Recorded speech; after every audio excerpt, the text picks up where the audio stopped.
yeah, I hope you guys liked that interview. It was good. I thought it was good. What about the Tarkov event for last Christmas? We still haven't received the clothes for both factions. It was closed for the Tarkov event?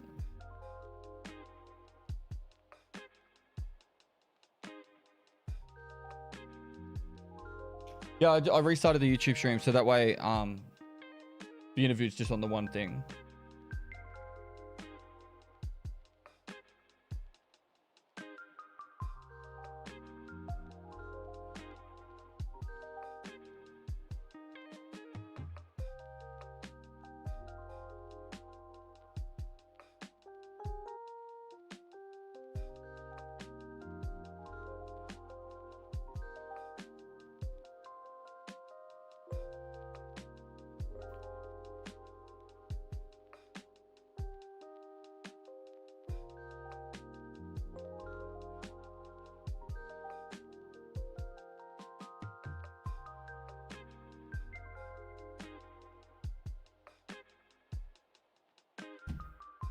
The difference between negative and abusive, and I think people are more abusive than negative. No, I think so sometimes I get like someone comment on one of my Twitter posts, right? Someone will comment on my Twitter post and say something like,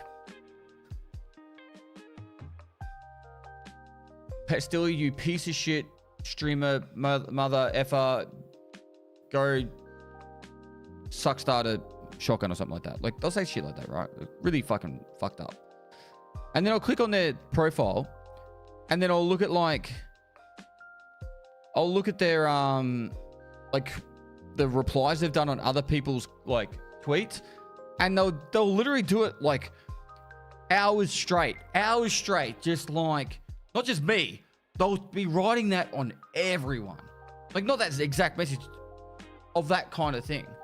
Some people, like, I don't know how they do it, right? Like, but they have so much energy for hatred, and it's just like, bruh, I just want to get some sleep. If I had the choice between like writing 400 tweets in a day of like telling people to, you know, do nasty things to themselves, or going to bed, I'm going to motherfucking bed. You know, like, I don't think they're bots. I think they're actual people who just are mad and angry. You know, it's like, unfortunately, it's just, they're unhappy with their lives, in my opinion, and they need an outlet. Yeah, and so what I mean is like that, but say there's 30 people like that they write on like practically everyone's post. It's a very like loud group of people, right? I'm mad and angry, and then you're not mad and angry. Yeah, or this that you exist, or you're successful, or you're, you know, like, it's just, yeah. Like, and kudos to you, Gingy. Like, fuck being a female on the internet. Like, they cop it way worse than being a dude.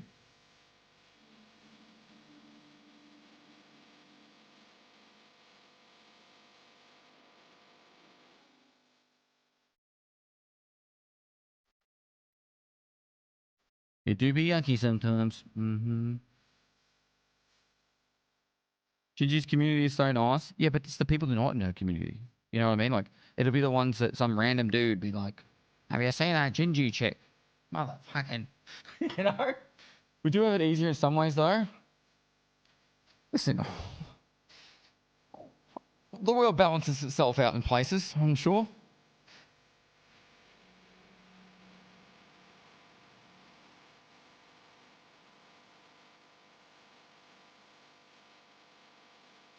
Yeah. Anonymity is the problem. Isn't it like Mike Tyson said, the internet made people too comfortable saying shit without being punched in the face? I don't want I don't want this to happen, what I'm about to say, but I think it would be kind of cool if it was.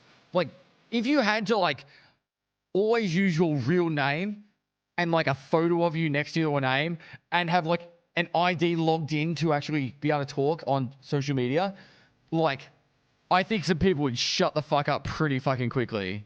You know what I mean? Like, I don't want that to happen, but I think like, Holy fuck, you know?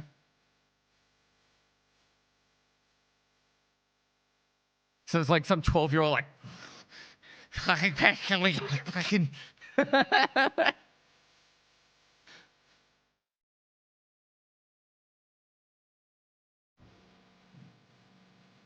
Nah, some still wouldn't give a fuck. Yeah, but like, then when they would get extradized from like the world, right? Like, well, imagine the people who are like, man, you got such a great fucking rack, babe. Like on the internet. Yet they got a fucking wife and like 3 kids. But it's like Kevin Mitnick, fucking, you know? With a photo of him like in his office suit, like, going to work.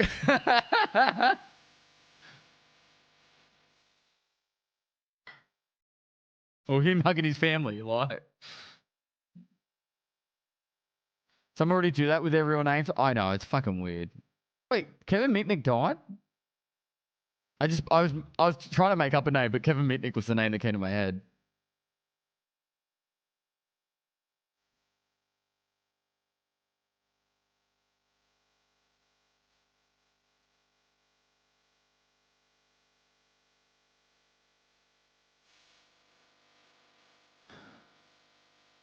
Shinji's the only Tarkov streamer my wife watches. That you know of.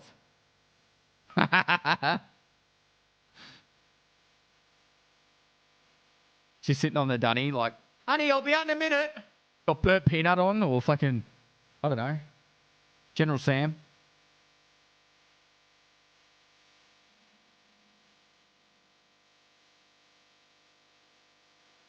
Not Bradlington. I have no idea who that is. Oh, why was cheating on Gigi with other streamers? Sam catching strays. Channel Sam's awesome. I know they're making a burnt peanut stream item. I've already spoken to Nikita about it.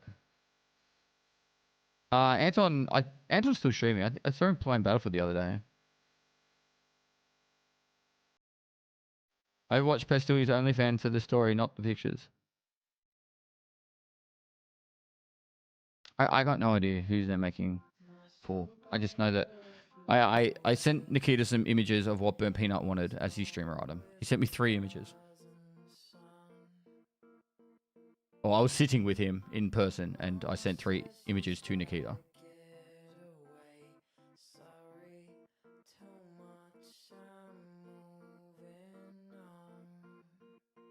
I have to go run errands with my wife. Will History of Tarkov be uploaded as a YouTube video? The actual video itself will be uploaded, and then there'll also be I'm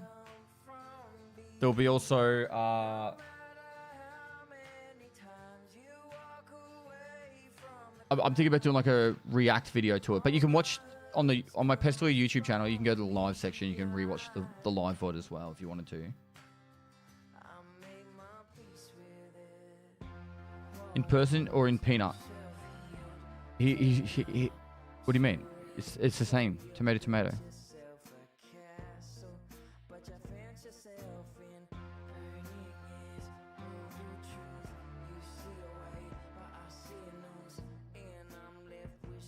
What's Tarkov what? Saturday.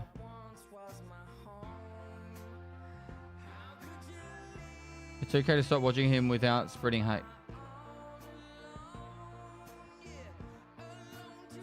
Yeah, exactly, Jim Pan. All right, so the rundown is I'm gonna get the Chaos crew in on a Discord call.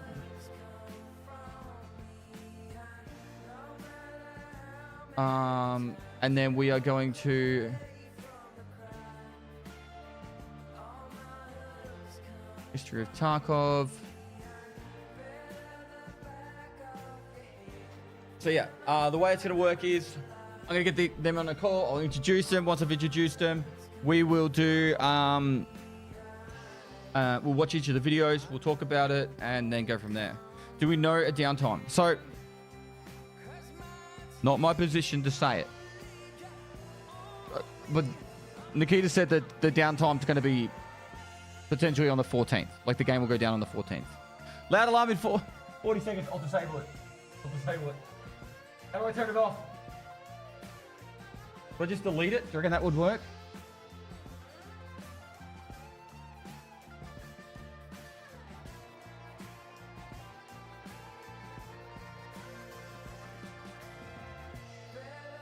I deleted the thing. It might still go off though.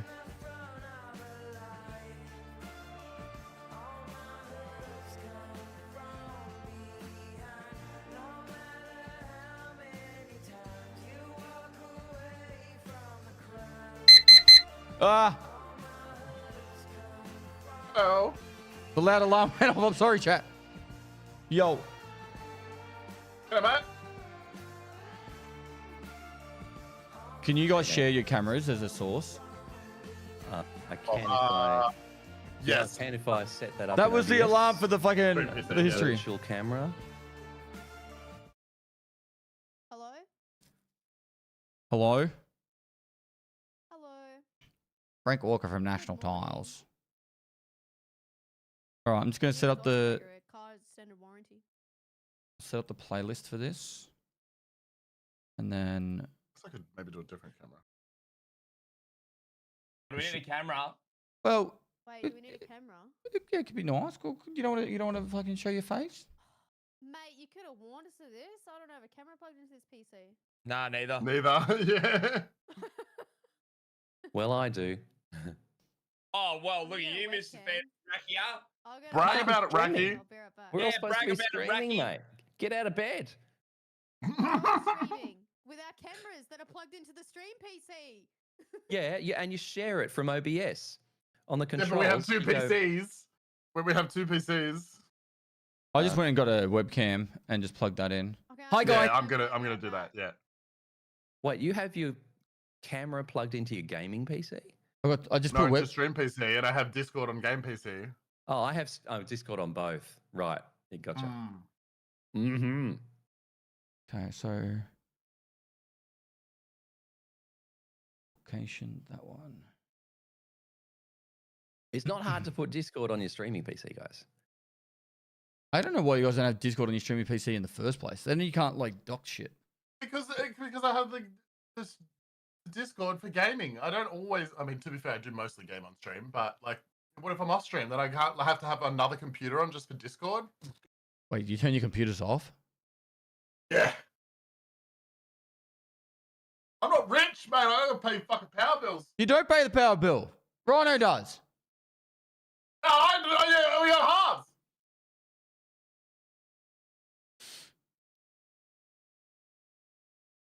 They're energy hogs, bruh.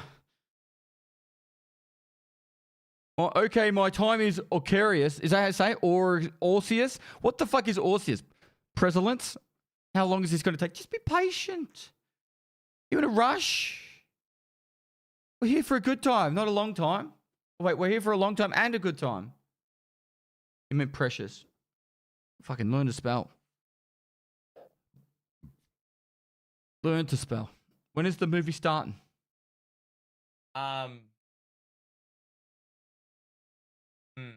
Actually, I might do Interesting.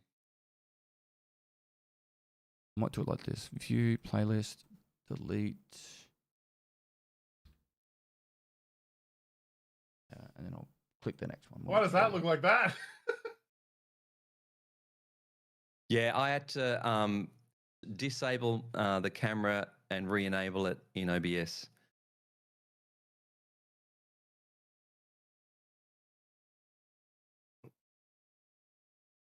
And if you got to set the camera in Discord to OBS virtual camera. If you guys can't do camera, it's fine. Oh, there we go. See? Hey. Oh, And then you can put a professional. cool background like I am, Drake. I've got I don't know how to do that. I actually like yours because it's doing the background removal while having a green screen there, so you have like a little green halo. I think it looks sick.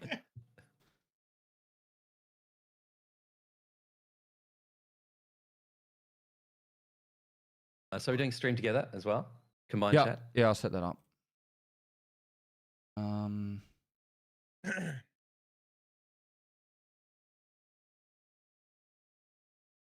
Oh, for fuck. I don't know how to. Yeah, this is gonna be confusing.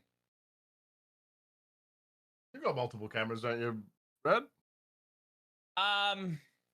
Stream together. I may have thrown them all out because I'm moving house, but let me just see Ah. what I can do. All right, if you can't do it, Red, it's fine. We've got everyone else. We've got the important people. The important people there. We know what you look like. Wait, that's a green screen. I legit thought you were streaming in the kitchen. No, that's the. This is where I used to stream, like literally used to stream.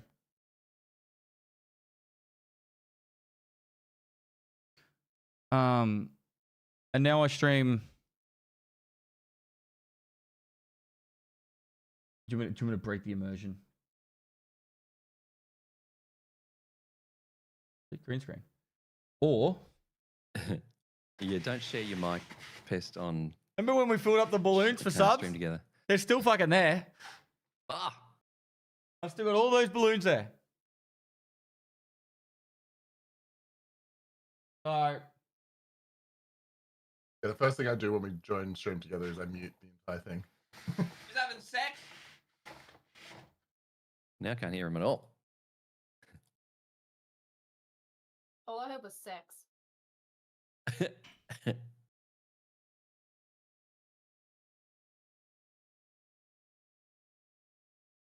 sorry, did you hear me? Did you? I was hearing you double for a minute. Okay. So, whilst Red's sorting his life out, ooh, hacking the mainframe, Drake. I like it. Yeah, getting in there. I'm gonna show the history that you haven't seen before.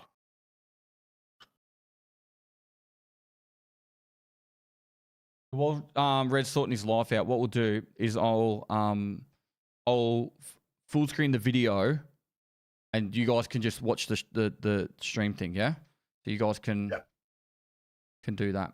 But whilst Red's sorting his life out, I'm joined today with Chaos Crew. These are the guys I do the speed runs with. These are the guys I do subathons with. The shenanigans. Most of the time that I play Tarkov, I play with someone else. It's one of these guys. We've got next to me Mr. Drakezilla. Hello. He's had the loadout lottery.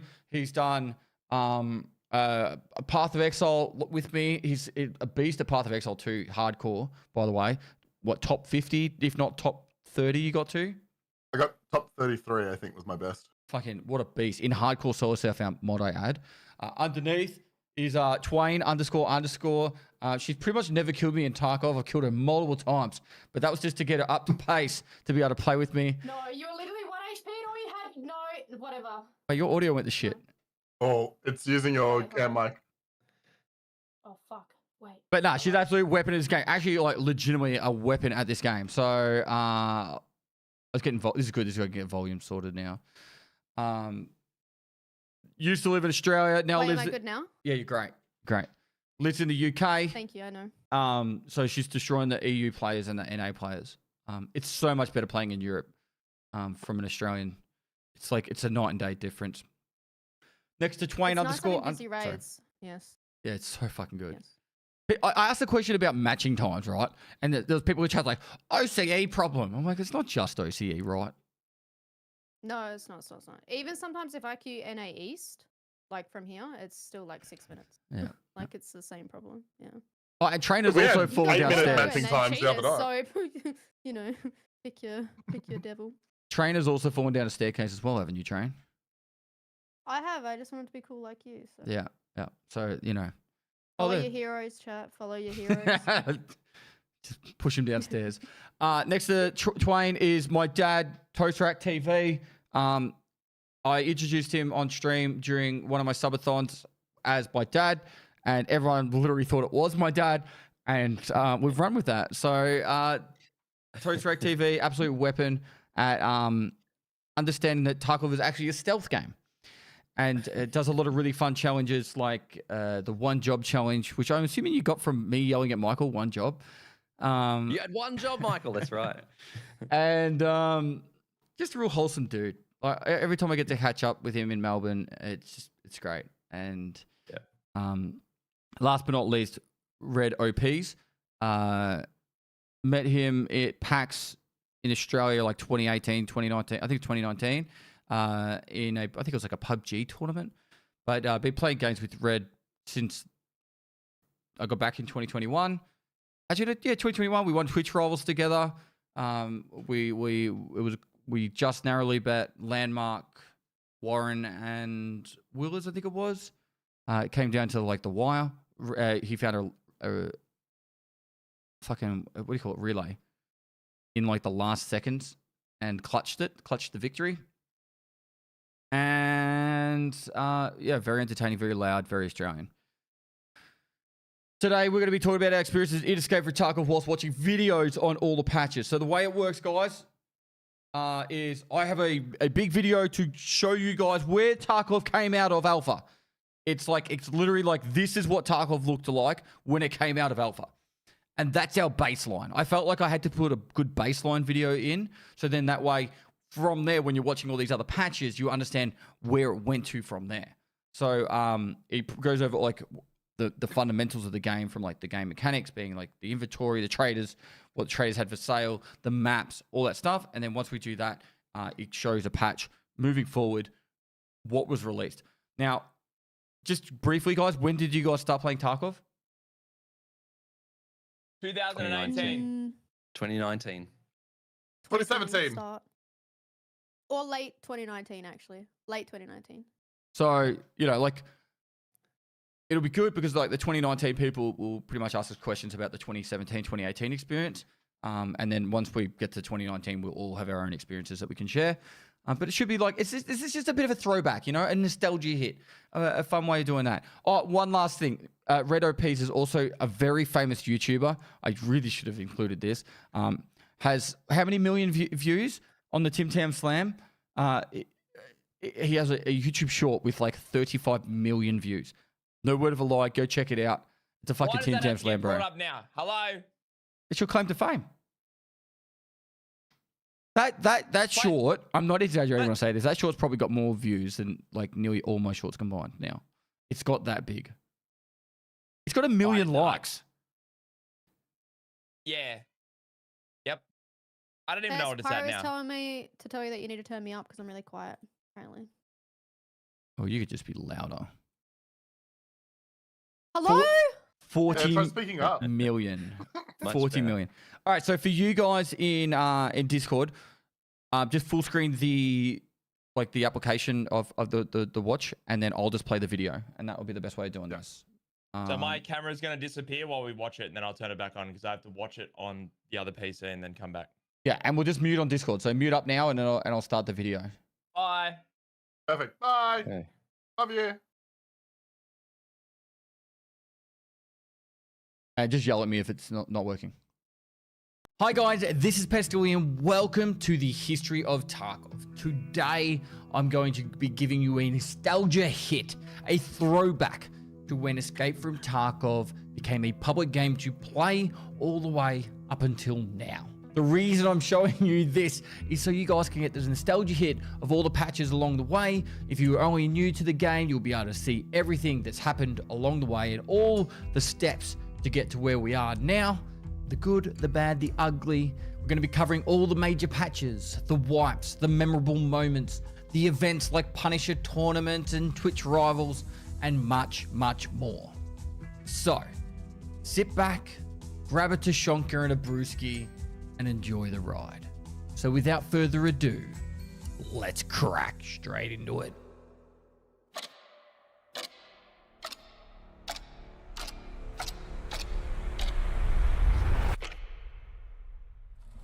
Now, I'm going to start off from when the game was primarily publicly available in July 2017, but I do think I should touch on that before July 2017, Tarkov started development back in 2012, and with its first gameplay reveals in 2015. It's based in a fictional post-Soviet aesthetic in an area known as the Novinsk region, and this is where we begin our story today in the history of Tarkov, July 2017. I think it's important for us to set a baseline of what the game looked like coming out of alpha and into beta, giving us a baseline from where all the future patches come from so you can compare it to now. So starting off with the character. First up, the health pool was slightly different. The thorax had only 80 health instead of 85, and damage was distributed differently. Initially, if you had a blacked out limb and took one more damage to that limb, you died. So leg matter was actually one of the major contributors of death in the beginning of Escape from Tarkov. This was later changed and removed and had many different iterations how damage distribution is across your body. As for the container, there was really no limits to what items you could put into your container. If you wanted to, you could put a gun in there, pistols. There was even the pocket M4 that would fit inside the Epsilon container. This was a 2x4 M4 that you would put into your container. You would go in as a hatchet runner, and then when you'd friendly someone, you would literally be able to pull out the gun, shoot him in the back, and then put the gun back in your container. Now over to movement and gun positioning.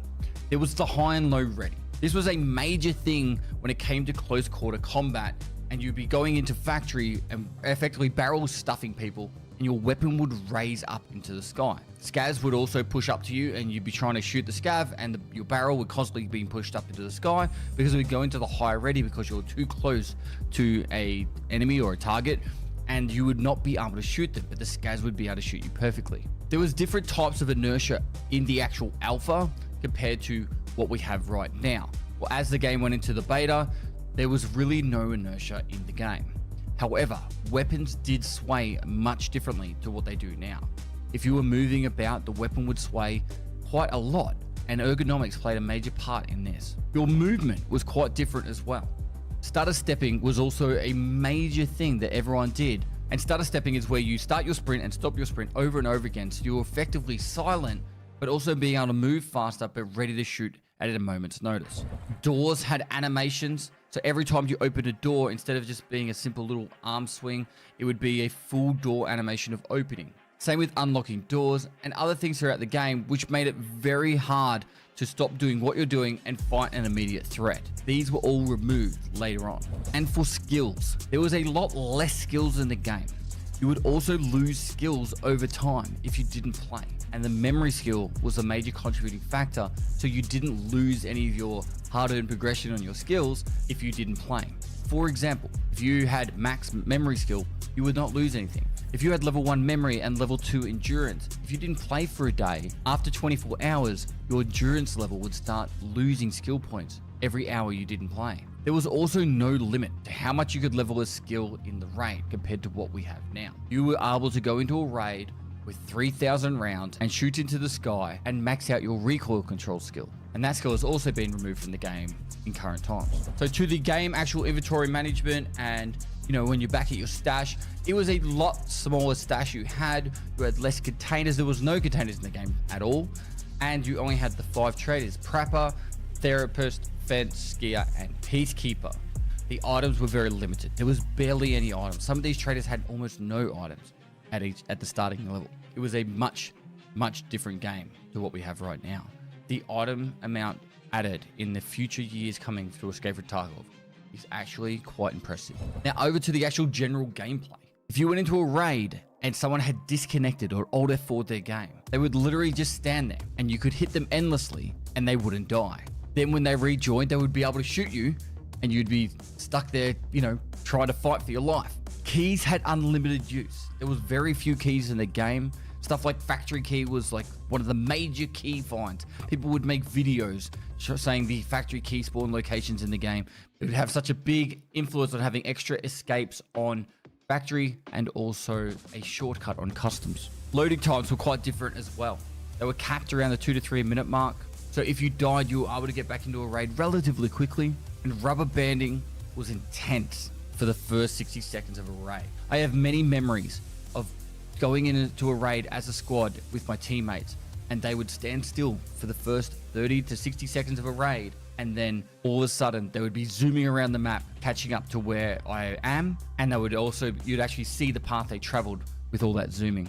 Whilst moving around the maps, you would see scavs flying across the sky and getting placed down into the spawning positions. There were no scav bosses. These came in much later on. And grenade throwing was instant. You press the default keybind G on your keyboard and it would immediately throw a grenade out of your rig. Probably one of the least spoken about and how it combated a lot of the slower movement in the game. Because if you thought someone was somewhere, you would just press G, throw a grenade in that area, and if there was someone camping a corner, they would have to move because the grenade landed there. Compared to what we currently have of pulling out a grenade, and then throwing the grenade into the position you want to, it was about 10 times faster. Next, we have magazine loading. If you had an empty mag and a stack of 60 rounds of PS545 and you wanted to put it in that mag, just by simply dragging it into that mag, it would instantly fill it. Eating and drinking would be consumed instantly with no animation.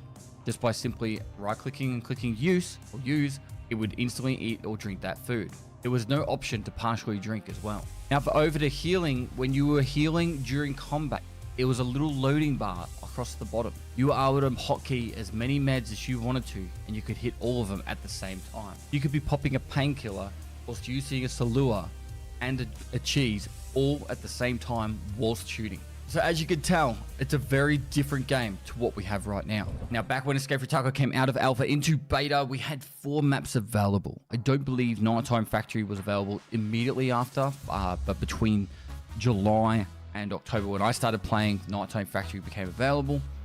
But starting off with Factory. So initially, Factory was a much smaller map than we had right now. There was 5 to 6 players that would spawn on the map. The main key that everyone wanted was the factory key because it opened up all the extracts besides the main gate 3 that we currently know.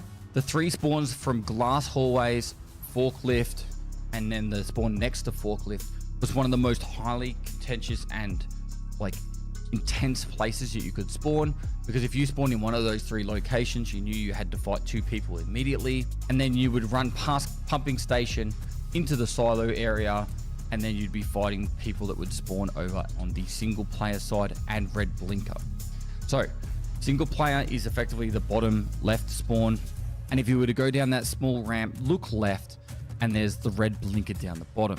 Now if you spawned at single player, you would immediately run across to red blinker so you could shoot the person down at red blinker.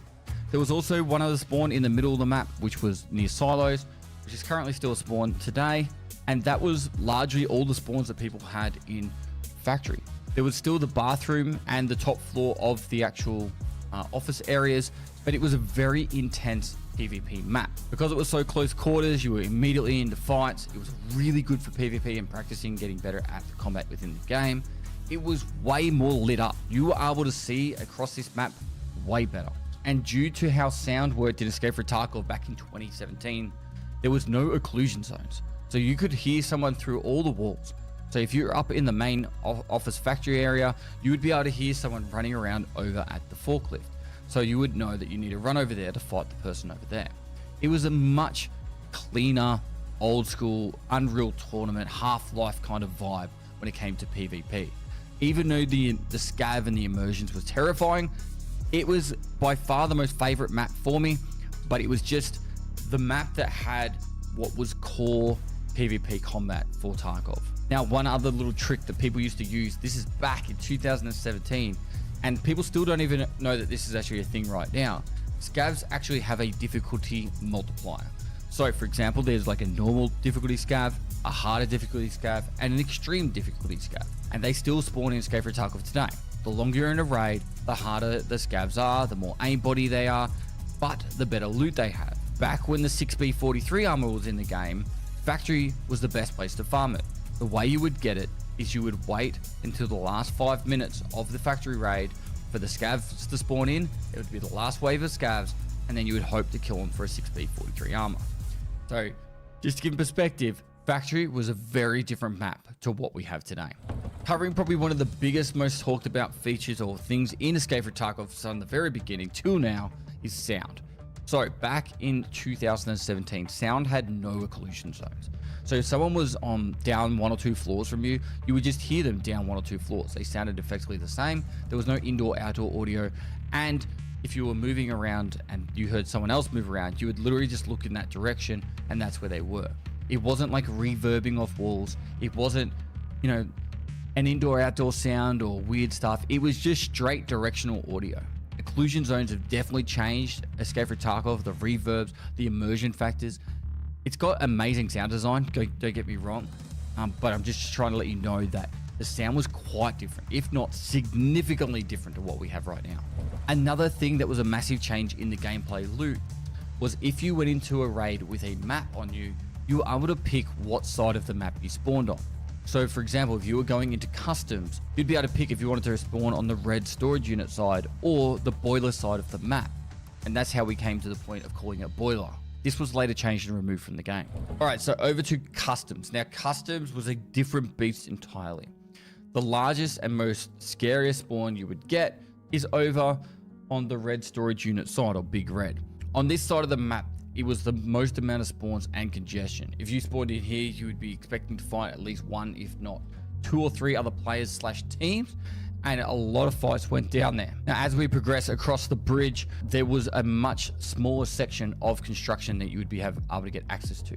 There was the Welcome to Tarkov truck, where you get the unknown key from, and then there would be Elbow. That was all walled off, so you could only go through that area to go through Elbow to get into construction. There was no way to go into any of these buildings, and you would have to go up into construction if you went through Elbow. If you went on the other side of the road and you were going towards dorms, it was all very similar, and you'd be able to push up across to dorms. Now, as you went through dorms and construction, the new Scully area was not there. You wouldn't be able to go through that. Pretty much from the point where you get bad rep evidence out of that little shack up until the shipping container to go through the wall, that was as far as you could go along through construction. On the other side, you had the bus depot and obviously dorms, and then you would push towards the east and where the train tracks is and the bridge. Now, at this point in time, the bridge, everyone had to either go just next to it or underneath it. There was no other way from the left-hand side to the right-hand side of the map. And the way the spawns worked was you either spawned in the boiler side on the right-hand side of this bridge, or you spawned on the big red side and you'd be on the left-hand side of the water all the way over there. So effectively, if you stood on this bridge, every single player in the map had to cross this bridge and go past you at some point in time. It was the largest choke point in all of Escape from Tarkov history, effectively. It made combat in customs very intense, because even if you were to survive through Big Red and all the storage unit area, you move across the map, you would need to have to fight all the people that were coming from the boiler side past that bridge and New Gas. And as we moved to the right-hand side behind New Gas, there was no hill up on the top that you would be able to go up onto. That became later on in one of the expansions. And Boiler was very much, the factory 7 room and a couple of little buildings in there where Chemical Part 4 goes. That is pretty much all of Customs. It was a much more narrow, intense map, and largely PvP haven. It's where most people went for PvP outside of factory, because it was just so many choke points and it was full on all the time. As for keys, probably one of the most highly designed key was the factory key, because it just gave you an option to go through the gate near New Gas, and obviously it was usable on factory as well, but it just gave you another way of getting through New Gas and not having to go towards checkpoint and fighting the sniper scav and the players that would be coming from that way as well. All right, so now onto Shoreline. Now Shoreline was a completely different beast to what we have right now. Shoreline was effectively the whole right-hand side of the actual in-game map. There was no resort, and the waterway that goes through the center was the boundary, the western boundary. Starting at the very bottom, the bunker was an actual extract, and that was one of the major extracts you would take. You would have all the village was all still located there, including the swamp. There was less buildings in the swamp and less loot in those buildings. And also you wouldn't have any access to the actual resort. That would also just be walled off, and you would be able to go all the way up towards power, but you would not be able to go into power, and then down to the pier. Pier was the other extract that you would take on Shoreline. Most of the fighting on this map happened largely around the cottages and on Scav Island, because there were med bags out there. But realistically, this map was a very small and different map, and a lot of it was mostly just fighting out people in fields and going through the village trying to find any loose items. There was almost no keys at all on the map, if not any keys at all on the map, and it was just a totally different map. The resort came later on in an expansion. All right, now over to Woods. If you're looking at the map I'm looking at right now, it is a completely different map to what you would know in the past. About a third of the size of current Escape from Tarkov Woods. Now, majority of the spawns started on the UN roadblock wall. So on the left-hand side, there's that brick building where the train station is, and then heading down towards the big sniper rock in the middle. All the spawns were pretty much along that wall, and you would be fighting people instantly. Then on the other side of the map, outskirts, was a much smaller size. They pushed it out later on, but outskirts was pretty much you started, although the extremity was the wall behind the actual building at outskirts, and along that eastern and northern wall was where you would spawn. You would be literally spawning and being able to see people instantly when you spawn into woods. Now, for the big sniper rock down the bottom, people were not able to climb that. There was different instances where there was like ways to glitch yourself up the wall, and that was a bit of a fun challenge that people did, but to get up there was a very extreme thing, and nearly no one ever went up there. Spine and what we call now is Dickhead Rock was still one of the major places you would fight people if you were fighting people towards the lumber mill. It was a way more open up map too. You would be able to see a lot more into the lumber mill. However, fog played a major part in being able to see into any of these areas on the maps. ZB014 was still the major key that you would use for this map, so you'd have an extra extract. But there was very little loot to actually obtain on this map at all. There was the silencer shack, scope shack. That's one of the major loot spawns on the whole map, and then also inside the lumber mill. Outside of that, there wasn't really a lot of other loot. There was no fob towards the Ruaf side of the map. There was no fob there. There was the down plane, and there was not really any loot around that either. And the main reason you would be going to woods is just to get some of your quests done, which will largely just kill scav quests, and that was it. All right, so there you have it. That is when the game came out of alpha into beta, and the baseline from where all these patches come from moving forward. Hopefully you guys enjoy what's coming up, and let's crack straight into it.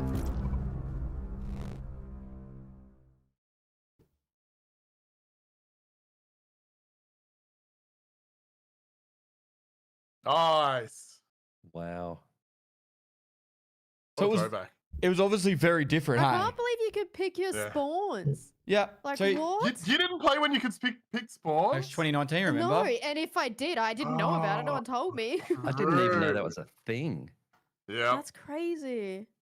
It was really good for like optimizing your like customs runs, because it's like, okay, I've got the unknown key, I want to spawn custom side, go over to boiler to get the task done and such. And now it's like, oh, I've spawned boiler side, I gotta cross the map, then I gotta cross back. Like Yeah. it had its How long benefits. was that in the game sure.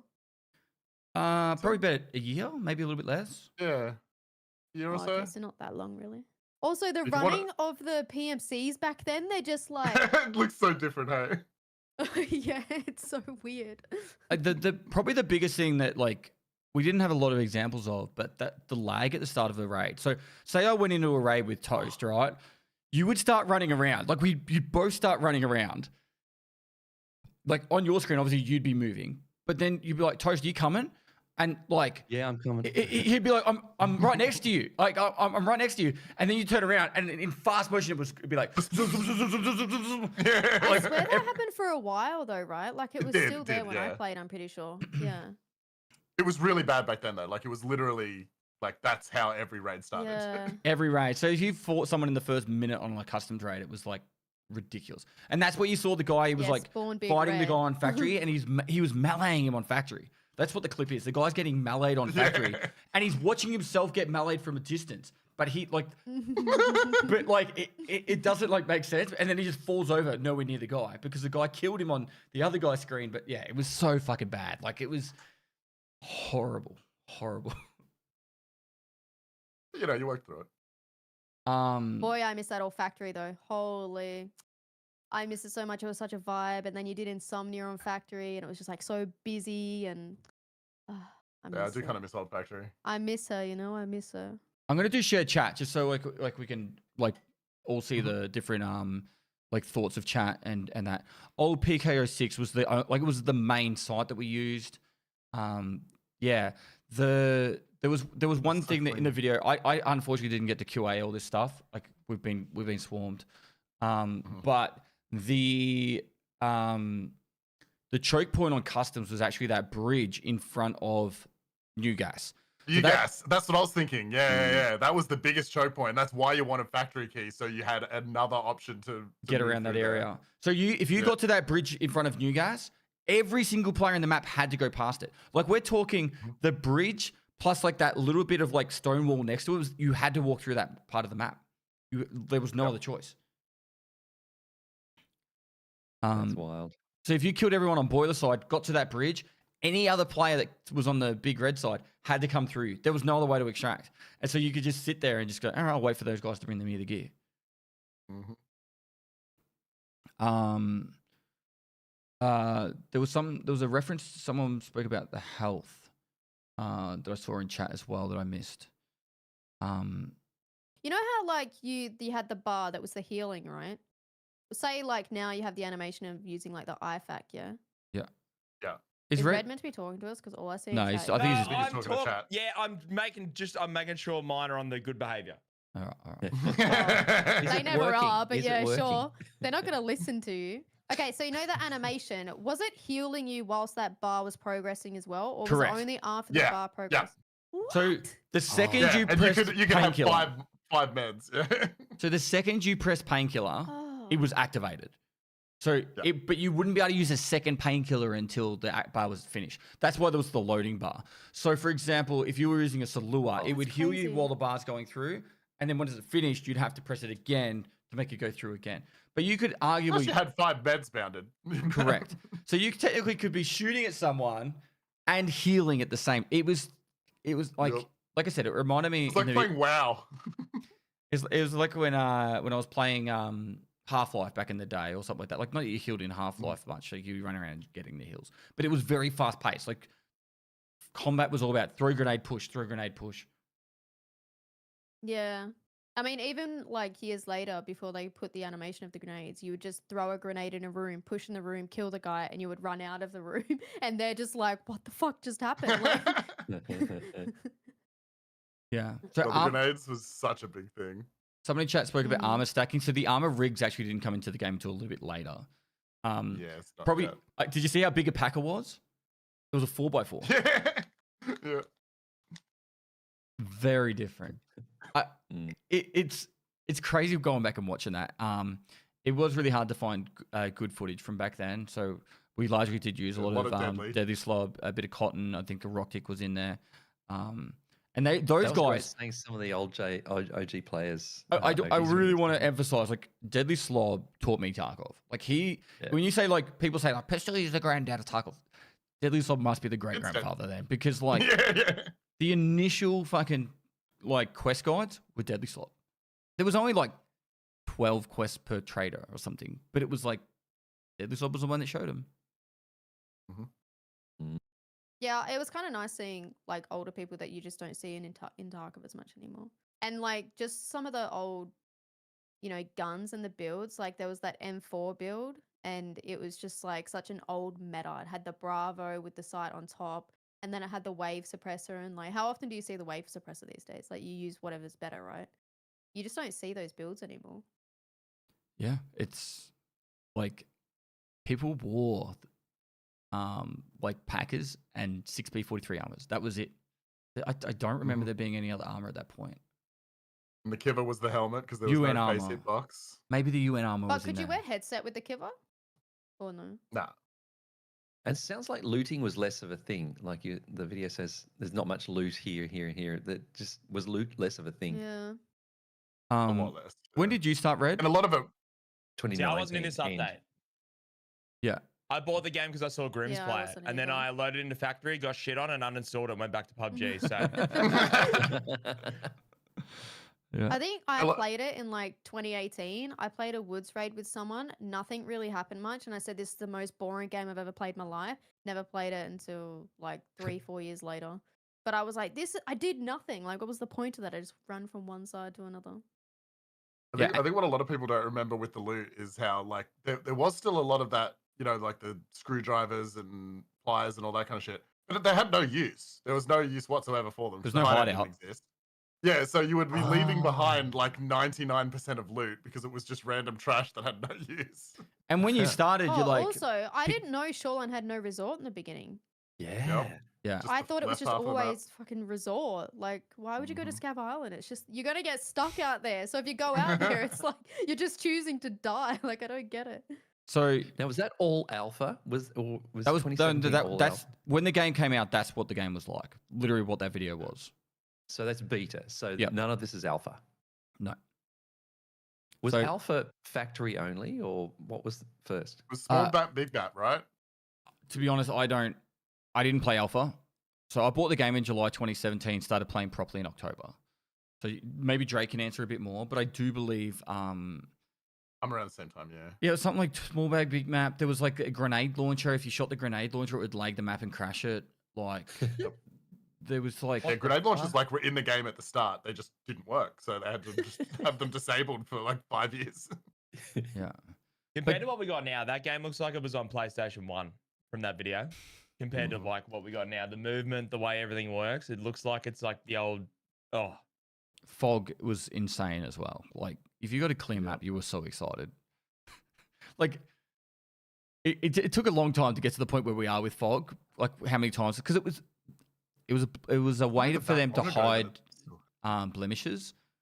It's like it's a dev tactic to hide blemishes from distance. But yeah, realistically, like you couldn't snipe across woods nearly ever. Do you think they also did it a bit to help with the whole rendering issue at distance? Because like Yeah. even now, sometimes like That's things part won't of it. render all buildings, right? It's a developer tactic. They put like a artificial It's like fog a at like helicopter. 100 meters, always there. So then that way, you know, LOD and like blemishes at distance don't exist.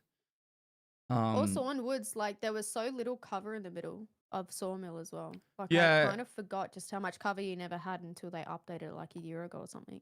Unfortunately, like my old guides were pretty much all we had for an example, but it really didn't show it well because of the fog. But Yeah. Lumbermill actually had a rework about a year later, or maybe 2 years later, and we got a lot more like wood stacks and like stuff like that. Yeah, all that stuff at the top. It was just like a Field. literal like grass. field from the mountain to the lumber mill. Yeah. The fob didn't exist. Like there was nothing on that side of the map. Literally zero loot. Like all the way from, and all the spawns were along one wall on that Ruaf extract, not the Ruaf extractor. What's the one that's on the other side? The actual one that's always there. I never remember the name of it. But that where that spawn was, UN down to like past that brick building. Every spawn on that side of the map was along there, and then on outskirts there was no mines. It was a wall, right? So there was no mines. You had actually one of those concrete barrier walls, and it was like just like 10 meters behind the outskirts house. So everyone's spawn on that side was like really close as well. So spawning in on You would be woods, fighting within 5 seconds. chaos. If you got one of the ones that was closer to the lumber mill, you would literally run just to get away from the spawn chaos and then hit them as they come towards you. So were there no stims then? None. No stims. Oh, Morphine came later, I think. I- Not much later, but later. Right.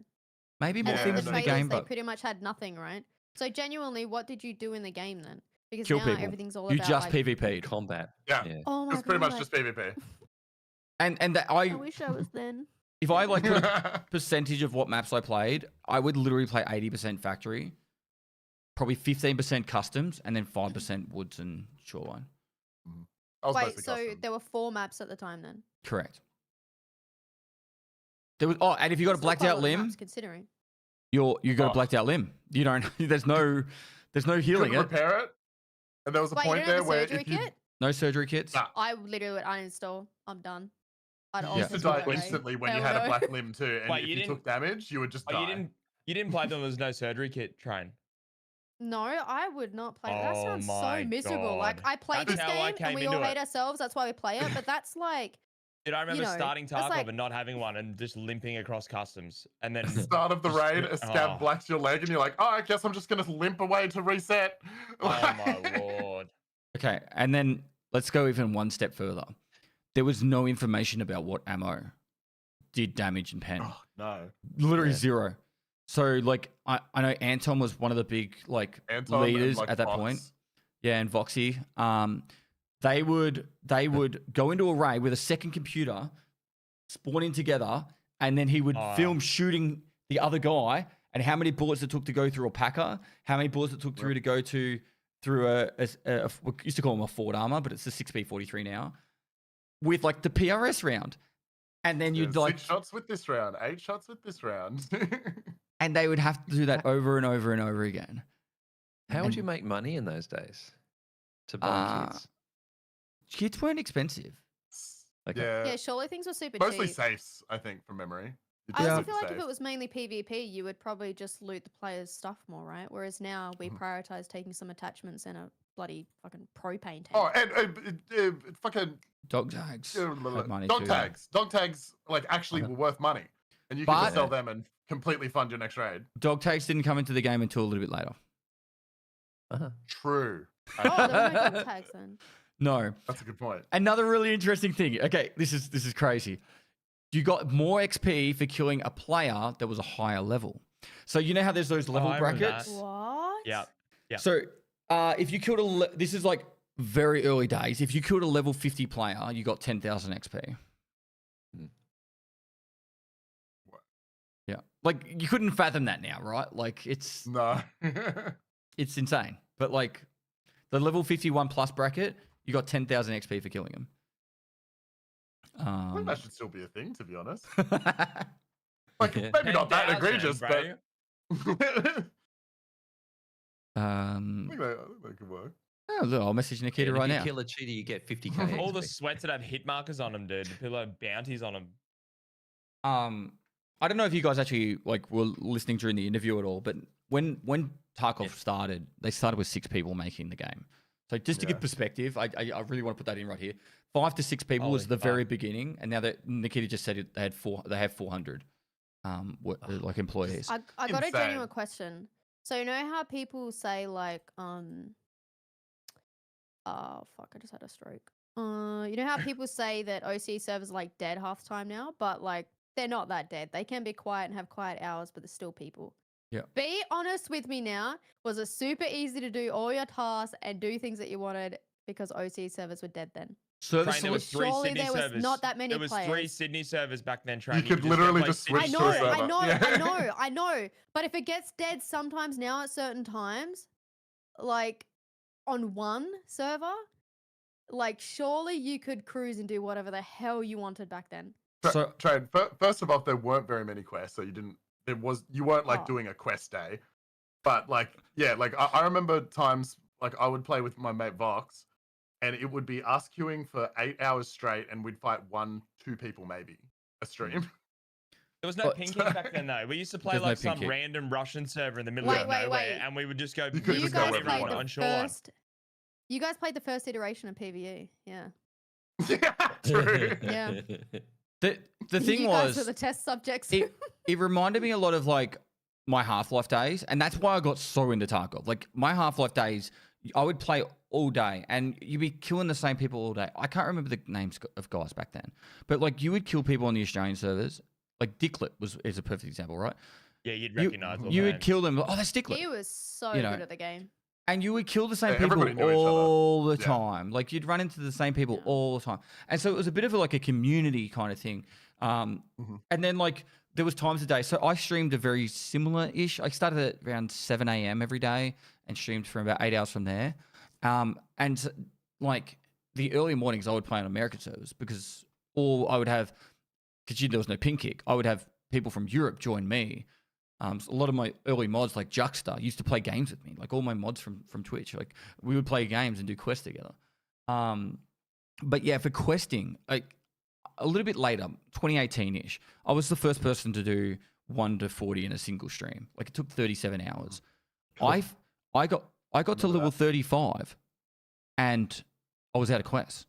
So the last 5 levels, I went to factory and just killed players Grinded and on scavs. factory. Yeah. And it took me about 12 hours to get those last 5 levels. It was 37 hours straight playing, and 12 hours of it was just killing people in factory because there was no But more Max quests. Traders didn't really. No, didn't Max Traders was so much everything. Matter as much, or Everything. Yeah, Oh, you really? wanted max No flea traders, market. yeah, because there was no flea market. Ah. So your whole objective was to max out your traders as quickly as possible, so then you could do whatever you wanted. with I assumed PvP. it wouldn't be Wait, that when was big of a Fence? difference because they didn't have many items. Fence was in the game from the This beginning. was at the start. Yeah. Yep. Okay, so that was the flea market basically. Yeah. So Sacriel It was got more in of a thing trouble. back then. Sacriel made a macro. This I think it was like Yeah, he 2019 did. or I something. remember this. Yeah. But he would sit there refreshing, and then if he found an item, he had a macro that would like click it and then and buy it. And he got in a lot of trouble over that one. The community gave him a lot of shit. He's a cool dude, but like people were like, you can't use macros in the video games. Yeah, so so hopefully you guys enjoy you know, where we began. I do want to keep this kind of video's flowing great. a little bit. So a lot of these videos are a lot shorter. Like they're like anywhere between like a minute to like 5 minutes. So, but there are 18 of them. So, you know, like I think we should keep moving through them. Still got Because a bit of Holy, good let's chunk left. get The a game Yeah. isn't Yeah. 18 years old. there's a video for every wipe. And like I said, some of these, like you're going to be like, how did they add that? Or why did they add that or turn that? So I'll start up the next one and we'll go from there. Now, this one's a short one. So hold. I think I'll have to share screen again like that. All right. Yeah. Bear with me.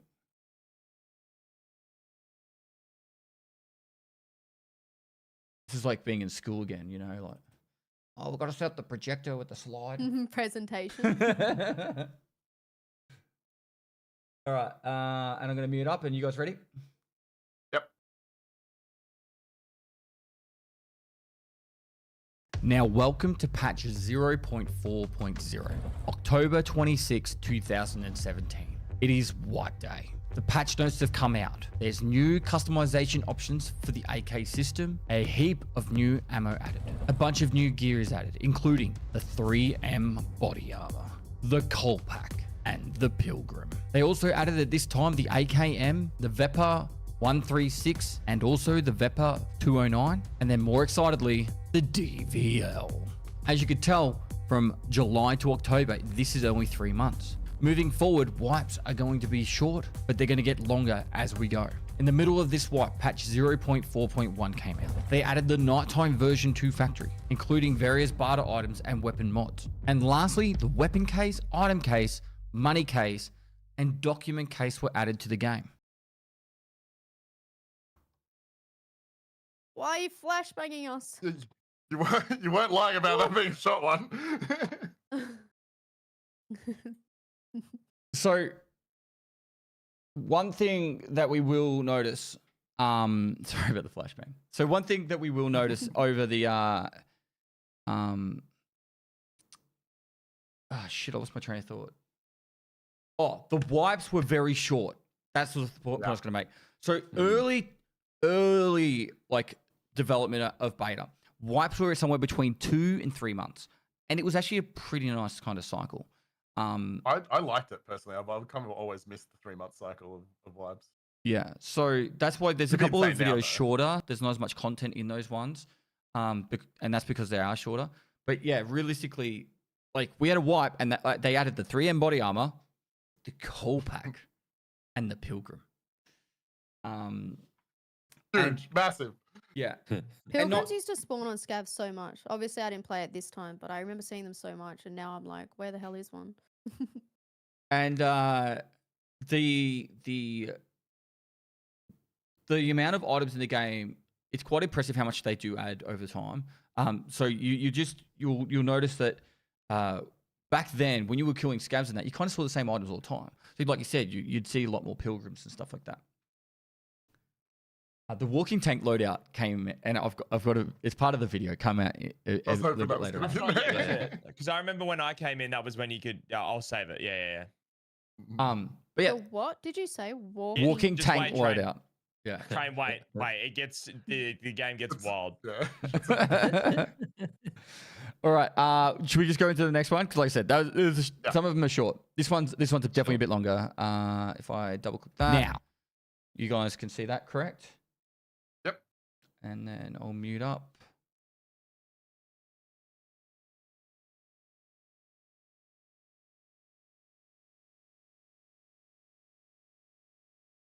Patch 0.5.0. It's a wipe day. It's Christmas Day in 2017. Now, during this wipe, a heap of new weapons were added to the game. The SR1PM, also known as the Shrimp, the AKMS, and the AKMN, the RSAS, and lastly, the crowd favorite, the TOS-106. This is also the first time we got our first introduction to the Reaper, the first thermal sight added to the game. They also added new headwear slots for the glasses, mask, helmet, and headsets, making it more possible to customize your appearance. They also added the dog tags. Before now, there was no dog tags in the game. The post-raid kill log was added a heap of new quests for Skier and Peacekeeper, new skills in the game being the memory, attention, and perception. They added the new combat category skills, being the pistol, SMG, rifle, shotguns, DMRs, sniper rifles, LMGs, recoil control, and then they also redesigned weapon mastery. They added the ability as well to adjust scopes by adding the scope zeroing. And they also added half of the map for Shoreline, being the resort. This was prime early Tarkov. Hatchlings were rampant. This is around the same time I started to make YouTube content. I even made guides based on being a hatchling. Now, this is a very different time for Escape from Tarkov. The Punisher questline from Prepper, you guys know it as, going to certain maps and getting some kills with guns. It was very different back here. Punisher Part 3, you're required to kill 25 scavs in 1 hour on custom. And Punisher Part 6, you had 3 hours to kill 35 bears on any map. Now over to patch 0.6.0. This is at the end of January 2018. This is the first time we get a map expansion, expanding an area on customs to help reduce the choke point at the bridge. They also massively expanded the outskirts on woods, making it so it was way less congested when spawning in. And this is our first time getting the M61 and M62 ammo for 7.62x51. Now patch 0.7.4. It's the end of February and there's a heap of new stuff to add. Now back in these days, hip firing or point firing was one of the main ways to kill people at close range. People didn't ADS because there was not enough time to ADS. You'd be dead automatic. So hip firing was the main way people shot, say under 20 or 30 meters. But this patch was the first time they reduced the accuracy of hip fire. And this is the first time since it's going into beta that we've had a new trader added, being Mechanic. Mechanic came with a lot of new weapons and modifications, largely requiring euros to purchase. The Glock was added with over 30 modifications.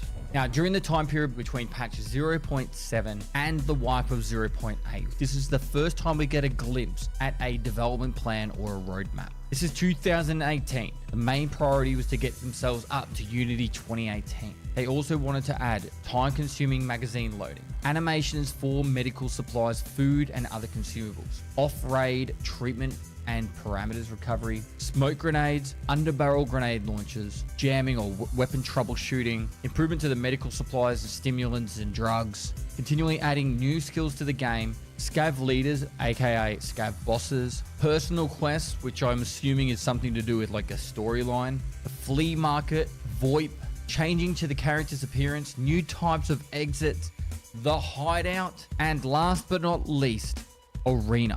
This was their objective of 2018. Now, this was a very ambitious goal for the gear, and I just want to read one of the last paragraphs of this roadmap / development plan. And of course, new locations. After Interchange, we are going to continue with Streets of Tarkov on a parallel track. We're starting to building an indoor location with the same CQB spirit as Factory, the Terra Group Lab. This year, we are expecting to finish all locations necessary to release. As you can see, the plans for 2018 are rather formidable. With your support, however, the work goes faster. Thank you for being with us. Escape from Tarkov for life.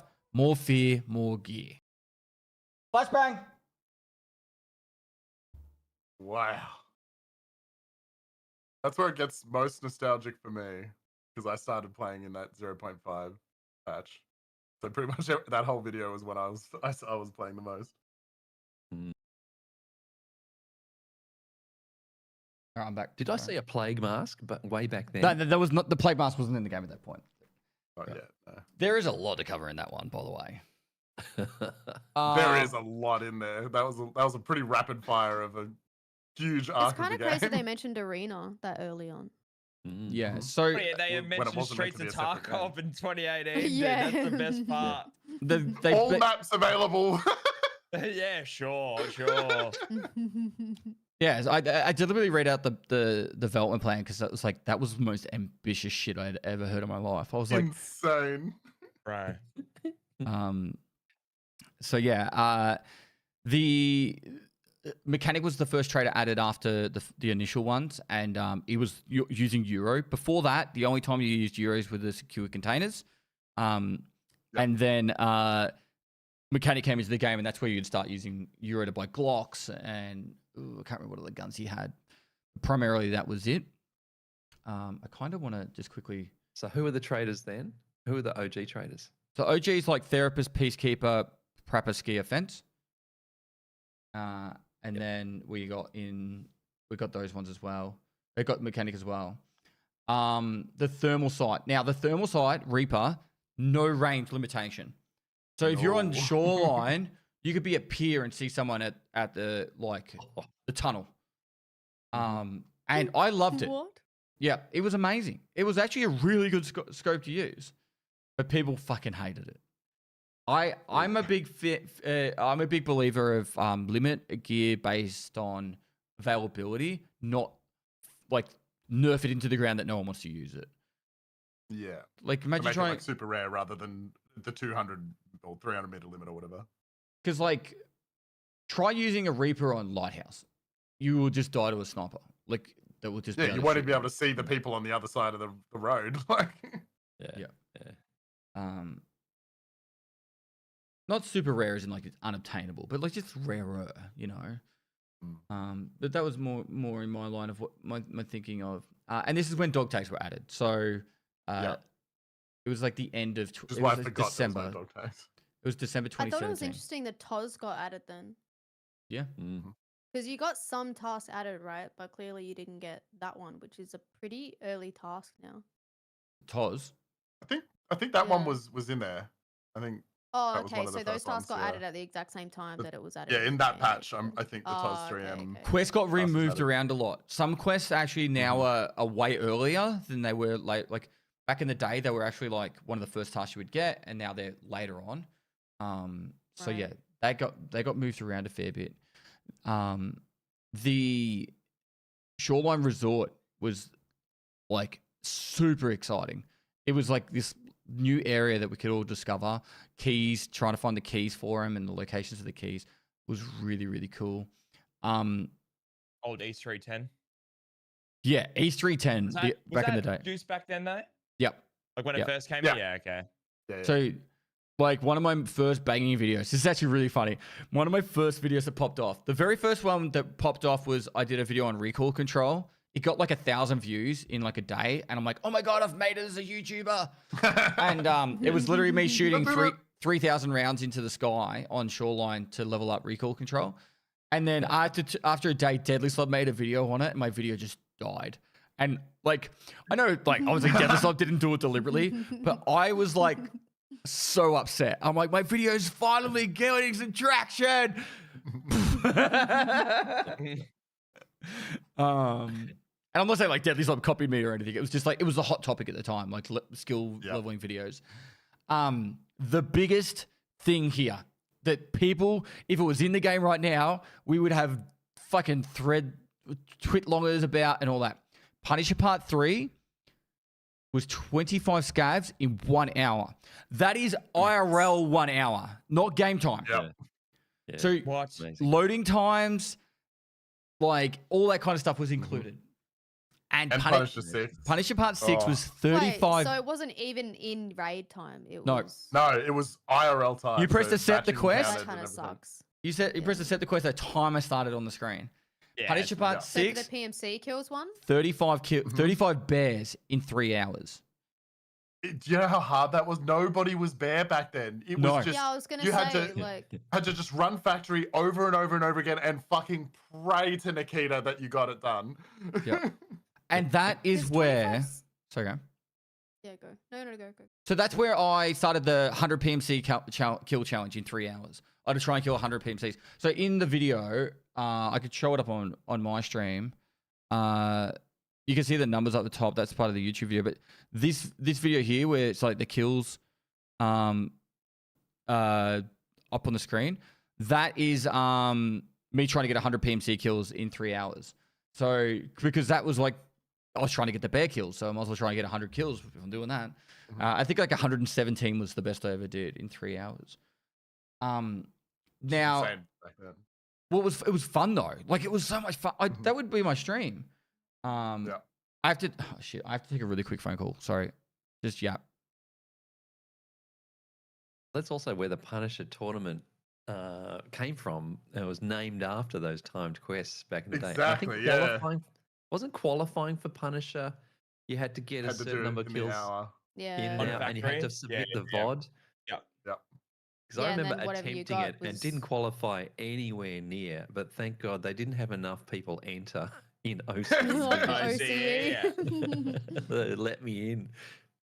The thing Punished is two, back that was then on Punished two. Factory though, I would start stream and like there was no arena then, there was no anything like that. Like my warm up for the day to wake up Factory and get my raids. brain ready to play was Factory raids. I did it for like 2-3 hours, and I would just get a few hundred kills, and then I'd just go play normally. Like that was the Mhm. warm up then. Now I feel like people just go PVE or they go arena, I guess. I just do scav runs. Scav run, yeah.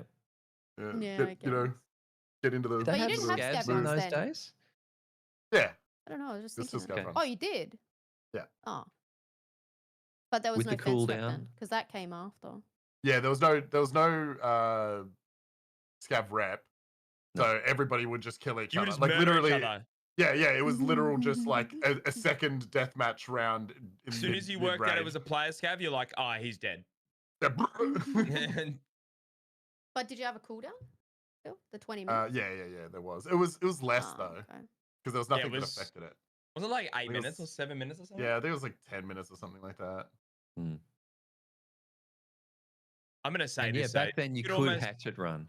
You could almost go Oh, back yeah. to no scav karma, and it would be, dude, I reckon it'd be mayhem. It'd be so Tarkov, fun. Tarkov now with no scav karma would be insane.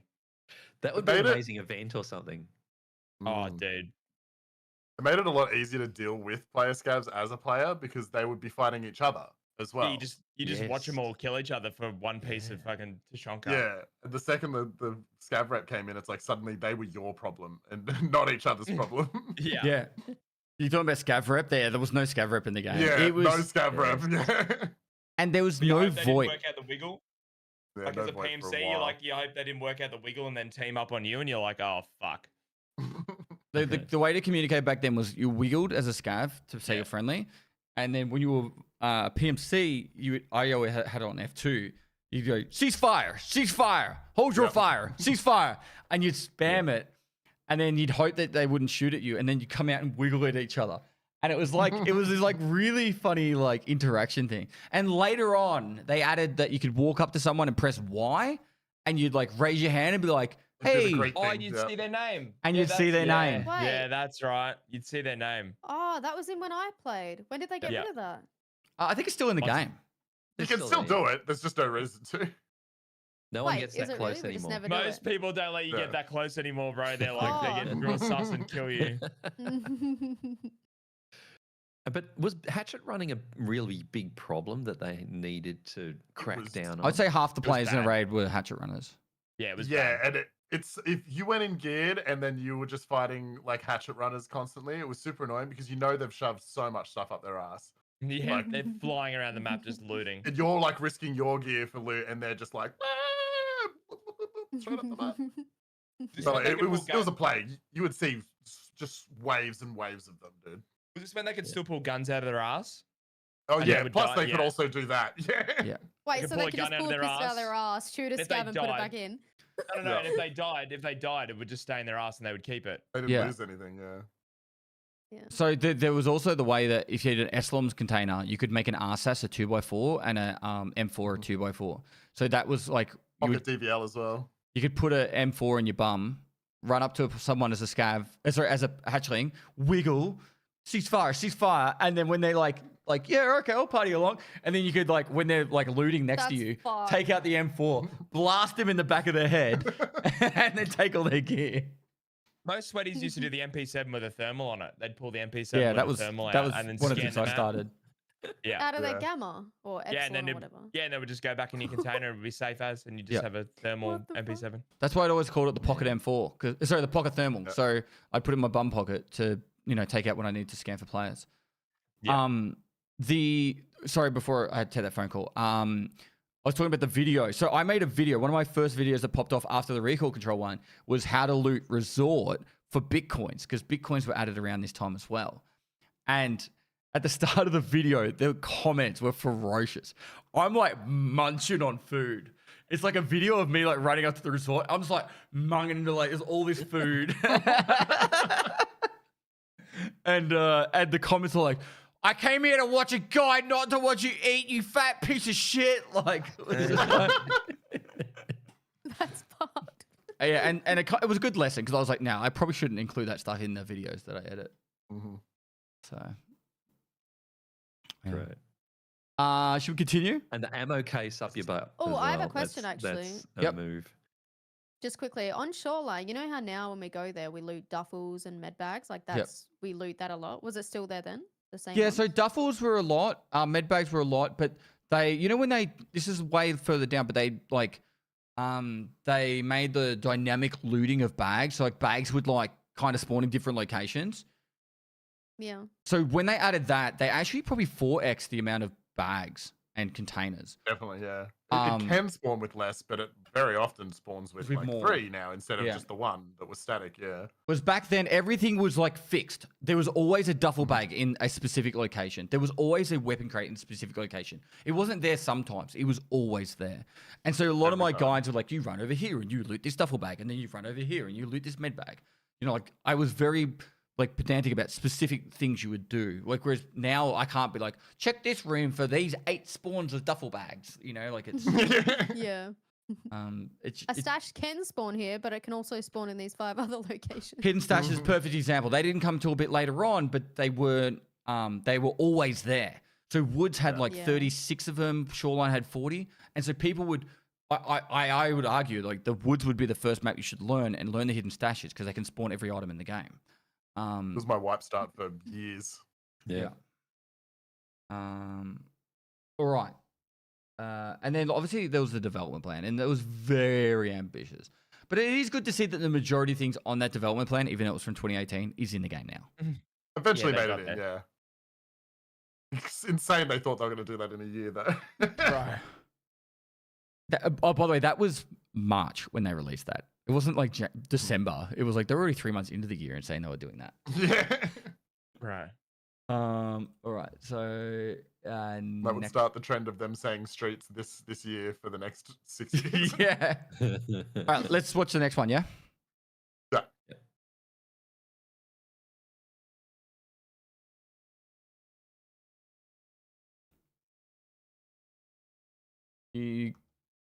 You guys can see that. Yep. Yeah.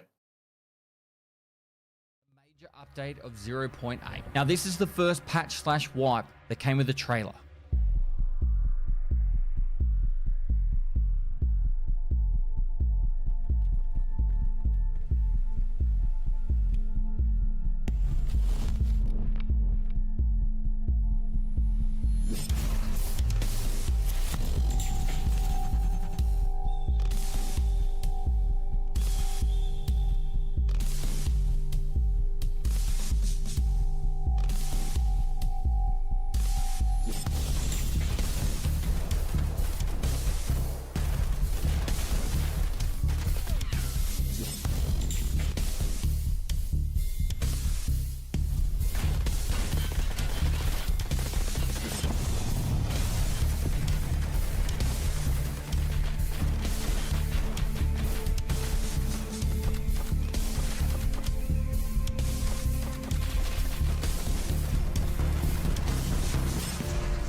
So this is the wipe that has the interchange map added. Now, when interchange was added, it wasn't like we see it today. Largely, no scav bosses were in the game yet, but also this is the first time they added a map with no scavs. Now, there are a few reasons why this is actually like a really interesting thing. Firstly, there was actually a little bit of a glitch / exploit that if you had FPS 2, you could actually see how many people, entities were still in the map playing and running around. So for every 2 points, it meant there was one like player or scav still in the map. So for interchange being only PMCs, no scavs, this made it very easy to know if you were in there alone or with multiple other people. Also, the performance was insane. Starting out, I was playing this back on an i7 7700K with a 1070 GPU and 32 gig of RAM. And I ran this at very high FPS. I'm talking confidently over 140, if not 200 FPS. Now, the new trader Ragman is added to the game. Our second new trader since the closed beta. They actually added new mechanics, loading and unloading magazines. New skills were added to the game. The M1A, the Remington 870, the APB, and more AK models are added, along with a lot of new weapon modifications and gear and equipment. They also added the ammunition case and the meds case. Interchange was filled with loot. Particularly, Idea had statues littered all over it. And during this wipe, I collected 712 cat statues. What a way to end that. I collected 117 cat statues. End. So, You collected a 712. lot of pussy that wipe. 712 is the maximum you can fit in the stash. And you know that another interesting fact about that. Before stash upgrades. No, because there was you couldn't put eye cases inside eye cases. Right. So you could only have an item case and you could only put so many statues in it. So literally all the sides of my stash was cat statues, and then all the center was still cat statues. That was literally the most you could fit. And the day before I got the 712 was the day before the wipe. Yeah, I think I remember you hitting it right before. I think I remember that being a big deal. But like, we didn't even know the wipe was coming. Like for the next wipe, we didn't actually know it was coming. It was like, oh, by the way, the wipe's tomorrow. And I was like, what? Ah, yes. Good to see BSG has It gotten actually, better at their communication. I don't even think it was like the wipes tomorrow. It was like the wipes in a few hours. Yeah. Wow. Because that was probably the biggest wipe for me as a content creator, like for growth. With that, because the Was next the main wipe place is to long. get cats was Idea the main place to get cats. There was Idea, yeah. cats, lions, and horses littered. So many statues. There was Yeah. like 15 different locations you could get one of those three. It was great. It was Was great. there more like because there were no scavs on the interchange map, right? So were there more PMCs on the map? You know how like No, not there's a limit really, of, like- 10 to 12 or It whatever. was the same amount. About the same amount as now, Oh, but really? but it ran really well. It was like a really weird thing. It was So good. eerie. It was eerie. Yeah. You'd be walking, it's like so fucking quiet. But wasn't interchange the reason they later added sound occlusion between the floors? Correct. So this is our 'Cause of the first underground, yeah. first bit of sound occlusion added to Escape from Tarkov. So the number one complaint that the community had was, hey, there's a guy in the basement like of the interchange below me. There's like, I don't know, 3 foot of concrete between us. How come I can hear them? And so then BSG started adding occlusion zones everywhere. And holy Yep. fuck. It was the start of shitty audio. I think there's That like has some been a parts of thing it ever since. that I mean, I don't know when Red started playing, but I think you started playing like maybe a few months or maybe 6 months before me. And I think in that trailer just then, I was starting to see like more familiar things, like the guns. There was an attack to backpack in there that like I didn't see before that. Yeah, it's so There's around like Ultim new was little added. things that are starting to come in. Yeah. Yeah. Ultim was added The Ultim was so on that good. patch. The Ultim was so good What back in the was? day. Oh yeah, this was the Ultim patch, The yeah. Alton, yeah. Used to be able to get a lot of them But- too, because it used to spawn a lot on Scab Boss and stuff as well. You couldn't wear headsets, right? Like you know how now you can't wear headsets with all those helmets. Could you then or? No. No. Not with No. Elton. But Yeah. the- Holy pussies! It's literally a whole stash. Yeah, there's a video. I've got a video. I think exclamation mark cats in my chat. It still goes to the same video of where I collected them. caught me um, off guard, Train. Yeah. Holy shit. Oh, I heard your joke before. I don't know if they heard it, but I heard it. You caught me off guard. I'm on my best behavior today. Thank you very much. So like yeah, like you look at the ammo, It's not working.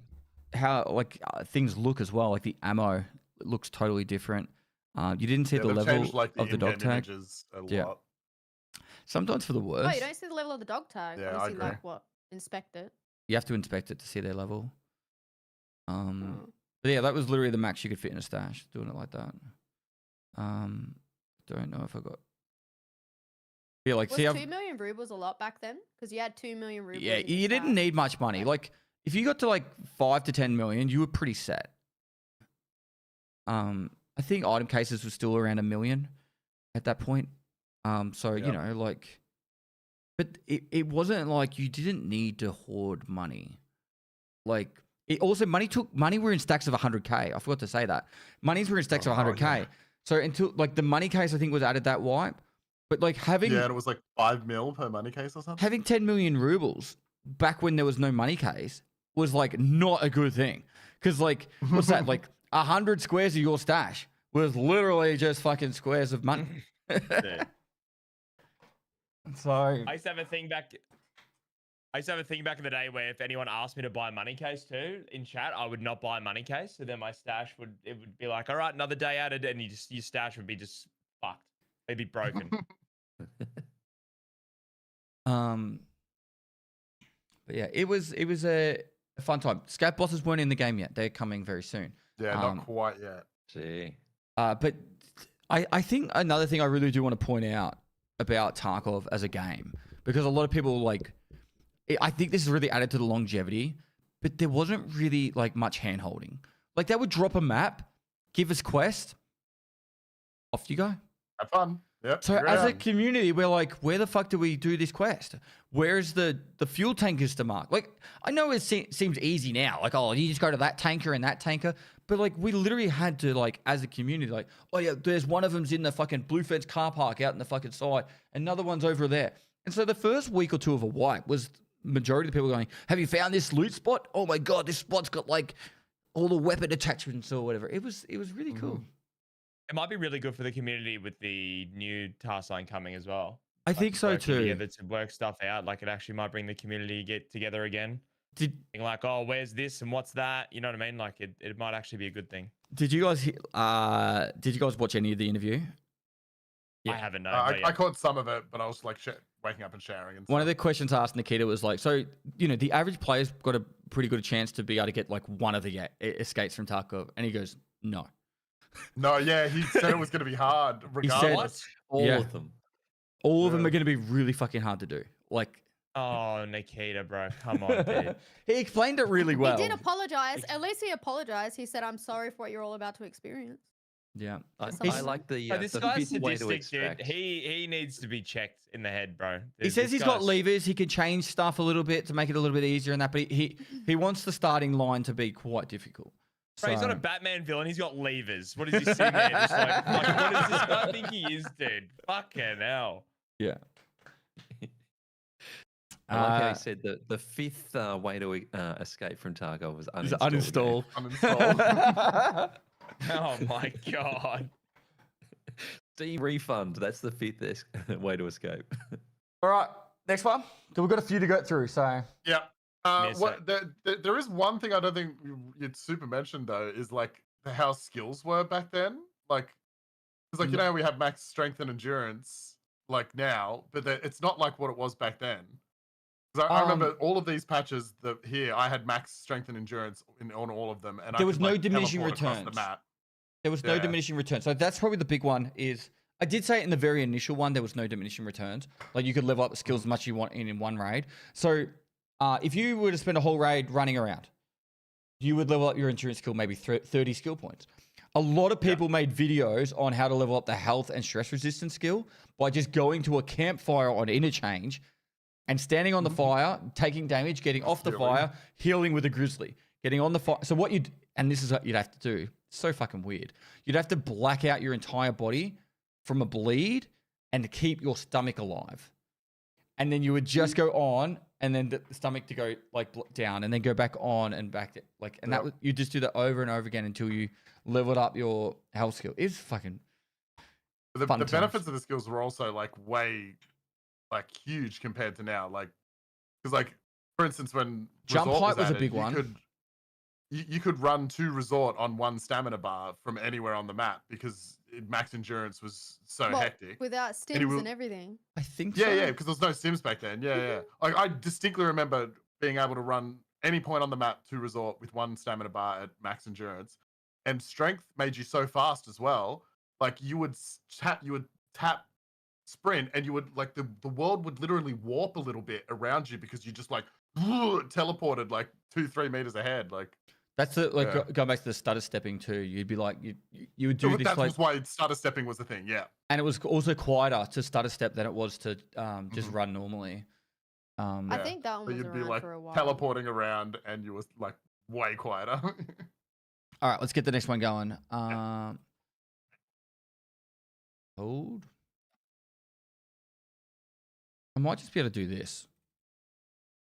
Oh, this 0.9 is my peak of my PvP in this game. So let's go. And an 18. It's 0.9 time. It's a wipe day. As with a theme that's about to happen, we start getting more trailers for wipes and patches.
Now with this swap, it's the very first time we see scav bosses, and it starts with Reshala. Reshala is added with his goons, and it is an exciting time in Escape from Tarkov. They also add stun and smoke grenades. Armbands are added, and a ton of new weapon mods and equipment are added, including the Gen 4 body armor and the 511 TacTech.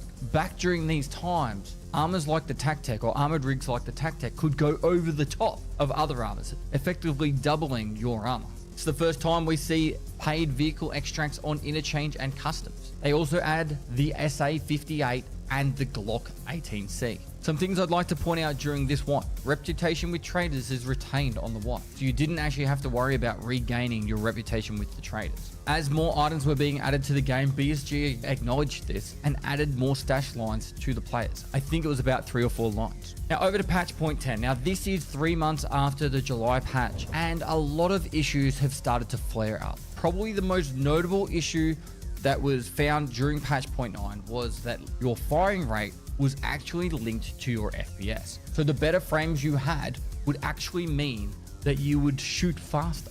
So if you had a full auto gun, you would actually be slowing yourself down if you had low FPS. And this patch point 10 was a fix for that. They also added the Mosin. Most notably, it became one of the most played guns in the actual whole entire game. At this point of the game, LPS GZH ammo was available at level 1 traders, and so was the Mosin. It was strong enough to be actually penned through any class 4 or lower armor and one-shot you. So anyone who just buys the game, hits a chest shot with the Mosin, would one-tap pretty much anyone in the game because class 6 armors were extremely rare, and so was class 5. When spawning into a raid, you would literally hear Mosins just popping off non-stop. And this inspired Veritas to make the song Mosin Man trusted Nikita, he had a plan.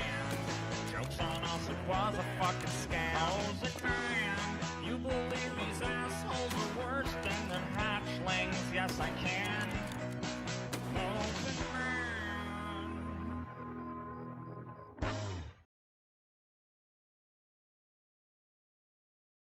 Oh, the Mosin. God, that was such a crazy time when it just one tap thorax pretty much everyone, no matter what. I miss hearing Mosins at the start of White. Hmm. You don't hear them like as much now. It's still a staple in the game for sure. Yeah, it's But, still pretty yeah, good. it's- Yeah. Not like Because that. It was everyone's got literally decked out scars, bro, and they fucking run around straight off scopes and shit. Or the SR25. Yeah. Yeah, SR25s and MP7s now. So, starting off, scav bosses were added. Yep. This is Alright. Rashala's our first scav boss. I think it was actually probably one of the more exciting times. I didn't actually realize it, but at some point I actually killed Rashala with every gun in the game as well. I did kill her and Rashala with every gun in the game. But it was so exciting. I remember like I was playing with Slash once actually. He threw a grenade and killed the entire like Rashala and all his boys in the one grenade, and we were just like, oh my god, like it was cool. It was cool. Was there only one boss added in this update then? Just Yep. Rashala? Just Yeah. Rashala. The SA58 came out. Yeah. Yep. And Not very many attachments at the time. it was horrible recoil. Yeah.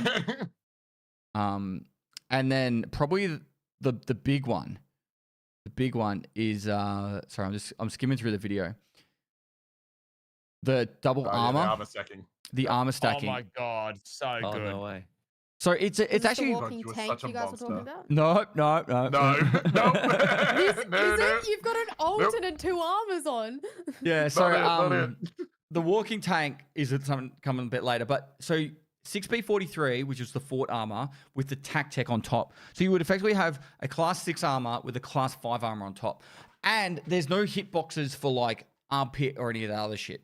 It's just straight up you have two Just- lots you of have to armor. pen yeah. It was very You were tanky. pseudo immortal. Yeah. Just so chat can see this again, I'll have it up on my screen as well. So yeah, like you Also literally forgot about the soft wipe. you could literally have both on at the same time, like that. Mhm. It was pretty crazy. It was actually pretty crazy. And people didn't realize how tanky it was until later on, and then that's when they removed it. There was no plates back then either. Like it was literally the durability on the actual armor is the durability of the armor. No matter where you got hit, that was it. Yeah. But there is a slight iteration of that now. So, for example, some of the armors in the game, I think like maybe Gazelle has like a class 5 plate and it has like class 2 soft plates. That is double armor. So it is. There is. It's not nowhere near as good as a class 6 Nowhere near as OP, B43 right. with a Yeah, yeah. class 5 fucking tac tech. But like we still do have a bit of iteration of that now. So it is. We are a bit more tankier than the period where we weren't tanky at all. Because we've got like soft armor underneath everything now too, like with the plates. So like it just inherently with how it's designed, it's technically a little bit So more armor back than then there you used to didn't be. have the soft armor. No, it was just you had a tac tech on and it was a It's class just 5 the armor. I wonder if Yeah. when I played it was like that, but it just you know Would've been. like It was when things have been it was changed when for we so first long started. that you don't know. It was like when we first Oh, started okay. train around then. It wasn't in for very long when I started, but it was still cool as Oh. to experience. It didn't last too long in general, No. Yeah. I think. Leg meta was a big Right. thing back then. Like shotguns to the was. legs was a big thing. But at the same time, we'll get to the Mosin conversation soon because it's a pretty controversial one. Paid car extracts were added. So before this, on customs, there was no car extract or on interchange. And they weren't always there, so it was RNG. Yep. Was there no bag on interchange? Or was it just like Emicom and Railway? I don't I remember. think that was later. I think that was later. No, it was Was not. There was not no bag. Yeah, that came later. it was came- just the 2 extracts. No Yeah, I bag remember came no bag being added. when Ultra Medical was added and the power switch was added. Oh, so a Damage, yeah. while later then. Yeah. Yeah, it's This not is that my long. first wipe too. This one. I've forgotten there was only one boss back then. No bag Yeah. wasn't until reserve, chat saying. Yeah, but I think it was when Ultra Medical was added. I think. Yeah, the Ultra Medcare, yeah. And And power I'm was just sure power, in wasn't it, I this think? wipe, there's only one minefield in all of Tarkov, and it's in the corner of Shoreline. Because that's how I really? died. My first ever raid of Shoreline, I spawned in that Oh, corner, yeah, went yeah. straight in the minefield and yes, died. near where This woods Terminal was is. still all fences. Yeah. Yep. On that I used to do sand. bull And run. that was your first time on Shoreline. I used to do Welcome bull to runs Welcome to with chat. Tarkov. I used to get chat to stream snipe me on Shoreline, and we'd go see who could make it as far through the Shoreline minefield at the end of a wipe and stuff. It was so fun. There was an extract there, remember? There was actually an Yeah, extract yeah. there. When the light It was on, used to right? When the sometimes light be was up. on? Yeah. And that's when the pier light still worked. Yeah. The pier Wait, extract what do you light? mean The there was light an on the extract boat. there with Pier a extract light? used to have a light. So yeah. You know where along the, the you know where the boat used to gate have a is, light Train? on. to terminal. Yeah. There's like a gate there. It's a terminal. If there was a light on there, you could walk that up to the was one. gate. You could walk up to the Yeah. gate and extract there. So I think they moved that to where the you know where the train Train. is now. The train extract. bridge. Yeah, the they've just moved railway it. thing. Yeah. Damn. And then a really big thing that we didn't realize was if you had higher FPS, you shot faster. You would shoot more bullets per minute. So See, I never knew that, by the way. I did not know that was a thing. well, that was patched in 0.9. Yeah, that's kind of crazy. So yeah, That back would in the explain day. a lot because my PC back then had a 4-core Intel processor, and I was streaming and playing on the same machine. And my fights were all a slideshow. I think it came down to the first realization. I think it was either I think it was a Rocktick that figured it out, or at least his community. When you were shooting, say like an SKS as fast as you couldn't, like, some people could shoot it faster than other people. Like you'd see videos of people like Yep. spamming the clicker like on your mouse, and it wouldn't shoot as fast as other people could shoot. And then more research went into it, and people were like, hang on a minute, like I can't shoot faster because I don't have the FPS to do it. So, Mhm. And then they tested Like it Could out you on imagine full that auto, now auto. on streets? Could you imagine that now on streets? Yeah. People trying to do like test drive and you're just shooting so much faster than them. Because full auto was technically you shooting single fire, just clicking at heaps, like, or whatever. Like it affected full auto like really heavily. It was Mm. it was brutal. And then yeah, point 10, I think it was the Mosin patch. Canted sights were actually a big one too. That added to the game. Oh yeah, because it Mm. negated like ergo stuff. You just could insta No, snap. But also, ADS. it was faster ADS, but it Oh, also protected That's right. you. And your arm, your arm went up. I forgot about the arm going up. Yeah. So you would go to shoot at someone, and you'd have this chicken wing going up in the sky, and so it would actually block your thorax. So when Yeah, you're they got fighting Cam someone, first pest. sorry, Wait, my cam first? your cam first. Did everyone freeze or is it just me? No, just you. No, everyone's good for me. Oh, look, Train's frozen on my screen. She looks so stoked to be here. Dude, look at her. Dude, She's frozen. dude, Train, look at she's. Hi guys, we're here to talk about the history of Tarkov. We'll let Train sort out her life, but so Mosin came out. Now, when the Mosin came out, and like if you look at this video, this is a part of Junker. He made some amazing YouTube videos, by the way.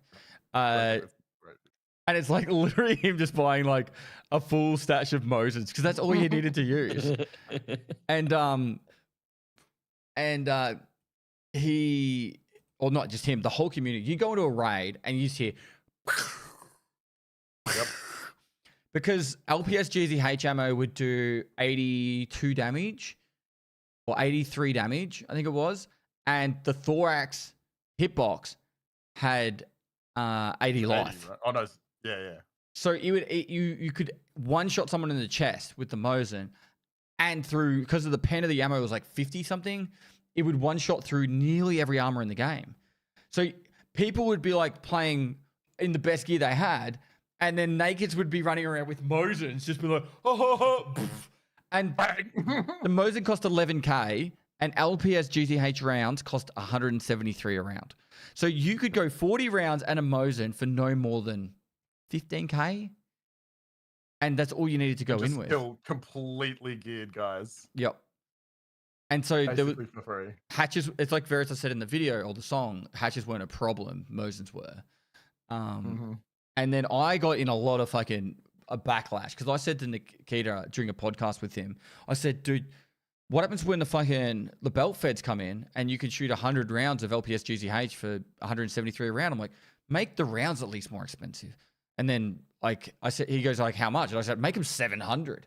And he made them 400. And people lost their shit. They're like, Yeah, oh, people being Pestily very ruined the pissed. fucking Mosin. Ah! But But it did lead into, because the community was still complaining a lot about the Mosin. Over the following month or two, Nikita changed the Mosin quite a lot. Way more way worse ergonomics.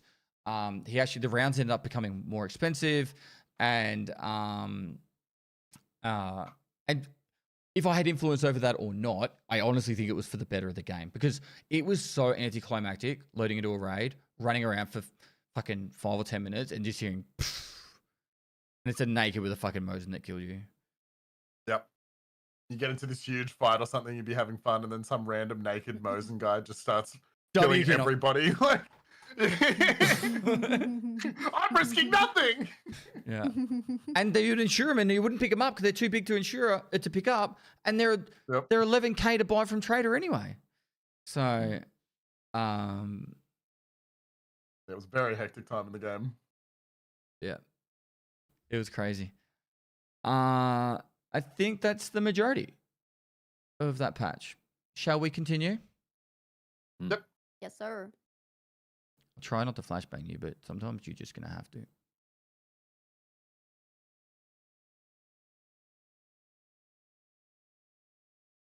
Oh, that's right. You Wait, take, can I ask a their question real rear quick? sight from the Mosin, so Yeah, go on. Mosin Question. for them. At this point, not that it has to do so much with Tarkov explicitly, like, were you already getting quite a lot of viewers at this point? So I started making YouTube content like 5 videos a week from the 1st of Feb 2018. Yeah. And then this patch pretty much here, I think it was the one where I had, no, sorry, it was the one before this. The video before this was when I had my big boom, because I went 2.5 days straight. So I streamed for 8 hours. Nikita goes that night on Twitter, oh, we're wiping tonight. And I had this plan that I was going to go from 1 to 40 in a single stream. But I'd already streamed for 8 hours and been awake for like 12. So Christina went down to the supermarket. My wife went down to the supermarket, bought me like a heap of food and drink. And I literally started my stream and I streamed for another 48 hours straight. So I'd already been awake, and I had a timer. It said I'd been awake for 2.5 days. And that was when Nikita donated $500 to me. And he said, "You are beast." That's all he said. And you are beast. Yeah. And I was like, did someone just fucking donate $500? And chat's like losing them. Like, that's Nikita, it's Nikita. I'm like, I haven't slept in days.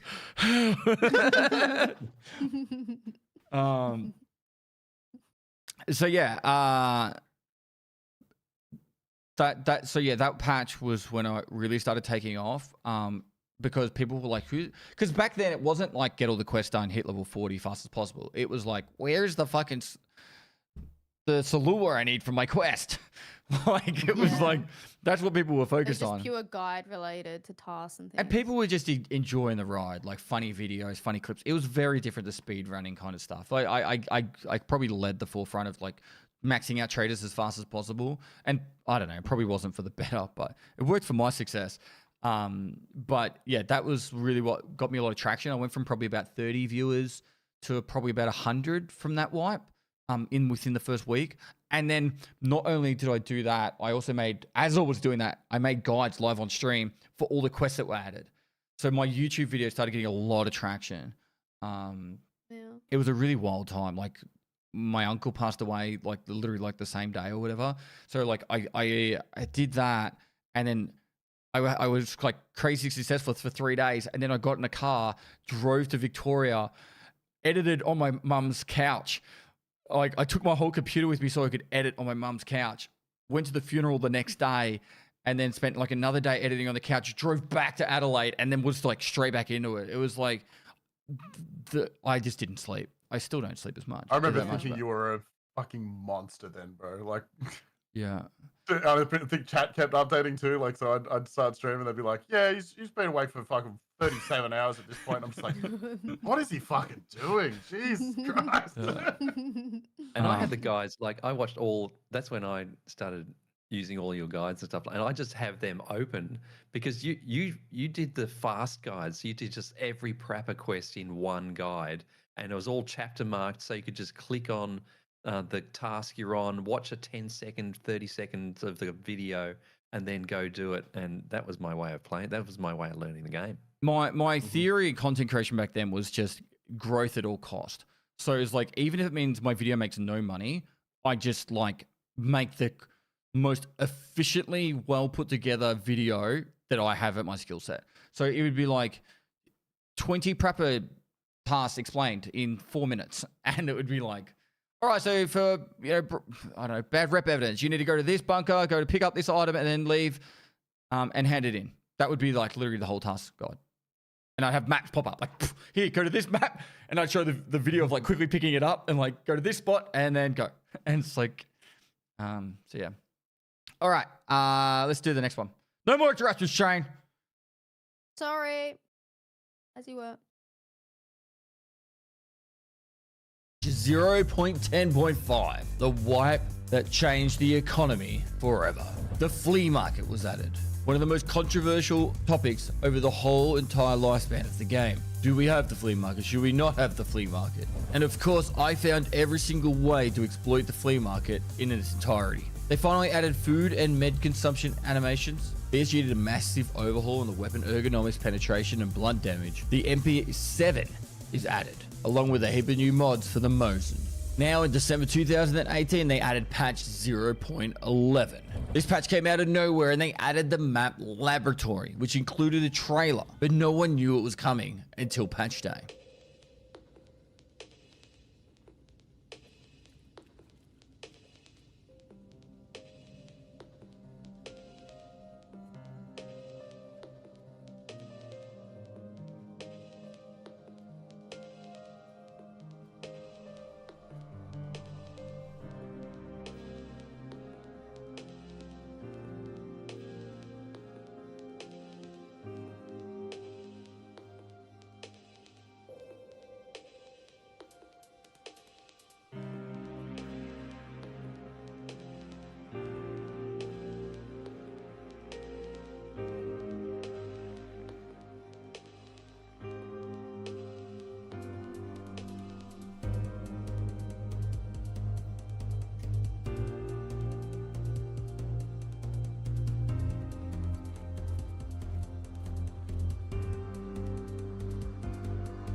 Overnight, the most valuable items in the game became the key cards from laps, and we saw our second boss added, being Killer. Customs got an expansion. They added the Kappa secure container, which Nikita had been talking about for a while, and I said the Kappa container doesn't exist, and I became the first to find out that it did. They added the new skill search. Stims were added to the game, and they made it impossible for PMCs to loot melee weapons from other PMCs. They added the ADAR the HK416, the RPK16, and the Remington 700. There was various new melee weapons added, including the M2 tactical sword. We got our next batch of night vision, the NVG-10T, the GP-NVG, and the N15. They added new gear, including the Zook 6A armor, the Wartech TV-110, and the Blackjack 50 backpack. More cases were added to the game, including the magazine case, the thick item cases, dog tag case, and a Holdilnick backpack. At this point in the game, all cases could go in your bag and still be able to go into a raid, leading to memorable moments like going into labs with a thick item case and trying to loot the entire map. They also added new ammo, including the Igornik and 9x39 BP and SPP ammo.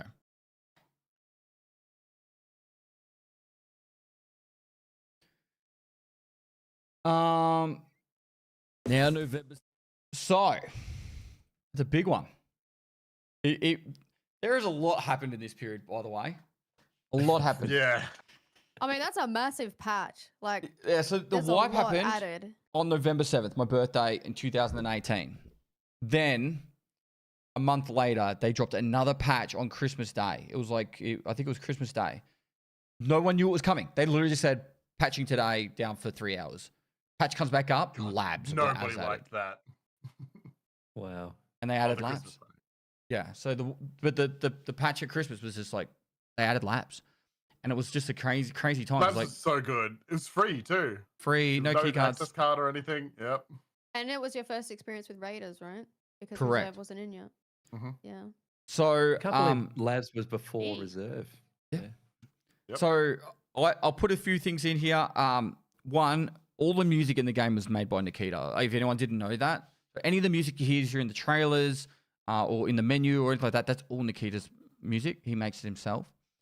It's Just called Gene throwback. Burn. Gene Burn when he makes music. And he's really good at it. He's really good at it. Flea market was added. This was crazy. No one. You were doing the flipping, right? That's what you were doing? Not this patch. This wipe I didn't. Okay. So this wipe, everyone was trying to work it out. But see this here? There was actually priority sales on the flea market. So you could pay an extra fee to have yours at the top of the list. Oh my god. What? Yeah. Is that why it's all gold? Gold. Yep. Yeah. There was like it was very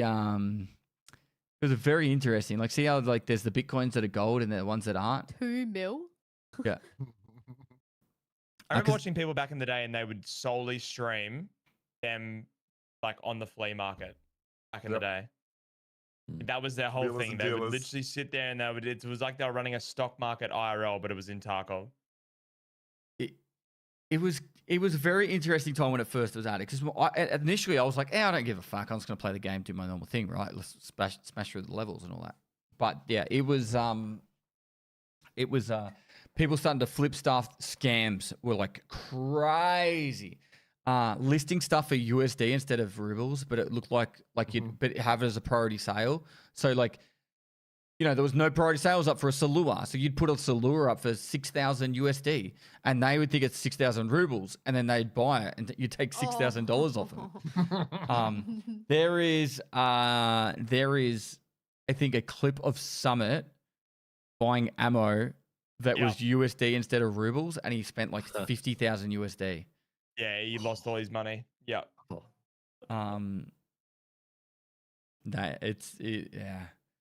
It was fun.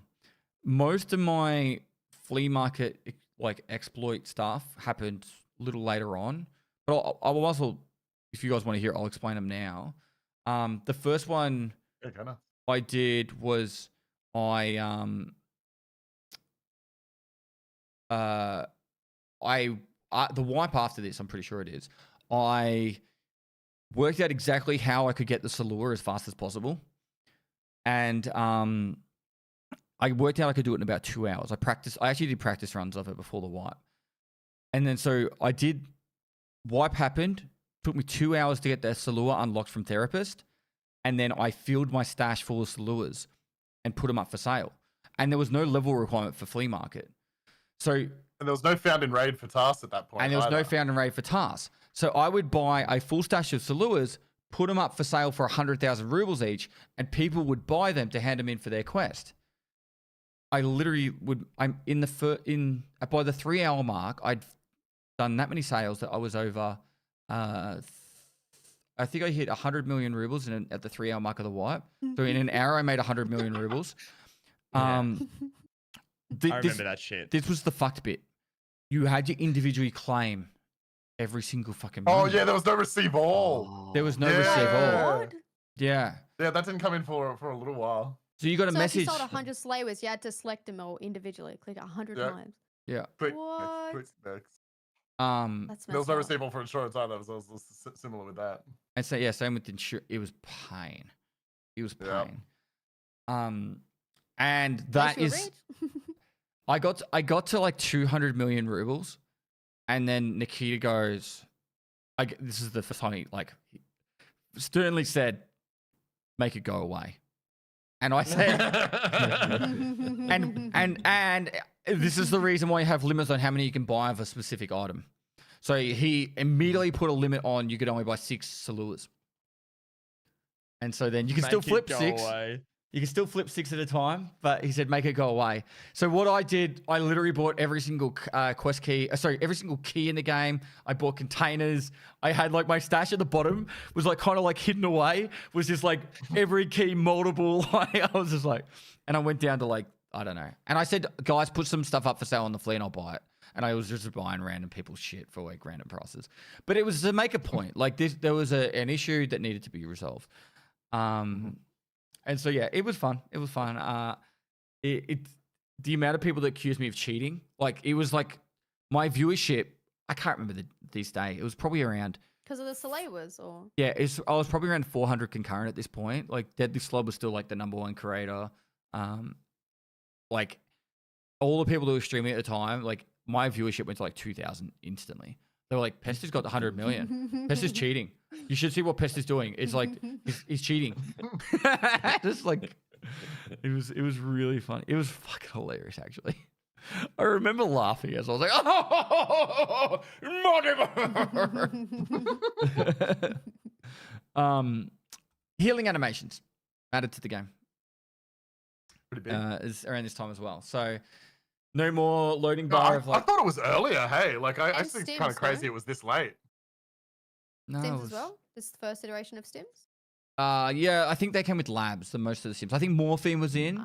Yeah. But yeah, like healing animations were added to the game. And same Sims with didn't really come in until weight limit stuff, right? no, and Stims the came in weapons. with labs. There was some Stims in labs. So it was like early. Oh, they ones. did. Oh, okay. There wasn't lots. It was like 4 Like initially. it was probably just like proper toll and Yeah. stuff like that. Yep. Yeah. And eating and drinking animations came in too at the same time. So it was both at the same time. Skimming through the video. Okay, so I will talk about some of the dramas in history of Tarkov as well. This patch, in my opinion, probably didn't save Tarkov, but definitely turned it around from being in a really bad spot. So there was a big drama that happened where, and BSG aren't flawless in their fucking ways of how they handle things. I've been very honest about that. So there was a group of people deliberately trying to sabotage Escape from Tarkov and Battlestate games. Like there was I can't remember the names of them. I won't name drop them if I remembered, but they were literally out to try and destroy Tarkov. They were making up false claims, absolute bullshit. And what they were doing, they were DMing me, other creators. Eroctic was one of them, saying stuff like everyone's accounts have been breached, everyone's credit cards have been breached, everyone's details, their remember email that. addresses, everything. And so they were sending me videos of like, oh, let's look at this file folder of like everyone's account details, and they were like copy pasting into like the launcher, like the username and password, email, all that kind of stuff, and it was all blurred though. I'm like, show me the unblurred version, show me the proof, show me something, and I'll talk about it. But until you show me the proof, I ain't fucking touching that, because that's like, fuck no. But Eroctic did. Eroctic said there's been allegations that your accounts aren't safe, your credit cards aren't safe. And so BSG copyright striked him for 2 videos initially, and then 46 other videos. And What the fuck? yeah, Wait, striked him because he said that your accounts have been been compromised. compromised. Yeah. and because of that, the news ran it, and it was like trending across like game developer copyright strikes, content creators for speaking out against like potential security breaches, blah blah blah. It was a horrible time. Like I think at this time I'd already started talking to people like Slash, Anton, and Veritas and that, and we were all talking to each other like, do we fucking jump ship here? Like, is this like the death of Tarkov? And then like overnight they dropped labs, and I kid you not, the conversation just stopped. BSG It's literally went away forever. went away. The copyright strike stuff, Nikita took away all the copyright strikes except for the 2 that we're talking about, the security breaches. I think eventually they got taken away. I can't remember. And it was a pretty rough time. Like, Roxy's a really cool dude. I've met him in Croatia. I've drank with him. He's actually a fucking legend. Yeah, it was just a really shitty time. And I think the history should speak of like the truths of everything, right? Like there were bad times too. It wasn't just like, oh, this patch was amazing, I loved it. And like just clarify, like that the data breach thing wasn't real, right? No, it wasn't. But it did. Yeah. Oh, so it's just All people threatening completely it fabricated. and just Yeah. trying to talk shit, basically. But it did help BSG to put more security in place, like third-party two-factor and authentication stuff. or two-factor authentication. Yeah. Like yeah. Were there many cheaters at this point? Yeah. There wasn't even Okay, Battle so Eye that at this was- point. Oh, there was no anti-cheat, like proper anti-cheat. No, they had the in-house anti-cheat. In-house Which is anti-cheat. effectively no way. Which is I'm sure effectively that no was way to amazing. cheat. Yeah. I'm going to be honest. I was never a part of this, and I don't know if it is true or not. But people were saying that the only people that ever got banned were cheaters that killed streamers, like other streamers that were reporting them to devs. They were literally the only people that were getting banned. Outside of that, The it was- anti-cheat was just one person on a computer just looking at clips. Like, yeah, they look sus. You're done. yeah. There was a guy that lived in factory. His name was Rudolf Hess. It's like a Nazi, like a Nazi name from World War II, and he literally would just cheat factory all day, and like it was my playground. I loved factory, and I couldn't play factory on Australian servers just because of that. It was like you could, and there was no way of reporting. There was no in-game report function. There was like you just had to cop it. Yep. To be fair, it wasn't like as bad until like basically the flea market, I think, is what made real money trading more viable. Accessible. Yeah. So before that, there was still real money trading. There were just websites. Like this is a crazy thing, right? And you'd go into raid and like with the guy and like they just drop shit for you and stuff, right? Yeah. Yeah. Like there was websites like, you know, car repair where you got to like you got to hand in like 4 car batteries and whatever it was, and spark plugs. Like you would have to pay $2 for a car battery on that website. Like I remember looking at the website being like, who the fuck pays $2 for a car battery? You know, because they would have to like physically like put it in their bag and then go into a raid and then drop it for you, and then you'd have to put it like, so obviously it had to be worth their fucking time, right?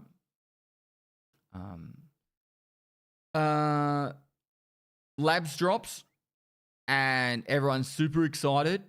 It was a fun time, to be honest. It was a fun time. I played a lot of labs on release. Like I know I'm not a labs guy now, but like when it released, when it was free, I pretty much only played labs this patch. There was no access cards required, so you could play labs all day.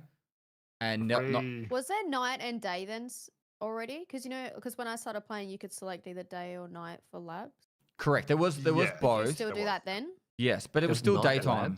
Yeah, but it was still the same. Yeah, there was. You could do insomnia on it. It was so nice. It was fun. Sweaty but fun. Yeah, I did like I literally did level 1. Like this is the time of like where there wasn't really that much content to do besides play a map and shoot people, and so I would do stuff like 1 to 40 labs. So I'd literally start a brand new account, go into labs, and not stop playing labs until I hit level 40, and I do it in one sitting, as in like I wouldn't sleep. So that was just how I played fucking Tarkov. I'm assuming the Raiders gave you good XP. Yeah, then the as Raiders well. were good XP. Yeah. And then Killer was added, and probably the most notorious scat boss, really. Yeah. Killer was a very interesting chap. You could leg meta him, and he would just stun lock. You stun lock him. Oh yeah, he would just go into with a. Boop, boop, boop, boop, boop. Yeah. I used to just go in with it in a scab run and just pistol his legs. You just ketter him and stuff. It was nuts. It didn't matter what weapon you had, you just had to shoot him in the legs. Like you literally just kill him. And I killed him with every gun in the game, largely using that tactic. Like and he only spawned outside Kiba. Yes. Yeah, the one spawn. I probably helped influence the multiple spawns, but I kind of wish it went back. Mm. Well, it's too many now. Well, the problem was, So many. yeah, I would like it if it was just ground floor, but like back in the day, this was an interchange raid. It was like first 5 minutes was 6 people running to kill killer, Yeah, running to brutal. and then leaving the raid, and then there'd be the rest of the people just like eventually doing the rest of the map. Like 90% of the player base just went straight to kill killer in the middle of the map and left. And it That's was how the mostly packet player loss scabs thing after felt the as first well. 6 minutes. sorry, say that Remember again. the packet loss bug where if you didn't get packet loss, boss was there? The same thing happened. If there Yeah. was packet loss, there would be no one there. Or people would rush in and then leave in the first like 5 minutes. So I'm a bit on the fence. I think it'd be nice if it was just on ground floor, but like we still have people farming killer anyway. So I think the best was when he was outside Kibba, to be honest, because then most of the killer hunters would die within the first 2 minutes of the raid, pretty much. They'd all fight each other outside Kibba. yeah. The only time I didn't like it was when he was also underground. It was just too much. Dude, him being Trying to underground clear as well top is, floor, ground, and not a bottom. good time. Dude, I remember when they first made him dynamic and we walked under Idea in the dark and he was behind one of the buses in the complete darkness. And I was like, what? This is a fucking horror show. Like, what is happening? And when I say I influenced it, I was one of the people that I said killer should be moved around the map. It shouldn't just be in front of it. I wasn't like DMing Nikita saying move fucking killer. Like I was one of the people that were on the side of like he should be moved around because Interchange was very much the same raid every single time. Like, you know, most maps kind of feel dynamic, like you anything could happen. Interchange was very much just like run to the middle and find all the players there and then reset. You know the notes we're getting so far? A lot of this is Pestily's fault. Yep. Thanks for the hardcore white Pestily. Yeah. Yeah, Nikita said during the fucking cast that I did not influence the fucking. You paid him. Come on. Yeah. You literally, come on. Okay. Customs expansion. The customs expansion was the hillside. So, you know, behind New Gas, there's that back area of the hill. That was the first customs expansion. And Wait, that Some was of you weren't wasn't so always there? choke pointed. no. No, So you know the rock it was ledge? just that train and the bridge. Yeah. Yeah, so you What go the past the hell? bridge where the train is, through the concrete barrier, through New Gas, and you know how there's like that you can get up on that ledge now and like on the rocks now and overlook New Gas and like Boiler Side. Like you wouldn't be able to get Was up at the there. end of the map. You wouldn't be able to get up there. It's just rock wall. Yeah, it's just a fence. Yeah, and a rock wall. So yeah, you can now get all the way up the top there. So that was the first customs expansion, and that was to stop the choke point being the bridge in front of New Gas. They made it that you could actually. It's not even that much wider, but it is wider. Like, Yeah. Did they add the other river crossings then too? that was a little bit before. That very first expansion that was mentioned. Yeah, was the when they first added one. resort is when they added the extra So customs realistically has had like 3 expansions then. 3 more. massive changes. It's probably had the most. More. I think. Yeah. Yeah, because there's Wait, still actually, yeah, there was another one for Skelly as well. So that's and 4. Stronghold, and then the more recent Oh, one. yeah. And now with the extra buildings, yeah. You can actually see the old barrier, like that fence from the train, like the bridge with the train line bridge. That barrier that goes down to dorms, that was the old Border barrier of the map. Yep. Yep. Yeah. They just put holes in it, and then now you have that whole like hill section there. And same for Elbow, before, where you would Crack just- House is. yeah, Like you can still see the exactly, blue yeah. fence. That blue fence that goes along there, that used to Yeah. be a That whole was the old fence barrier. of the edge Yeah. of the map. You just Juice Cannon came in funneled- sometime early 2020. So still another year away, I think. when they added all the foul attachments. Yeah, someone in chat was just asking when the Juice Cannon was. Yeah. Cap and container. So Nikita kept talking about the Omnicron container and the Kappa container, and I was like, "This motherfucker's bullshitting. Like, there is no Kappa container." And then I'm playing the game one day. I finish the raid. I open up my messages, and it's literally just because I made a tweet saying that Kappa container doesn't exist, and then Nikita literally I have an in-game message from system saying Kappa container does exist, and it says get, and I click the button, and it's a fucking Kappa container. And now this is back in the day where you could drop a container in raid. I forgot to mention that earlier. You could drop your containers to your friends. So, for example, if you had an EOD account and your friend had a standard account, you could drop your gamma container to your friend, reset your profile, and have another gamma container.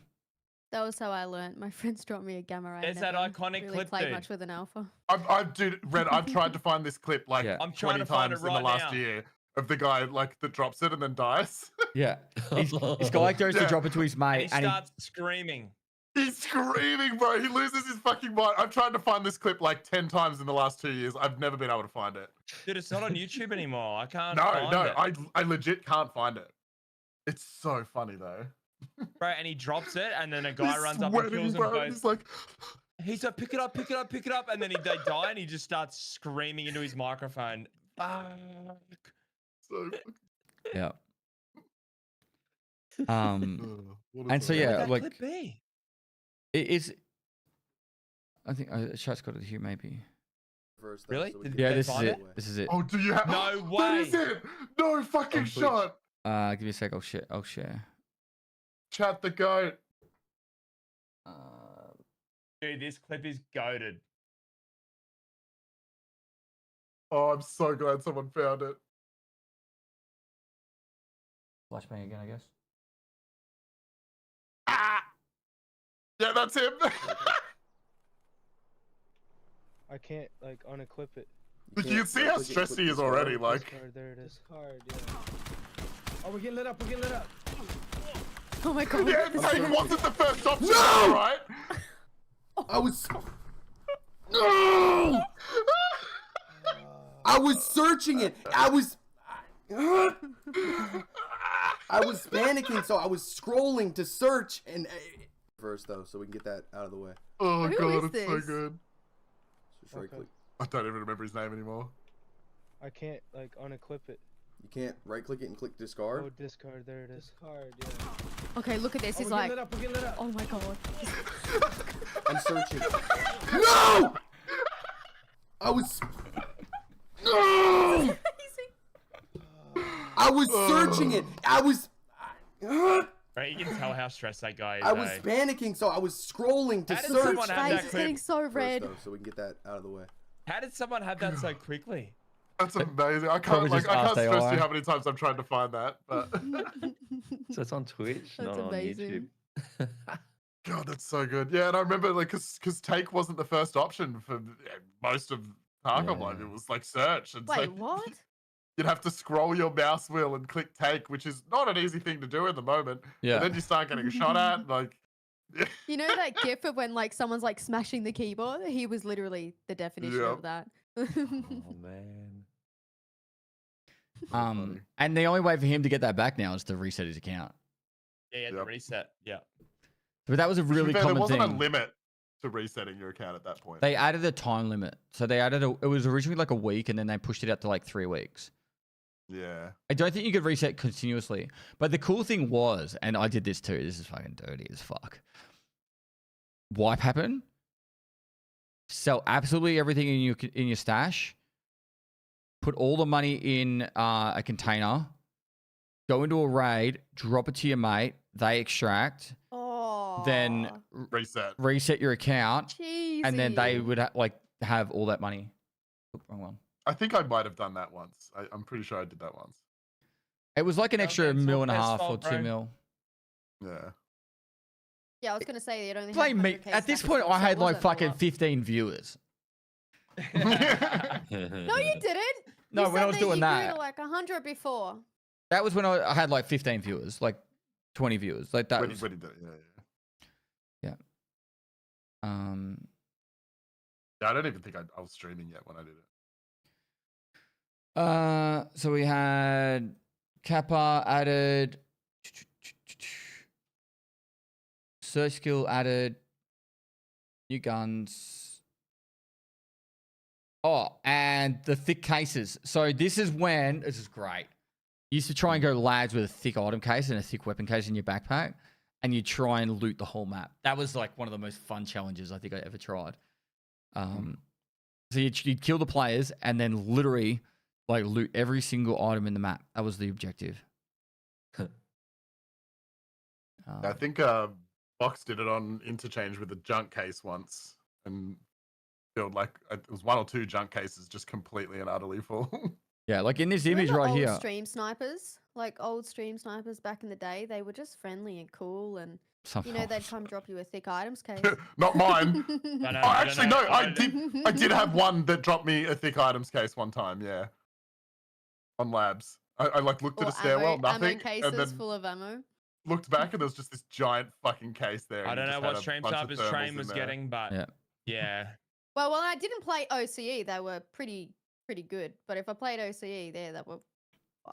Yeah, at this point in the game, there's no weight restrictions, by the way. Up until this Yeah, point, no there's weight, still no weight restrictions. So You extract 300 kilos, you know. I found so many bugs in the game. Look at weight in this clip right here, 144 144. kilos, and it's not yellow or red or anything. It's not even orange. So Yeah. I got my weight to, I think, 2,000 kilograms or 1,000 kilograms once. In the process of doing it, I worked out that, and this bug might still be in the game. If you load in with too many items on you, the game can't load it into the server. So, and you would lose all the items. So what I did was I had literally like, imagine like thick item case filled completely with ammo cases, filled complete with a buckshot. And then, and so I had like literally so many items on me that the game was like, you're going into a raid with like 15,000 items. And it was like, it would just get stuck on a waiting session start. It would just crash the client. Yeah, just couldn't process it all. And so, but yeah, I could do it in offline raids. So, you know, effectively you could have 2,000 kilograms on you, jump off a ledge and you just break your leg. Like, you wouldn't even die. But yeah, I did report all those issues and that, but I think most of them got fixed. I think people were running into the similar issue that were having a dog tag case in their container and then having it filled while they were going into a raid. Yeah. There were people having longer loading times and issues because of that too. Which were God, also... I forgot the bag case you've got there. Like that used to be a straight up thing everybody did. Just a bag case in your butt, and you just had mags and mags and mags of ammo. So when they added ammo reloading chat, like animations, where it's like tick tick tick tick, it was actually faster to have a mag box and then just switch out mags out of your container. And this was like a really common way to do PvP. You kill players and then take all their ammo, and you take their ammo by putting in the mags inside your mag box. Crazy how it's changed, eh? I didn't even notice that. I just saw it and like brought back memories of mag box in the butt. All right, next one. We've got to keep moving. We've got a lot to go. Can't believe we're still only at 11.7. 11.7 though. Ooh. All right. Ooh, we're getting closer to when I arrive. Next one. Nearly reserve time. Or is 11.7 reserve time? Comps. Now fast forward to April 8th, 2019, patch 0.11.7. We are about to get one of our most lackluster patches in the history of Tarkov. After we had a huge wipe in November of 2018, they added the flea market, and a month later, adding labs. After 6 long months, we get patch 0.11.7, where they added the SVDS, the Vepper Hunter, and the MDR. They added found in raid status to most of the quest items. It became the start of the candid sight meta, where majority of people would fight with guns using a candid sight, so their arm was held up higher to block the face and torso hitbox. Added lab access cards to labs, because previously it was free to enter. Added their third USEC voice, added 9x19 AP 6.3 ammo, and then a few months later, Battle Royale was added into the game. During this period, there wasn't a lot to do. It was the first time I reached 1 billion rubles in Tarkov, and I reached 100,000 followers on Twitch. For the period between the wipe in November 2018 until the next wipe that happens in October 2019, I grinded out every aspect of the game, making guides about everything. 100 marked rooms looted, 100 red keycard rooms looted, 1,000 filing cabinets, and much, much more. It was literally the worst wipe in the history of Tarkov when it comes to content. Hands down. We got literally 3 guns and had nothing else to do. Was the next wipe when the Twitch drops happened? Sorry, I know I'm jumping ahead, but yeah, that wipe was Yeah. pretty. Yeah. We mundane. don't have to spend ages talking about every one. Look, if we've got stuff to talk about, we can talk about. But yeah, realistically, 11.7 was we were sitting around waiting, like, oh, they're gonna. So the BSG argument was at this point in time, we're doing a Unity update and we're waiting for like Unity 2019 to save the world or some shit, right? Or 2018, and we had nothing to do. I Like- thought this was point 12, but yeah, I got this confused. This was a really lackluster wipe. Yeah. That was Yeah. one of the most dead wipes, I'm pretty sure. Yeah. Because there was no content. It was, yeah. That's so Um, funny because that's my first wipe, the one that you just showed. But it was I played a month of it, and then I saw your Twitch drops, and that was like when it went crazy. And then after that, I was addicted. so the thing about that was it was actually really good for me as a content creator because I actually really learnt. I fine-tuned a lot of my skills. Like, whilst most people were like playing other games and stuff, I'm still there like trying to build editing skills or learn the game. And it's how I became like pretty much the walking wiki is because I searched like 1,000 filing cabinets or I searched like 1,000 duffel bags. I'd screenshot them all. And then I can't remember if it was one of the mods or I actually started a Discord channel, a group called the Physicians. And one of them coded this thing that would identify images of all the items in the game and would count it into a spreadsheet.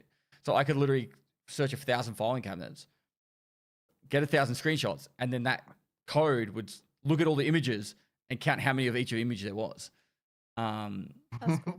Really smart. And so I made guides about shit, but yeah, it was fucking boring. Like nothing was more painful than that wipe for me. Shall I we? think this is the first wipe I left for like I actually started like playing other games for once.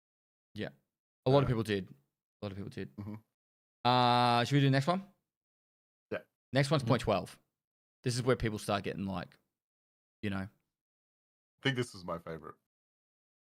Now for patch point 12, the wipe of October 26, 2019. This is when they added the reserve map.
Так.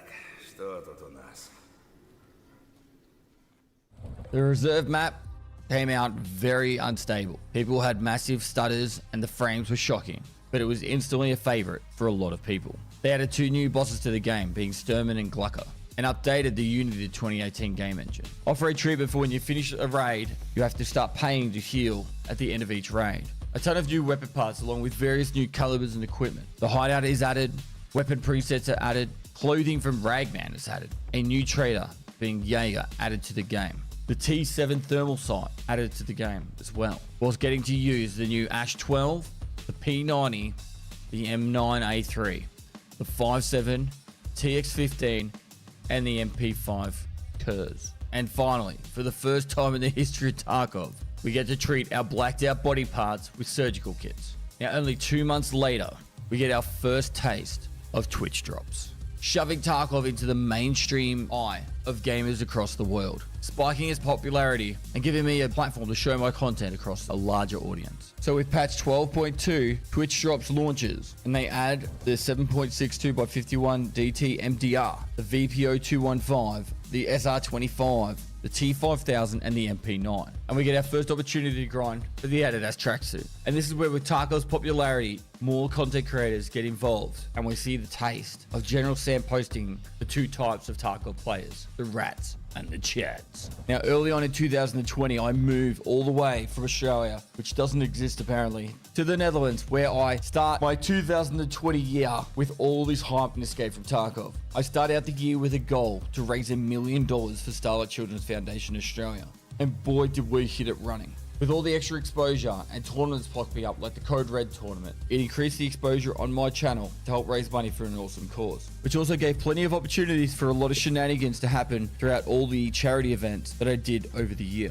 So next up we have patch 12.4. Interchange gets a rework with new interactive objects, extracts and keys. New keys are added to Interchange such as the Ultra Medical Key, which requires the power to be turned on to use. They added the Hole in the Fence and Scav Camp extracts to Interchange, and the new overweight debuffs to Escape from Tarkov. They divide the stamina bar into 2, so you now have leg and arm stamina separately. We get the VOG 25 and VOG 17 hand grenades added, and the grenade case. And during this patch is the first of the Twitch Rivals tournaments, where I compete with Iron Fist and Veritas to win the European Twitch Rivals. Now, during this time, there was a lot of people using a program called Reshade, which would make it that you could change how the game looked from nighttime to daytime and brightness levels throughout. So in patch 0.12.5, BSG added their own version, being PostFX, and made it bannable to use Reshade from this day forward. They also added quick treatment service for therapists post-raid, and the Puppet Shaft was added during this patch. Oh, This what patch a is go to crazy. time. Yeah, what a huge My wipe favorite. It's period. actually crazy. Whoa. Yeah, this one's nostalgic as fuck. Sorry, patch. This is peak Tarkov for me. Like Yeah. reserve Yep, 12 same. point era is my absolute peak. So You never left reserve that year, did you, Drake? No, like I legitimately did. I stopped questing. I stopped going to other maps. I just played reserve for like 3 patches straight. I can almost guarantee that I had the most hours played of reserve because that was also I'd stream like 15 hours a day back then, and I just played reserve for 3 patches I straight. couldn't run it. I got like 20 FPS. yeah, so when the Yeah, first I patch couldn't run it. Bad happened, at first. which was like the actual .12 patch, reserve was like super stuttery. I think Big Fry made a video about it. He's like, dude, this map, like, I can't do his accent, but like, he's like, this map is fucking awesome. Really cool concept, but holy fuck, it runs like ass. And Yep. it was probably one of the following patches in that wipe that they fixed it, but it was like unplayable realistically for majority of players. I think the queues were broken that wipe too, right? I think I remember queuing for 30 minutes to Yeah. get into customs on that wipe. So So- that's why I originally became a reserve main, because Yeah. reserve was the only map I could queue into without You couldn't waiting a task. million years. And I was like, oh, I love this, and I just never stopped playing it. You Yeah. couldn't task because customs was like 25-minute queues to get in, and then if you died off spawn, you're like, oh, cool, sweet, back to a 25-minute queue. Now Yep. Shroud. Didn't we also... Sorry. No, sorry, you're fine. Didn't we also mainly try and queue Singapore at that time because we couldn't get games on We tried OCE? everything. Yeah, we tried everything to get Yeah. in. like OC might be 30 minutes, but Singapore might be 15. So we queued those servers a lot. So there was a lot of bigger content creators that had started like really getting involved. Like Shroud and Summit had like dabbled from like 2018 onwards, but around when Labs was added, Shroud played a lot. Like as you saw in that video, Shroud got the added that tracksuit. Like he killed Killer 100 times. Like it started getting more mainstream. I think actually Shroud was streaming on Mixer. He went to Mixer, Not right? yet. Might have been mixed. Not yet. You might have been, yeah. No, it was on. Oh, actually, not yet. That was 2020. Correct. You're right. Yeah, I think that was a year later or something. Yeah. But yeah, like it was definitely getting a lot more popularity, and that's when we had a lot of the queue issues. Did you notice a lot of First the time I ever heard of Tarkov was when Shroud played it, and then I was like, oh, this game looks good, but no one ever seems to escape. How's this game work? And then I searched YouTube, and then all these Pestily videos came up, and I started watching them. I thought, oh yeah. There was no D2 on reserve at this point. It was literally just all above there was ground. The tunnel. And the cage area, you know, where there's like the 4 cages you can unlock. It was the tunnel between Dome and North Pawn, or whatever you call that pawn building. There was a rotation from Dome down. I'm pretty sure,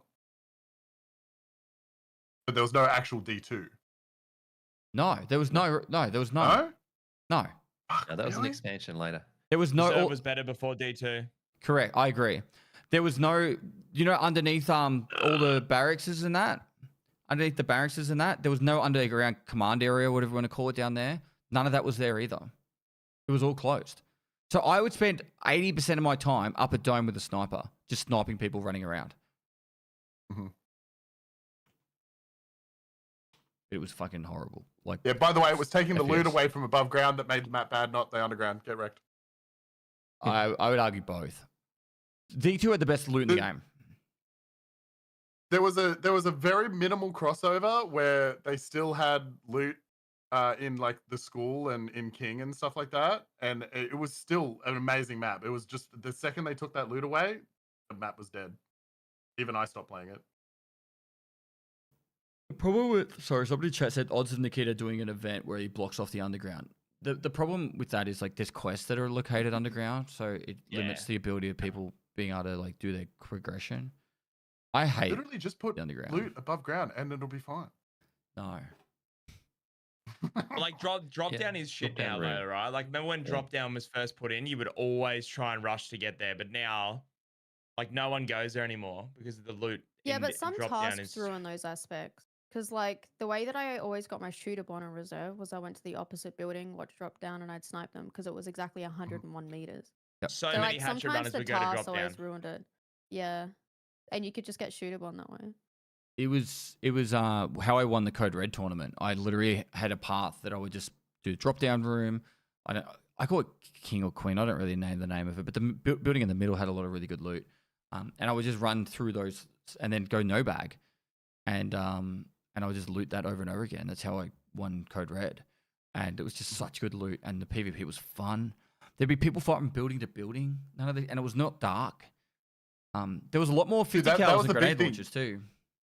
You could see through windows, like you know, when right. at some point they did that lighting change, and you can't like see in windows from outside anymore. Yeah. But you used to be able to, and it was great. But yeah, pretty much none of those emplacements are where they are in that trailer anymore. They all got moved and cut back. That was my first experience of watching a Pestily video saying go to that middle building, King, and get all the loot on those shelves, and then like a week later, that loot was all gone. Yep. And in the trailer, it shows the hideout. So this is our first iteration of hideout, which was very limited back then. There wasn't a lot of crafts. Yeah, there wasn't. And it didn't really have a lot of buffs either. It was just And like the train extract, right? It was The just only there. other It was just extracts a- on other maps were car, I think. Yeah, that was the first train actually. I thought back The then first- it was easier to This craft map than I in was than to general- find them when you started. Yeah, Like there's a couple of yeah. things. This patch in general is when they like really started experimenting with extracts. Like that's why a lot of people hate reserves, just because of the extracts. But yeah, that was the map that they really like tried a lot of new things and ideas. Oh yeah, Sturman as well. Yeah, so Sturman was added and Glucker were added to the game. Big luck, daddy. And then coming out the Ash 12. This is our first chance to get clothing from Ragman, and then they added the killer tracksuit at the same time. I didn't know the Ragman clothing was so far back. I thought that was newer, but yeah, that's maybe it's just because we I have so think much it was options just now. basic ones for a long time, Yeah, yeah, right? yeah. There wasn't- whereas yeah, now there we wasn't have a lot. So many options. So Now we've got Hawaiian shirts and stuff. It's crazy. when Drops 2019 happened and I had the big boom, the only way I stayed awake on the first day for 37 hours straight. It was, I think at that point, it was one of my longest streams. And when I was streaming, I was just doing the hunt and killer because that way I didn't have to think. I was just like run and kill, run and kill. And I remember Nikita being like, "You've got like 100,000 viewers. Could you like do something else?" I'm like, "I'll fall asleep if I do anything else." So I didn't do anything I'll fall else. asleep. Yeah, I was fucked. I was so cooked. I went live thinking it was just another fucking Tuesday or some shit. And it was just like, I go live and I'm on 10,000 viewers in like under an hour. And it just kept going up. So God. it was You insane. got like over 100k, That right? was nuts. Yeah, on the the first first week, I got 100K. I swear you got to 200. Yeah. One 250 time was in during one of 21 the or drops. 22. Yeah, I got that were 265,000 crazy. viewers. Insane. Fucking. Your whole chat was just sub, like primes. I so had. many And primes. exclamation mark drops. I don't know if it was Duties Yup. or Boomer or someone. Someone made a Tarkov Prime ad for me that was like, do this and get Tarkov Prime sub today with your Twitch Prime sub, and I've never gotten 2,000 subs faster. Like it was like chat froze, wall of subs. Chat froze, Yeah. wall of subs. It was like 200,000 viewers, and I played the video, and it was literally 2,000 subs to Primes instantly. Yeah, it's kind of crazy. Insane. Jaeger was added, and so initially when Jaeger was added, it was Nikita kind of like deemed it as like doing achievements. The quests were meant to be difficult in a way that it was like an achievement to get it done. And he spoke about that very briefly in our interview earlier today, saying that like he wasn't, when he added Jaeger, it was meant to be more a grindy quest that would be a little bit more difficult. Yeah. So Yeah, he's just annoying. It's just like, do this bunch of kills without any armor. Yeah. T7 was added, and no one liked it because it was too OP, and this started the whole conversation of thermals are too overpowered. And then that's when they nerfed a lot of them. They made the T7 17 million rubles or some shit, No, and dude. then they nerfed the other two into the ground. Let's like, yeah.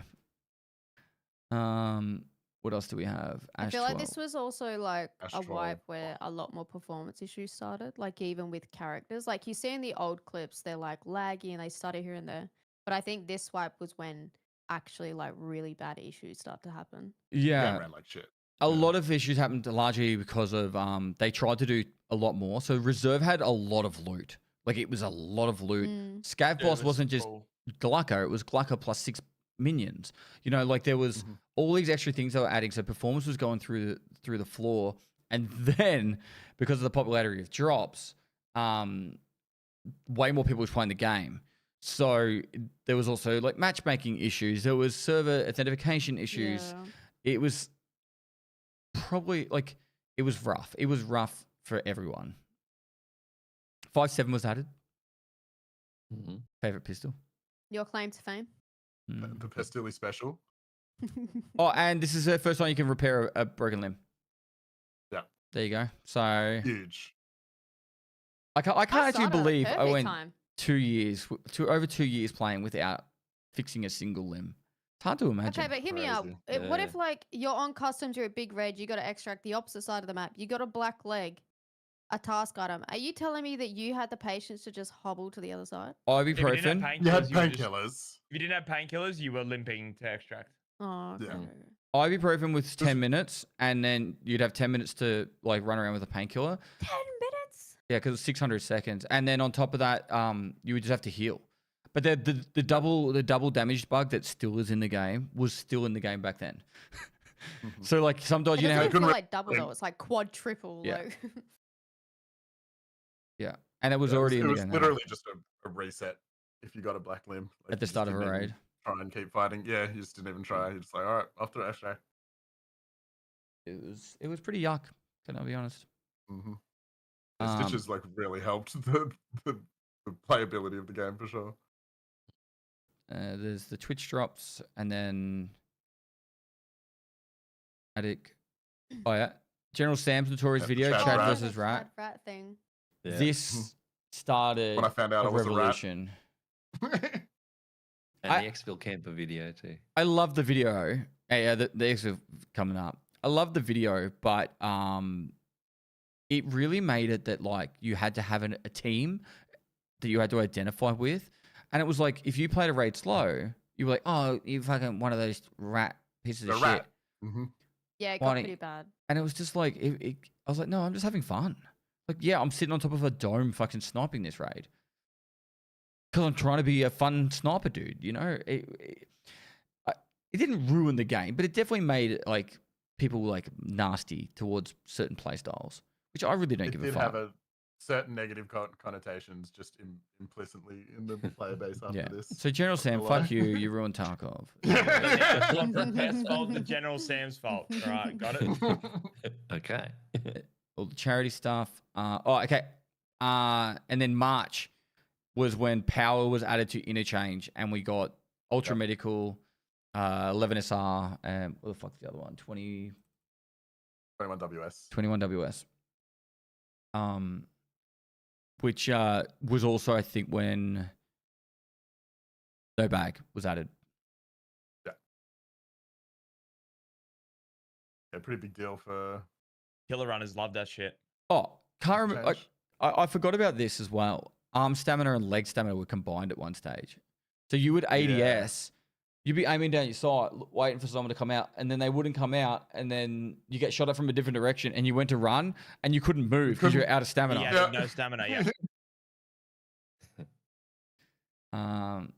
So yeah, it's pretty big. it was good when they separated it. It was actually a really, really good.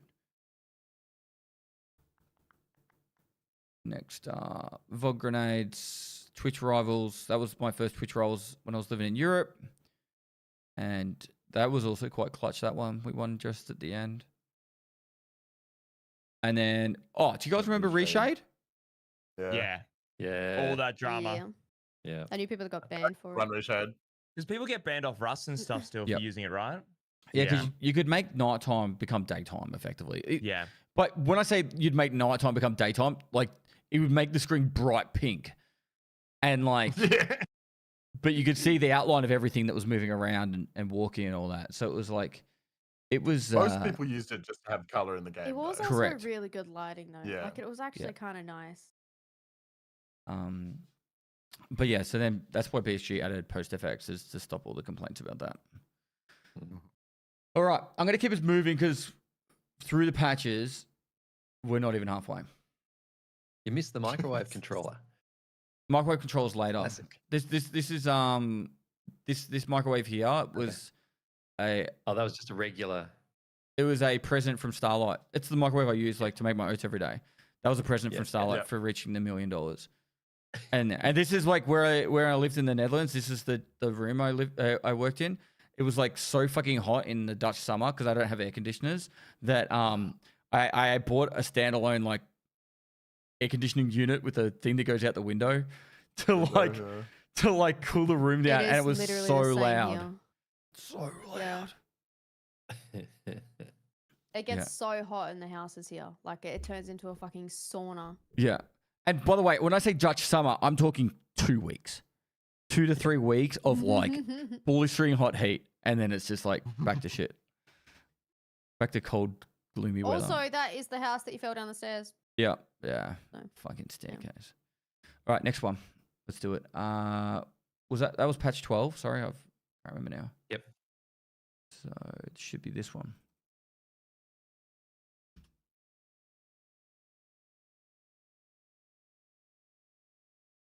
Now for patch 0.12.6 of May 27th, 2020. They added the capture checks to the flea market to help combat bots. Stash space for all editions was increased by 2 horizontal rows. They added the ability to lean while prone, and this was the first time we got to get our taste on Steam Audio.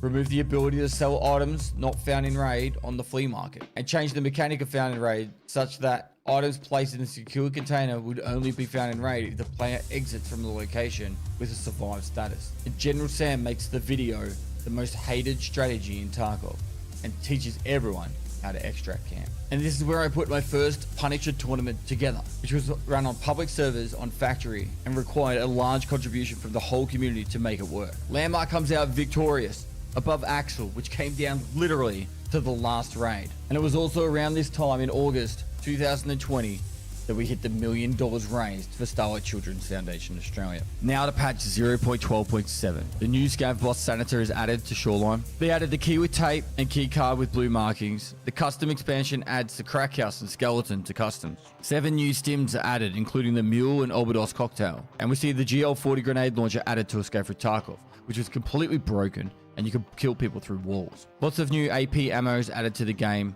like the 366 AP or the M993, and they added the surgery and aim drill skills. And it was at this point that the Tarkov Punisher Tournament 2 took place on labs using BSG's private servers. Next we have patch 0.12.8. We have the new RFB added to the game with the M45A1 pistol, but most importantly, the KS-23. This shotgun became the new leg metal and destroyed everyone in its wake. They added the compass to the game, the new skills for crafting and hideout management, the fast backpack drop functionality, a warning that the generator was left on when exiting the game, and they added heavy bleeding, which could be healed with the hemostatic agents.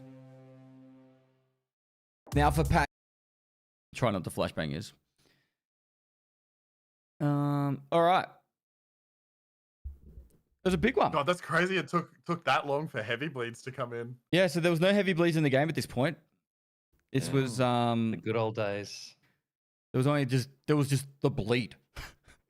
Yeah. You had a bleed. This is when Tarkov was like mainstream media, peak popularity, kind of like very talked about. COVID days, so everyone's at home. You know, like literally playing video games. No one worked. Everyone was a degen.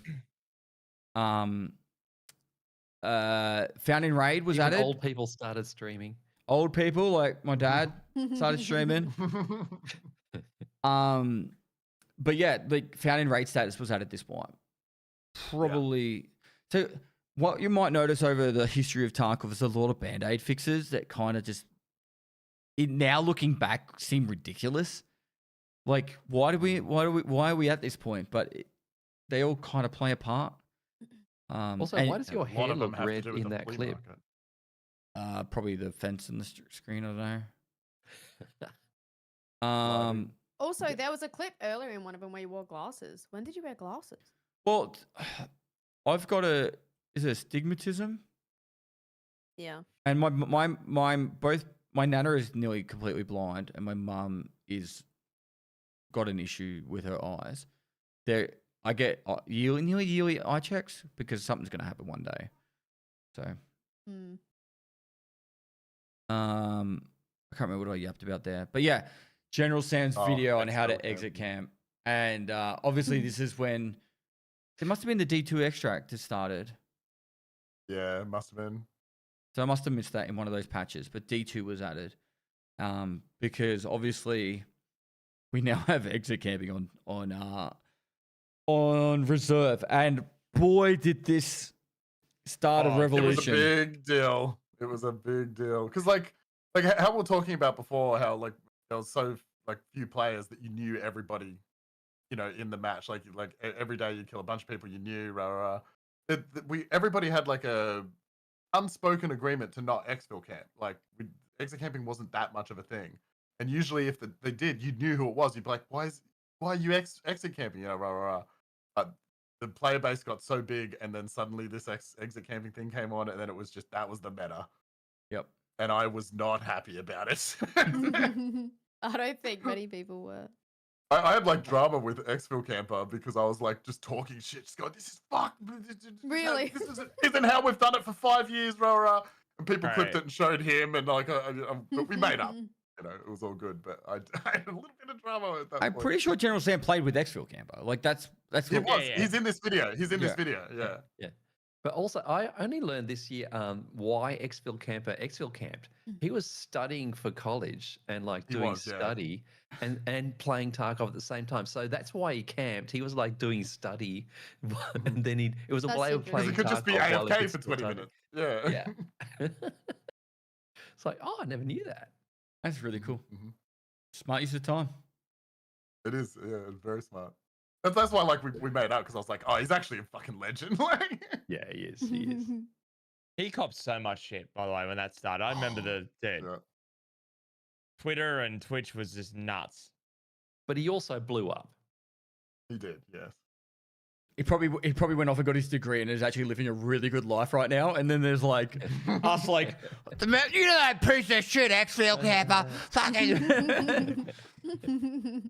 he did the fifth escape. Yes. Punisher tournament number 1. So I sat down with my team and I literally talked about what makes like sport good. Like if you were to go watch the NFL, like Super Bowl, what makes it exciting? And I was like, I want to do a tournament like that. And that's literally what I did. So I reached out to all the people that I knew. Fair TX, I honestly, he should get way more of a mention in the history of Tarkov than people really talk about, because Fair TX was probably the first YouTuber to actually make really fucking good YouTube videos for Tarkov. Like, Yeah. Like super cinematic story driven, like yeah. kind of awesome content. Yeah. If you can go look at the Punisher Tournament 1 intro, or maybe, yeah, I think it was Punisher Tournament 1, or maybe the third one. Some of the He did 3. I know that much. He did all 3 of my intros. Okay, yeah. But like the intros in those are literally insane. Like they're fucking Yeah, awesome. Really, really good. He would like get, and this was before offline raids, where with co-op offline raids, like he would have to go onto an online lobby, clear the lobby, then with his friends in that lobby, film like kill scenes, Like getting the cinematics and stuff. Yeah. and then Oh my god. clear the lobby again, wear the exact same gear again, and then film it from a different angle, because he'd have like third person perspective on the kill scenes. Like, My god. yeah, like insane amount of effort. That's like fucked. a 1 or 2 minute intro was like 2 to 3 weeks of filming and editing for like a Plus, his like editing is next level too, and it's not quick to do the kind of edits he does. Those are time consuming edits. Yeah. Like I said, doesn't get enough credit for like putting Tarkov like content creation, particularly for YouTube, on the map. Like he some of his earlier videos like did really well. I think he's from Eastern Europe somewhere, so he's got like that like kind of that Russian tinge to his voice. So he would do videos breaking down like the ASFL, and they did really well. Like I think those videos got like potentially like 1 million views. Videos or something Yeah. like that. Yeah. But like the cinematic ones where he actually did from within Tarkov, like perfect, you know what I mean? Yeah, so Punisher Tournament 1, I wanted to put on like this like cool event, but BSG didn't really want to have a bar of it. So I said, fuck you, I'll just do it myself.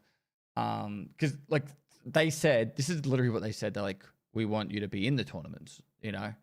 So I said, well, I'm going to do my own one. So I reached out to all the creators. So I want to do a tournament on Factory, and you would have to do 100 kills. It was 3 hours, many kills you can do as possible. That's it. And I'll full screen this just a sec. Where was this in the video?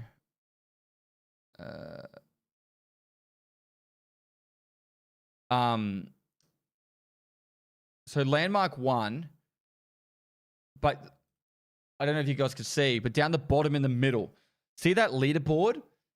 This blew BSG's mind. They're like, how the fuck did you do that leaderboard?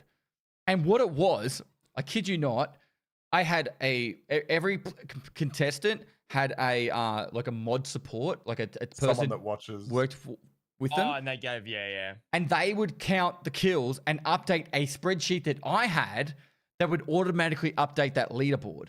So I had the leaderboard in real time, and then I had like the contestants all up on screens. It was chaos. It was so much fun. And then because this was on public servers, every motherfucker out there was like, I'm gonna fuck with every streamer possible. So I got, the only thing BSG gave me was 100 trial keys. So I gave everyone a trial key. I said, here you go. This is your account for the tournament, right? And then everyone that was publicly playing, I'm going in with an Alton. I'm going, like, so they had level 1 traders, and they're going in with like fucking Ketters and fucking M4, stock M4s. And the fact, like, it's a real testament, like Lamach, Axel TV, Glorious E, Hyper Warren, Tweak. It's a real testament to how actually good they are at Factory in particular, but good they are at the game to be able to do that. Like, we are talking Stream Sniper Central. I was like, everyone in the world, these guys are going to be playing on this fucking map at this time, competing against each other. And it was like, it was fucked. Like, the fact that they even got like that many kills, and like There's 60 kills in that environment. Jeez. the bottom like 20 people pretty much quit. They ran out of money. Like, it was it was impossible. It, like I said, testament to how well they did. And I shit you not, we made it. I think the rule was it was when the timer ran out, you got to finish your raid, but you had to be deployed when the timer ran out. Axel deployed like 15 seconds after the timer ran out, and I think he got 2 kills in that raid. So we had to like go back and double check. He was a great sport about it all, by the way. But yeah, it was like, we're talking down to the wire. Down to the wire. 59, 58. So Yeah. It was cool, man. Like, it was fun. And the best part about it, this was when Tarkov was like, yeah, BSG had made mistakes, but everyone was really positive and really, it was just a really fun time. So yeah. Tell me, how did you get Dan as the casting? I just messaged him. I go, Dan, do you want to just cast this with me? Was he playing Tarkov? Yeah, there's videos of Dan playing in 2017. Yeah. He's OG as fuck when it comes to Tarkov. Right. But the best thing about Dan, if anyone doesn't know who Dan is, Dan won Big Brother in America, like early days Big Brother, and came runner-up. He went back and came runner-up a second time. That's right. Yeah, he came back. And he's a really charismatic and energized, like an energetic person. He still makes content. He's in TV shows in America. He's just a legend of a dude. But he was like the yin and yang for me. Like, I was like focusing on running the tournament and getting all the stuff going, and he would just like ask, like, bring up points and questions and all that filler information that people want. It was really fun. He's a good host. And he was brilliant with he got all the contestants to write information about themselves in a Google Doc sheet or a Google form, and then he had printout, like big A3 printouts on in front of him. So he's like, that's why he's always looking down. He's like, oh, Axel TV. Oh yeah, he's from Russia. His favorite sauce is tomato sauce, ketchup, and he was just like, he was really good at it. Like, he was just a natural at being like entertaining and continuously talking. Like, he was really good at it. Yeah, and I got the pleasure of, like, we crossed paths in America. I was in LA for a COD thing, and he was in LA for one night, and we realized we were both in LA. He ran from a restaurant as I was getting like an Uber to his hotel so we could just catch up for like an hour. It was awesome. He's an absolute legend of a dude. And I don't think we used the ESPN stuff from Al Smizzle until Punisher 2. We might have used it in Punisher 1. I have to go back and check. But Al Smizzle did like a full ESPN breakdown. So we got everyone to screenshot their main account stats, and then we wrote them into a spreadsheet. Al Smizzle did like his full fucking diagnosis of it all, and then he did like a full ESPN like sports bet breakdown before the actual competition. Yeah, the old Sports Center crossover. Yeah, it was sick. It was so cool. And like, some of Al's predictions were off, but you know, some of them were on, so it was cool. But But like I said, the community aspect of it was really cool. Oh, there's the final scores. There we go. Like very clear. It was the most brutal, like to get a kill on a trial 7-day account. So it was a brand new level 1 account, and on a public lobbies with people stream sniping and everything. That is actually a crazy spread. Yeah. I used to watch Warren so much. He was just so insane at the game. He was very good. Like, Yeah, Warren was a beast. Lion he was Rez. so consistent. Yeah, Lion Rez is from South America. I'm pretty sure it's from Brazil. And we got him up on the cast, and you should have seen how excited he was. He was like bouncing off the walls, like, yeah, Brazil. I'm pretty sure it was Brazil. It'd be really probably offensive if I've got it wrong, but he was so fucking excited to be there. It was like, this here is what I miss of Tarkov. The community where it was like super positive hype. I really hope we can get back to, more positive period in Tarkov history or future. All right, Sani was added, and he's still a bastard to kill in my opinion. Sani. Yeah. Oh, crackhead. Yeah, literal crackhead. You shoot him in the head 3 times and he pops 4 more stims. Worse when he ODs. Can I just say, like, every boss they added, and it was like 1 per wipe or less, no notes. Every boss has been great. Every boss is a great character and asset to the game. Nobody complains about this boss. That this is a shit boss. They're all amazing, right? Yeah, I think they do a really good job of making them unique and actually feel like a boss. Yeah, they're pretty good. I'm not a Rashal massive is a fan sack. of them, Rashal does nothing. He's a bitch. That was the first one. Well, he's OG, yeah. All right, guys, custom expansion. This is our first. This is Stronghold and Crack House. So 2020 was when we got Stronghold and Crack House. Chat's so right. long Partisan ago. What the sucks. fuck? Partisan sucks. Yeah. Yeah, We'll get to him. Colin's pretty bad, dude. He's got like Harry Potter powers and just jams his gun while he's running at you. I hate it. Grenade launcher added as well. This used to think of it like the explosion was just a big sphere. And if you were in that sphere, you would die, even if you're on the other side of a wall. Geometry, yeah. Yeah, so like explosion happened outside the building, like 4 people would die. I think there's a clip of Landmark in Shoreline. He shoots a grenade launcher once, and the people are running into the building, and all the people outside the building are dead as well. Dead. They're dead on the outside. It was so ridiculous. What a fun thing to die to in Tarkov, the grenade launcher. I hate it. Oh. To be fair, I've only died to it like 3 or 4 times ever. Yeah, I've not died to it too much either, to be honest. Impact nades probably Actually, pissed me off more. Especially from the goons. The best thing I ever did when it got added was I GL'd 2 guys at Extract on Shoreline from inside resort. Do you remember that, Drake? Yeah, I remember that. Yep. That's fucked. They killed the boys in East Wing, and I was in West, and they were running to Extract, like shooting off, like, haha, and then I just GL'd towards Rock Passage and killed both of them. Just random shots, killed them both. Yep. Crazy. They probably reported you so fast. Baddie's got a good one too, yeah. Baddie's got a good GL clip. He just shoots into the sky. He won the Tarkies last time. Yeah. He just shoots to the sky and it's just like kill. And the reason why he knows he got a kill was he got Shooter Born in Heaven done. Yeah. Yeah. Because he counted headshots. Headshot. Yeah. He accidentally shot in the air and it just killed someone across the map.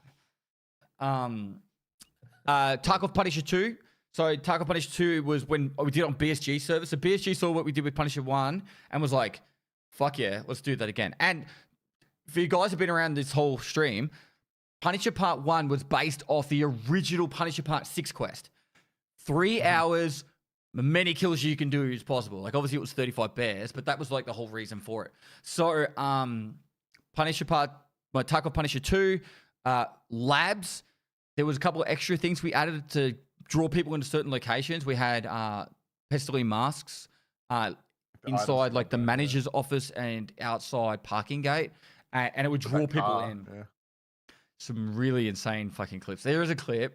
I think we showcased it during the Tarkies as like an honorable mention for one of them, where Dill Hero gets this fucking kill that like everyone's like, this dude's cheating, right? Like he's like he like just goes like just peeks out and just shoots this guy in the head, and then on top of that, we're like, holy fuck, what the fuck's going on? That's insane. And then I press like all right, let's go check out what Yoinks is doing. And I go over to the Yoinks stream like 5 seconds later, and he's like deploying, but he's deploying like Ripping a bong. Ripping a bong.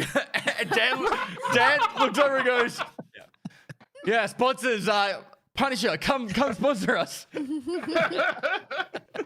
I remember, production snapped to him, and it was just like, oh my god.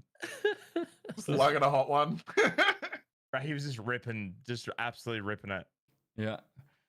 I think Punisher Part 2, I actually brought in my mate Milner, who did my production. But Punisher Part 1, I had literally mods in a fucking Discord. Well, they were doing it for Punisher Part 2 as well, going, hey, this guy's loading into a raid, this guy's deploying. And I was like bringing the fucking screens across. Punisher perspectives and stuff. Yeah. Like, so it might look like on a fine-tuned fucking thing going on the surface, but holy fuck, it was chaos in the background. Like, yeah. Oh, and Punisher Part 2, it was lagging a little bit, and we didn't realize we did the whole stream on a fucking Wi-Fi connection. That's right. At the end of it. Yeah, that's right. Afterwards, you were like, "Oh, it turns out I did that whole stream on Wi-Fi. I didn't." Oh, yeah, dude. because the casting, the stream that was casting that we forgot to plug the network cable in. So The Punisher 2 was my first ever tournament, and it was on Labs, which I had never played. And this is where we first met you. I was in the Punisher 2. Yeah, and I was so lucky. And like Dan singled me out as someone to watch, which was a big mistake, but it was great for me. But I never even qualified. I was saying before, I tried to do the qualify. You had to qualify by killing a certain number of people in a certain amount of time. But luckily, there weren't enough people enrolled in Punisher 2 in OCE, so I got bumped. Even though I didn't get the required number of kills, I did put an entry in, and so I was lucky to get in, and it was huge. It was a huge experience. So I just played Labs for a week solid to try and learn Labs before that tournament. The entry requirement was you had to get as many kills in 1 hour as possible. And I thought there was a number. There was a target number though. No, like I think it was just whatever, because like most it's based people off were whoever got the getting, say, most. like 50. You kind of had Yes. to get close to it, sort of thing. I think. I got so many hate messages. Like I'm talking like people were like quite rude to me because they didn't get in, but someone else did or whatever. And they're like, "This is bullshit. I've lost like 40 million rubles and all my gear because trying to get these many kills." And I'm just like, "Well, then get fucking good. Like stop dying." It was just like other people could do it. You're obviously not better than them. Like, and I also invited special guests. So like Stone Mountain participated, even though like, so I think I had 100 plus the invited people. So the 100 people were the qualifiers, and then invited people from previous Punishers. But it was a wild time. It was competitive. Like the 100 kills, sorry, the kills in 1 hour. I think you had to get 37 kills to qualify for EU and 35 for NA. And when you think about that, that means like and by the way, in 1 hour of factory, the most raids we saw people get was 12. So in 12 raids, you had to get 35 kills. So you had to average 3 kills a raid to qualify, which is fucking hard. Now this is old factory, remember, but still, Yeah, a lot smaller, a lot more fights. 5 people to kill per raid max, and you had to average 3 of them. So, but yeah, so NA and EU were very cutthroat. Asia, I think we had 90 contestants, and I think Australia we had just on 100. Like it might have been 101 or something, and we just let the 101 person, play. I remember my highest point. I was coming second at one point very early on because I found the first plague mask. That was the only reason. There was a big plummet after that, but it doesn't matter. I was second at one point. KS23 is added to the game. Oh, what a beautiful baby! No. Look at that! Look at that! It brought back leg meta. It definitely did. I actually really love the gun. They used to be you just bought it for cash and the ammo was just easy obtained. Now they've limited to like one purchase, barter item for the other one, and like really hard to get ammo. I could just run this gun nonstop. Like it was one-shotting. Some of my favorite raids ever are with Chaos 23. Yep. Oh, such a good time. And what else do we have? Oh, compass. Is it still broken, Dad? It's working again. Oh, nice. It was broken for about a year. That's crazy. Troubleshooting weapon maintenance was added to the game. I'm assuming stoppages aren't in the game yet, though. No, I don't think so. No, I don't think Yeah. stoppages are in the game yet. Yeah. Not long though. Don't you It's think soon. what is in the game? Stoppages, like Like troubleshooting, malfunctions and stuff. malfunctions. Oh. Yeah. Malfunctions, yeah. I remember for years the only way to have an animation of a blockage was a VSS or Val or whatever. You could fix it Technically, down to like every gun would break if you got it down to 16 durability. So if you were to shoot the that gun was it. non-stop to 16 durability, it would do a stoppage every round, but it was the same stoppage. Oh yeah. Yeah, but it was just really easy to do with a VSS because it burned Yep. so quickly. Yep. Yeah. Yeah, you're right. So yeah. All right, let's keep going. I'm pretty 'cause- sure that was around the time when, sorry, real quick, Okay. the Val and VSS were like meta as well. So then Yeah. they added the malfunctions, and I was like, "Are you fucking kidding me? I Like, I think- killed 2 or 3 people without it breaking." Like, it was so annoying. I think the next video or the one after is around the time. It was like late 2020, I think, was the ASVAL VSS meta, and it was boring. Like it was so every gun was like No.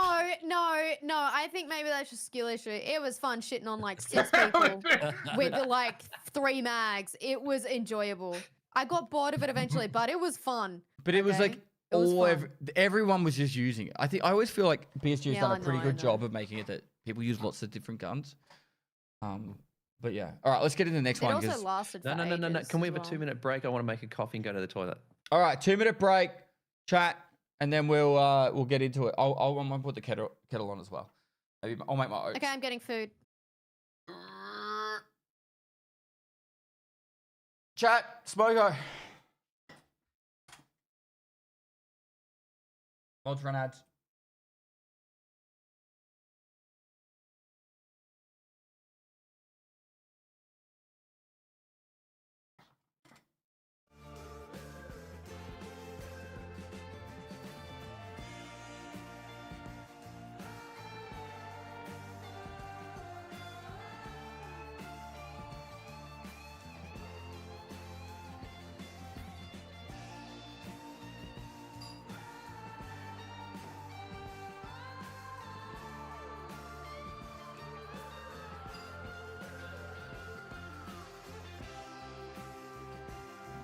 Hi, Naz.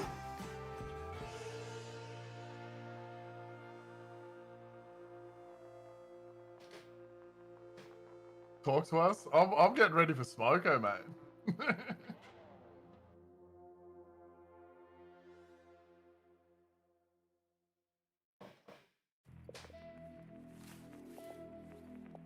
How's everybody doing? We enjoying the histories so far? This is a lot of fun.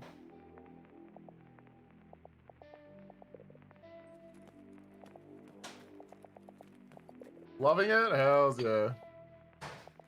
It's crazy because like the further we get away from, you know, back then, the more this all kind of melds into one like long form memory for me. So like even I like forgot that there wasn't heavy bleeds for 5 years. You know what I mean? I'm just so used to having heavy bleeds now. I literally just forgot. We just didn't have heavy bleeds.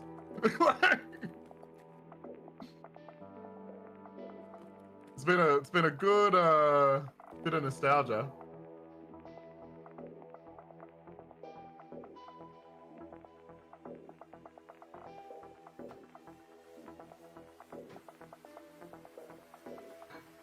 Right after I got my first kappa.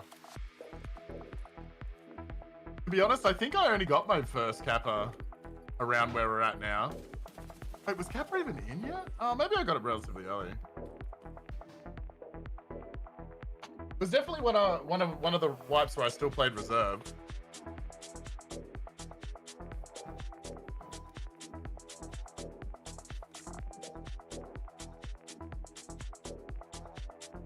But that's what I mean. It's hard to remember like what's what anymore. I used to have a pretty good memory of all of this.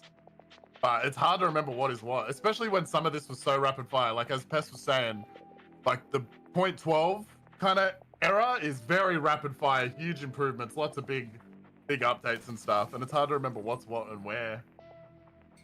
Like just Reserve in itself changed so much over 3 wipes. It's hard to remember what happened when. And that's all I played.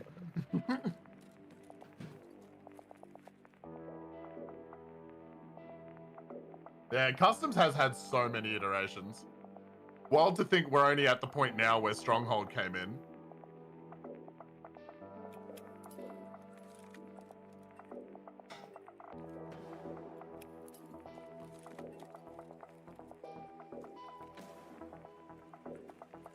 Yeah, Lighthouse isn't even in the game yet. That's crazy. Inertia's not in the game What a journey.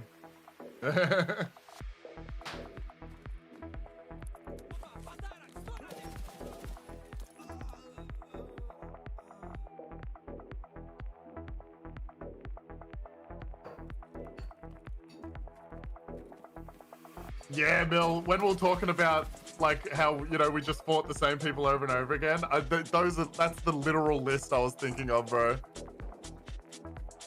God, fucking Luca, that guy was a machine, bro.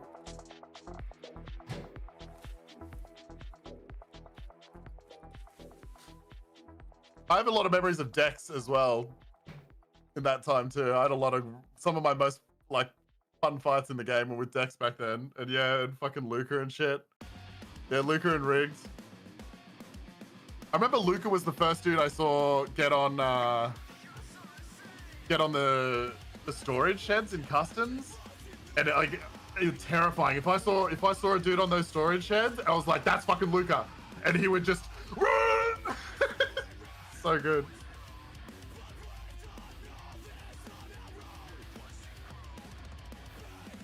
Hi, Pez. Hello. Pat wanted me to talk to them, so. Right. Have you had your break yet? No, I'm just doing a jazza real quick. Man, this is so fun, Pez. Like, I'm loving this. I'm glad. Yeah, this is Hopefully great. chat's doing. I asked chat. They said they were frothing it. So. Are these going to go on YouTube?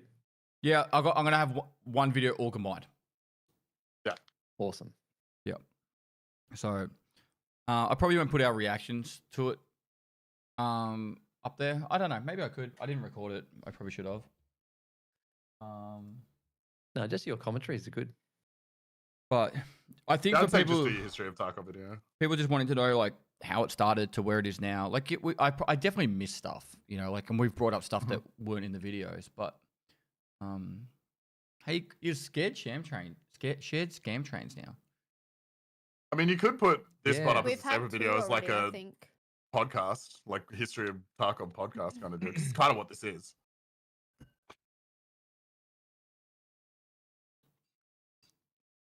It wouldn't be True hard that. for Nafa to just rip the VOD.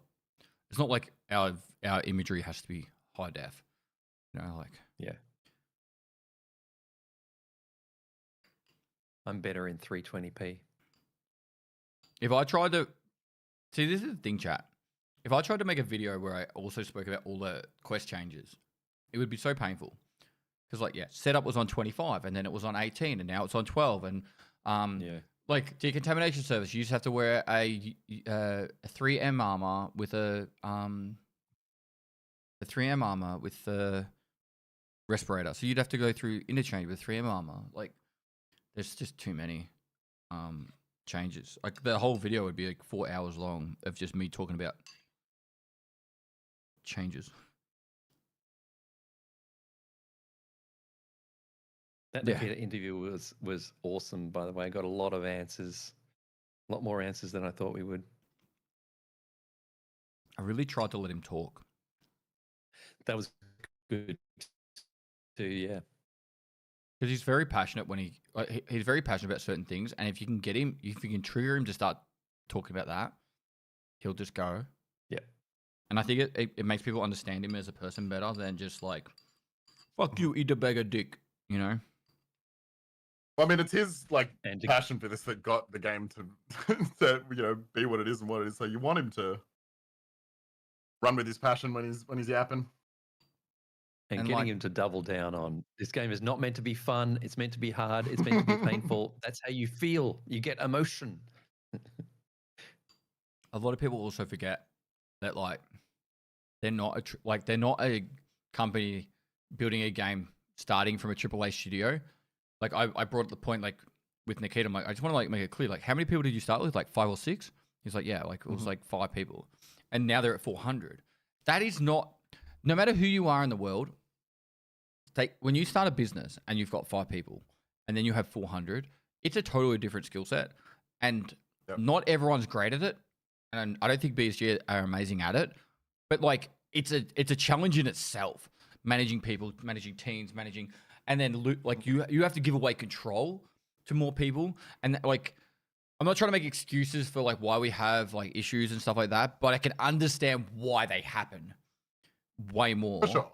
When if it's like Bethesda or EA or whatever, and they're a company that's had 1,000 employees for fucking 10 years, and then they go, okay, we're gonna make a game today. That's different. They have protocols and things in place. When you're starting as like you and your mates in a fucking shed, it's a very different experience. Mm-hmm. And then suddenly you're managing 400 people and the logistics of having all those work on one thing congruently. Like, I mean, it some would of be a those nightmare. patches, like, it's actually interesting going over them because you realize there's like 2 or 3 patches around 12.0 where it was just crazy. Like there was so much content added and there was so many bosses added in that time and maps. Like it's actually quite a lot of stuff within what, a year or less than 6 months maybe. Did Nikita say that during my interview? He goes, What? sometimes lying in bed, I will have my tablet and mess with things. I don't remember him saying that, but if he did, that's fucking hilarious. I don't remember him saying that either.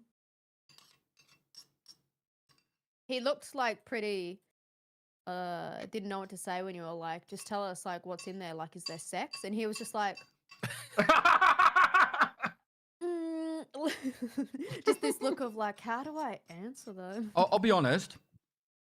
I was trying to get him feeling like giving some hype. Because like at the moment, it's all well and good to be like, it's great. You'll have a storyline and cinematics and you'll escape from Tarkov. But like, people get hype over the smallest things. You go, if he was to come out and say, you're going to be able to do XYZ, that XYZ might be the thing that makes an extra 1,000 people excited to log in on Wipe Day, you know, or play, come back. And then, you know, like, so yeah, I was just asking, like, is there anything you can just give us, you know? Like, add fishing to Tarkov, you know?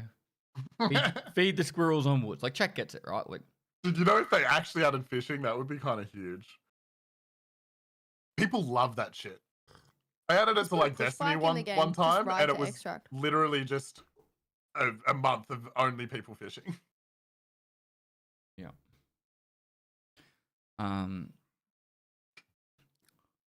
Is Red back yet? Yeah, I'm here. Yeah, I'm good. All right. I'll start the next video. Ready? Yep. Ready, chat? Let's go. Of December 23rd, 2020 for patch 0.12.9. Woods had an expansion, cultists are added to the game.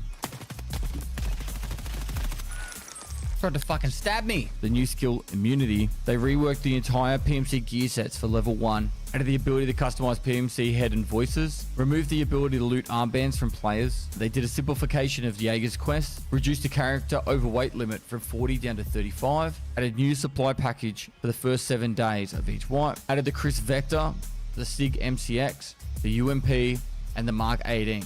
Tarkov Punisher 3 happens on the factory private servers. This would be the last of the Tarkov Punisher tournaments.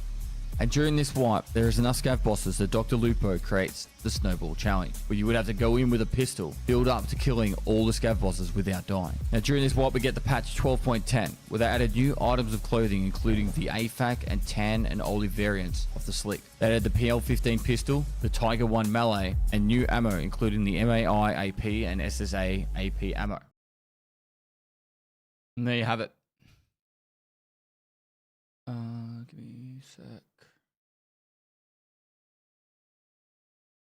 Back when Snowball wasn't official.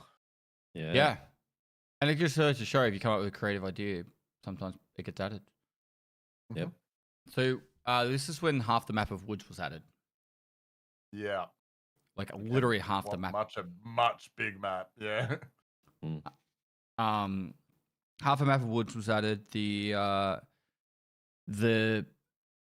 what do you call it? The cultists. So before this, no cultists. I think they initially were only on customs and Shoreline. Quote me if I'm wrong. Don't think they were on Nighttime Factory until they did an event where they were on Nighttime Factory and then they added Woods as well, right? Or maybe Woods too. From the Yep. start? Yeah, I think it was Yeah, Woods. because they had the circles. 'Cause Woods was where I first that's where I went cultist hunting. That was so rare.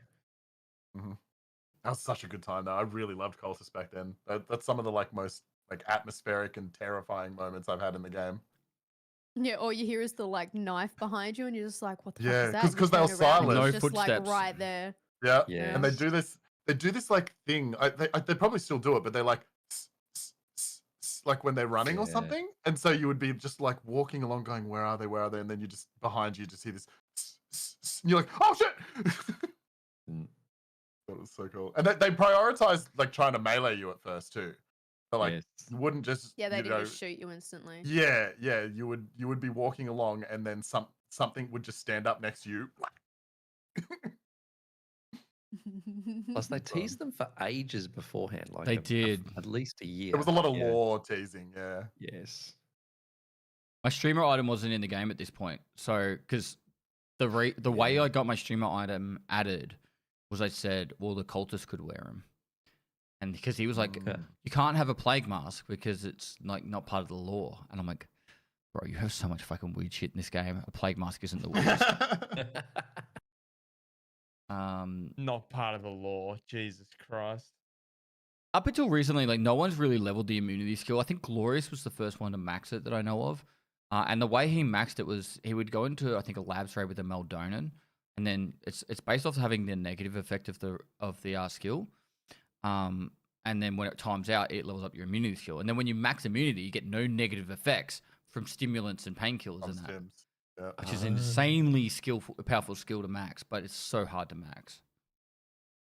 It's like 2,000 feasible. raids. Yeah. What else do we have? Oh, this is a wrong image, but so now when you play Tarkov for the first 7 days after you start your playthrough, you get a message from Prepper that gives you a little bit of free shit. That's not the Christmas package thing. It's that. I just realized, was this the first time we saw snow? No, there's snows later. Okay, I didn't even. This is just Nafa making visuals for each of the weapons. Okay, yeah, okay. I was like, I swear it wasn't that early. Yeah, because I think the BTR shows in a bit of this, and I was like, oh, that's not meant to be there, but. I forgot that the level 1 gear changed because I remember when I first played Tarkov, I could have sworn on EOD you started with a P90 and you don't start with a P90 anymore. Was it one of the gifts? I think that came at some point, yeah. Or maybe it was. Okay. The old. But they did change it. They did change some of it. They did. at So when some they point. changed it, they made it a lot more. You got a lot more stuff now. It was a big Yeah. change. Two things we have to actually talk about. One, there is a video from 2018 calling Tarkov as pay to win, and this guy makes this video that goes to 15 minutes talking about the different versions of the game, and he gets so worked up about the MBSS backpack, and he's which is literally a fucking 4x4, and he's like, you get an extra MBSS backpack. This means you get more loot against everyone else. So you go in and so then I think it was BSG added a fucking meme for a video where I think clean loots a backpack from one of the devs, and it's the backpack opens up and it's the whole fucking screen. It's this backpack is bigger than all, and it can fit. It was really fucking hilarious. And I must have forgot to include it, but it was at the start of 2020 was when it was the walking tank build, and Yep. this game reporting website did recommendations of loadouts train, and one of them was like called the walking tank, and it was a UN That's armor. what it was though. So no UN, it was the 3M white armor The 3M, yeah. with a coal pack, and he called it the walking tank. Okay, so there was like a period of time where I saw loads of people wearing that shit, and I Yeah. just thought they were being weird. Yeah. I mean, I No, guess they I still probably would be, but- genuinely thought it was good advice. They're like, I'm gonna be the walking Yeah, tank. just Google Yeah, it, they were the Tarkov easiest people to guide and kill. read It that. was like, it I didn't realize it was a thing. It was Polygon. was it? Was it? Oh, it was Polygon. Yeah, I was gonna say No who way. was it that did it? I thought the Canted and Gangster Grip was around this patch, to be honest, where it like covered your thorax and stuff. That was previous. Maybe it's the next patch. I can show it my was the chat. previous one. Yeah, Yeah, yeah, like- previous. Yeah, the candid It's previous side. one, Yeah. Oh. Yeah, but with the Gangster Grip, so you're like, you're like Yeah, I'm pretty covering your sure. thorax. Oh, because that was massive too. So yeah, the articles said it was the walking tank loadout. It was a Kiva with a 3M armor, a WT rig with an AK-74N, and a Mosin. And like this was like Oh, an yeah, that's right, it was official Kiva, reporting yeah. website. Yeah, it's and that's why it was Good always like, starting kit. the meme.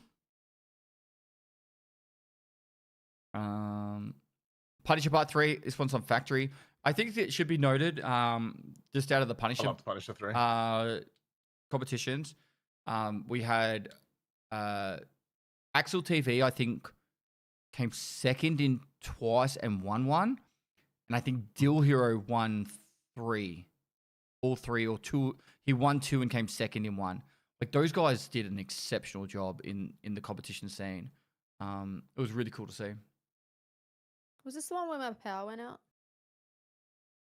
Yes, it was on Factory. I was down really bad, and then I had like some really good raids, and I was like creeping up to third. were, or like, in something, top and then three. my fucking power went out. My power went out, and I couldn't play for the last like 45 minutes. And I finally had money because I looted everyone else. Everyone else was broke, running around with hatchets, and my fucking power went out. What did you have to loot on this one? It was a battery, right? In the safes or something? It was in the office, I think. Yeah. 'Cause I remember I went into this thinking like, okay, my strategy is just going to be I'm going to loot the point item. And then I realized very quickly that wasn't the play. And I was like, okay, and I just started PvPing. The whole idea of having the item in the map was to just draw people to a location. People to it. Yeah. So like if you were to get That all the kills tourney and the was item actually out, really fun. Like it was just really fun PvP, and I loved Factory already. So that was just like it was just nonstop. if It's had a BSG lot of fun in Punisher 3. would be willing to, I would do another Punisher tournament on the old Factory again. I'd be Yeah. open That to would that. be actually sick, bro. They've I'd- said that they can turn it on whenever they want. So like organize it right. for ETS servers and then like the private servers again, and then I would be willing to open up at doing another tournament to. I it's- think of like 1.0 is a good time to do stuff that you like might not have done again anymore. But like now that it's 1.0, it's like, oh, you can do the 1.0 Punisher tournament. You know what I mean? Like, Yeah. So little did people know, I lost minimum $10,000 plus per tournament, but it was so much fun. So like it's all well and good. Like, oh, We Pestily appreciate it. makes lots of money like doing other stuff, but like a few years back, not that long ago, my wife pretty much put the foot down and said, "You can't do shit that loses money anymore." yeah. So Which is fair. yeah. So like, cause like you think about a Punisher tournament, it was 6 to 8 weeks of one editor just editing. And I don't know, I'm not going to tell. I paid my editors a lot of money. They're literally some of the best in the business. Like Frankie B, he edits for Landmark now. Because I cut back. I've cut back my workload a lot. But Frankie, he used to be one of my main editors. He now works for Landmark. He's literally one of the best in the business. There's Boomer. Most people remember Boomer's memes and stuff. He now works for a guy that he does the career ladder. If you've ever seen a YouTube short or a TikTok of a guy on a ladder in Europe, he now does editing for him. Duties, he's in chat. I'm pretty sure he's been working for another YouTuber.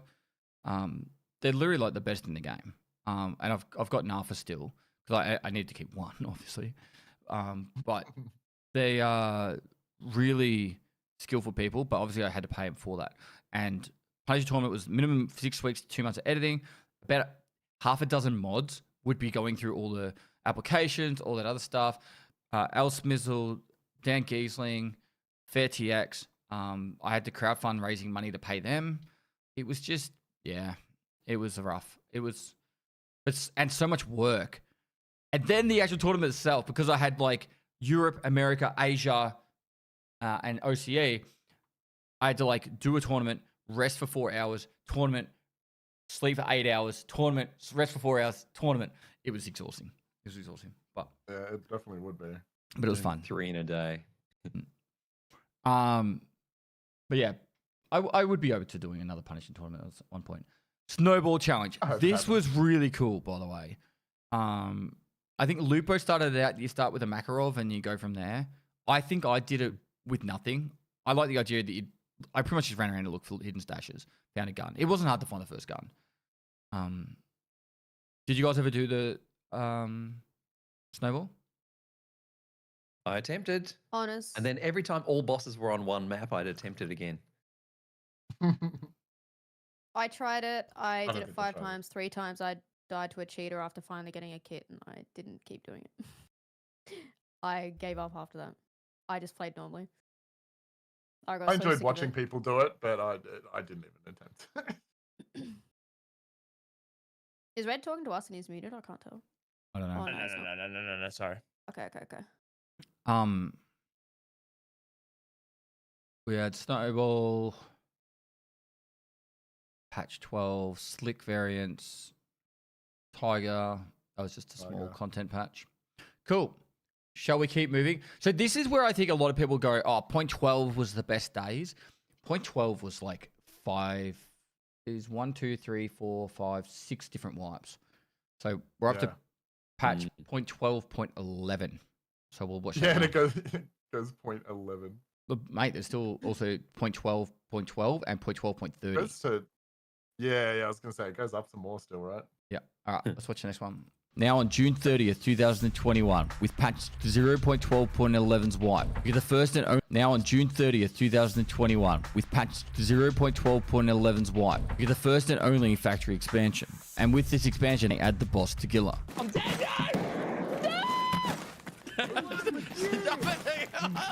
Stop hitting him! He's my friend!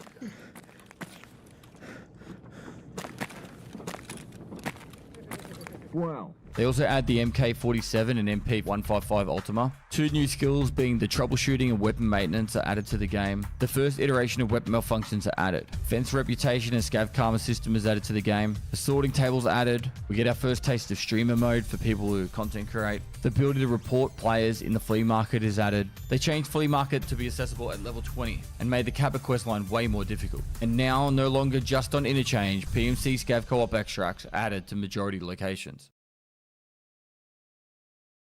Our boy Tagilla. Fuck, I forgot how funny that clip is. It's a good clip, isn't it? Is that part of your Red's like? scream is like just iconic at this stage. Yeah. Is that part of your history of or your 1.0 video, Red? That's got to be in there. It will be now. Yeah. Yeah. It might be part of our playthrough when we did it. So Reddit Ops and I did a playthrough of like a brand new co-op to Kappa. And there was some funny moments. There's a scav run where like we're arguing about killing this scav together. Like there's another player scav and we're like, you kill him, no, you kill him. It's like fucking boom. We like blast this guy. Was this the time Red through the Letics? No, that's the No, hardcore that's playthrough. hardcore. Mad. Why Oh, just bring that up? Too Train, soon, for Train. fuck's Chat's gonna be sake? so well, mad. because it's kind of fucking Some funny. people are still upset. Moving on. Fuck. You ruined it. Now chat's gonna be so mad. You. So yeah, factory expansion. So they added the tent area pretty much. That like that where the tent is now, that open area, that was pretty much the main part of the expansion. It just made it from an L shape to like a more of a square map. Square, yeah. Obviously Tequila was added. It's one of my favorite bosses to be honest, because it's not just like insta head eyes. When he actually like brings out his sledgehammer and that, you actually have to like do stuff, like move around and dodge and stuff. And he'll still very likely kill you. Like it's not like, oh, he's got his melee out. It's now a given. He'll probably, if you think kill it quick enough, he'll still absolutely batter your brains out. Mhm. Very cool. Stoppages were added here. This is honestly, I'm not a big fan of stoppages, to be honest. Neither. We And we this were was when there doing- was no like, there was no like real threshold for it, so they could stop like pretty much immediately sometimes. Yeah, I think the kid has made it. It's got to be under like 93 durability or something before it does a stoppage. It was 86 for a while, but it's 93 now, I think. Yeah. Or gun jams instead of stoppages. Newton was the meta too. Yeah. Mutant was so good. When was the date of this wipe? June 20th. This was my 35-day subathon when I did this one. This wipe. Yep.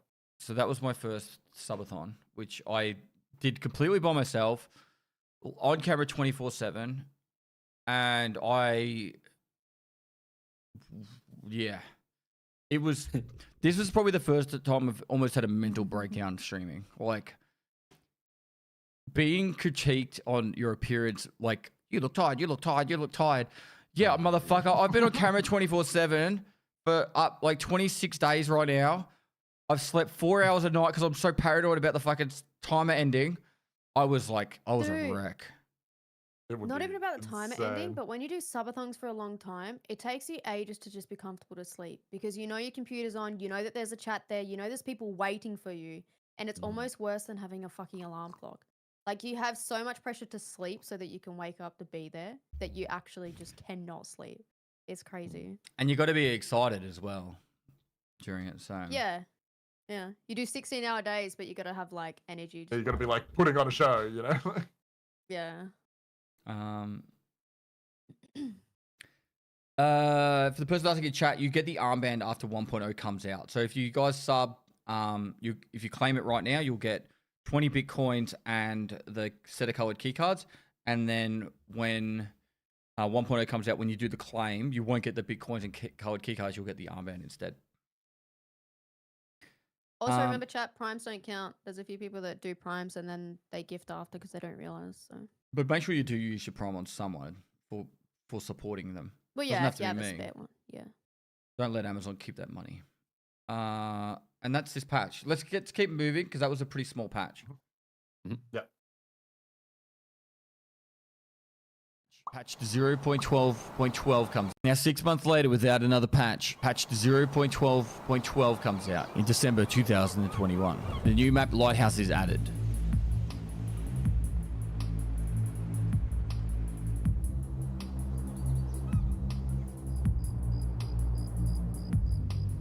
This should be Inertia, right? Oh, sorry.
A new AI type, being the rogues, is added to the map as well. And then probably the most controversial change, the actual way and flow of the whole game, Inertia, is added to the game. This changed the mechanics for crouching and movement based off the weight and how everyone interacted with the world. Yeah, that's the worst gun in the game right there. I hate that fucking gun.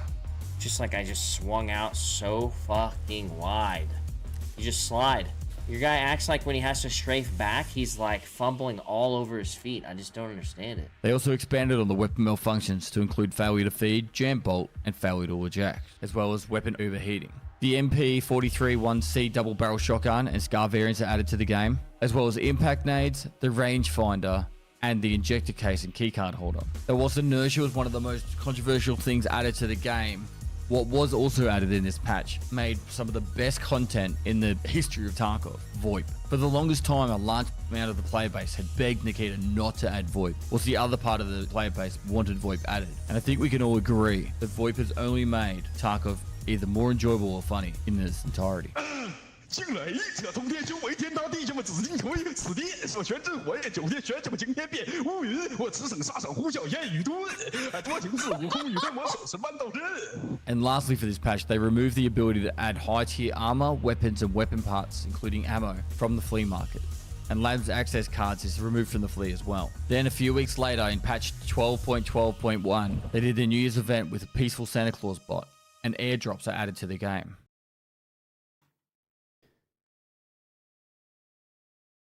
That was a crazy patch. Oh, Lighthouse.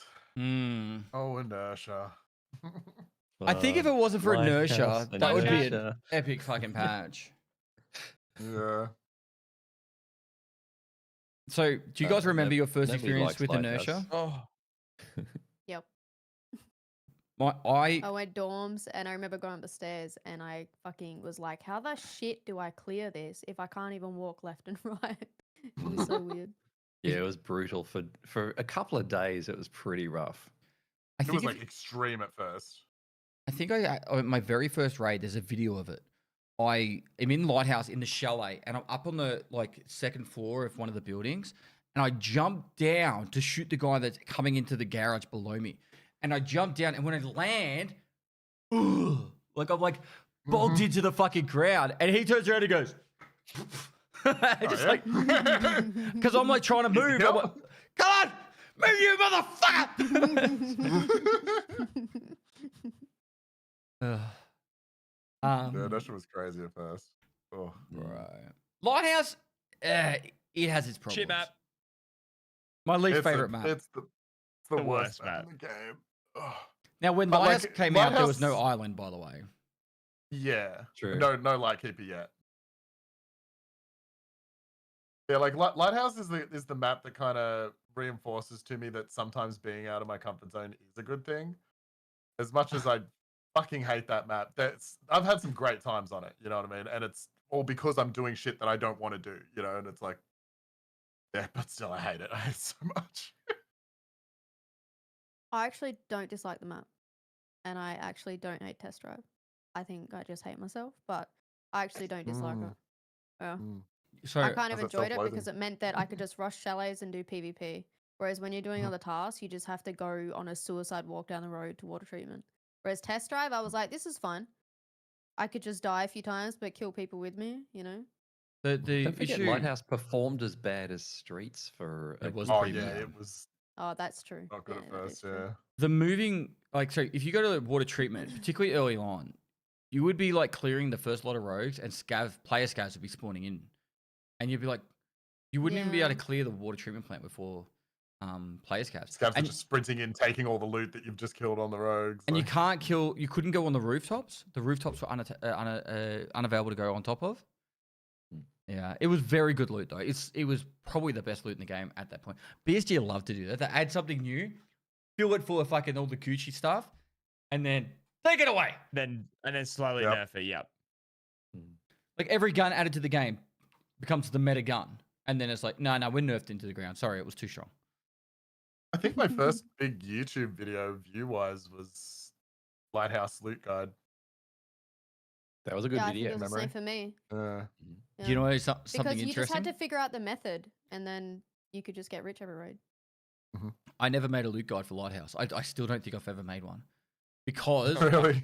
I hated it. I hated it so much. I couldn't be bothered learning all the loot spawns. And I don't know if it was your one, but I watched like 2 or 3 other ones. I'm like, if this is the loot, I'm not making a guide for it. Wow.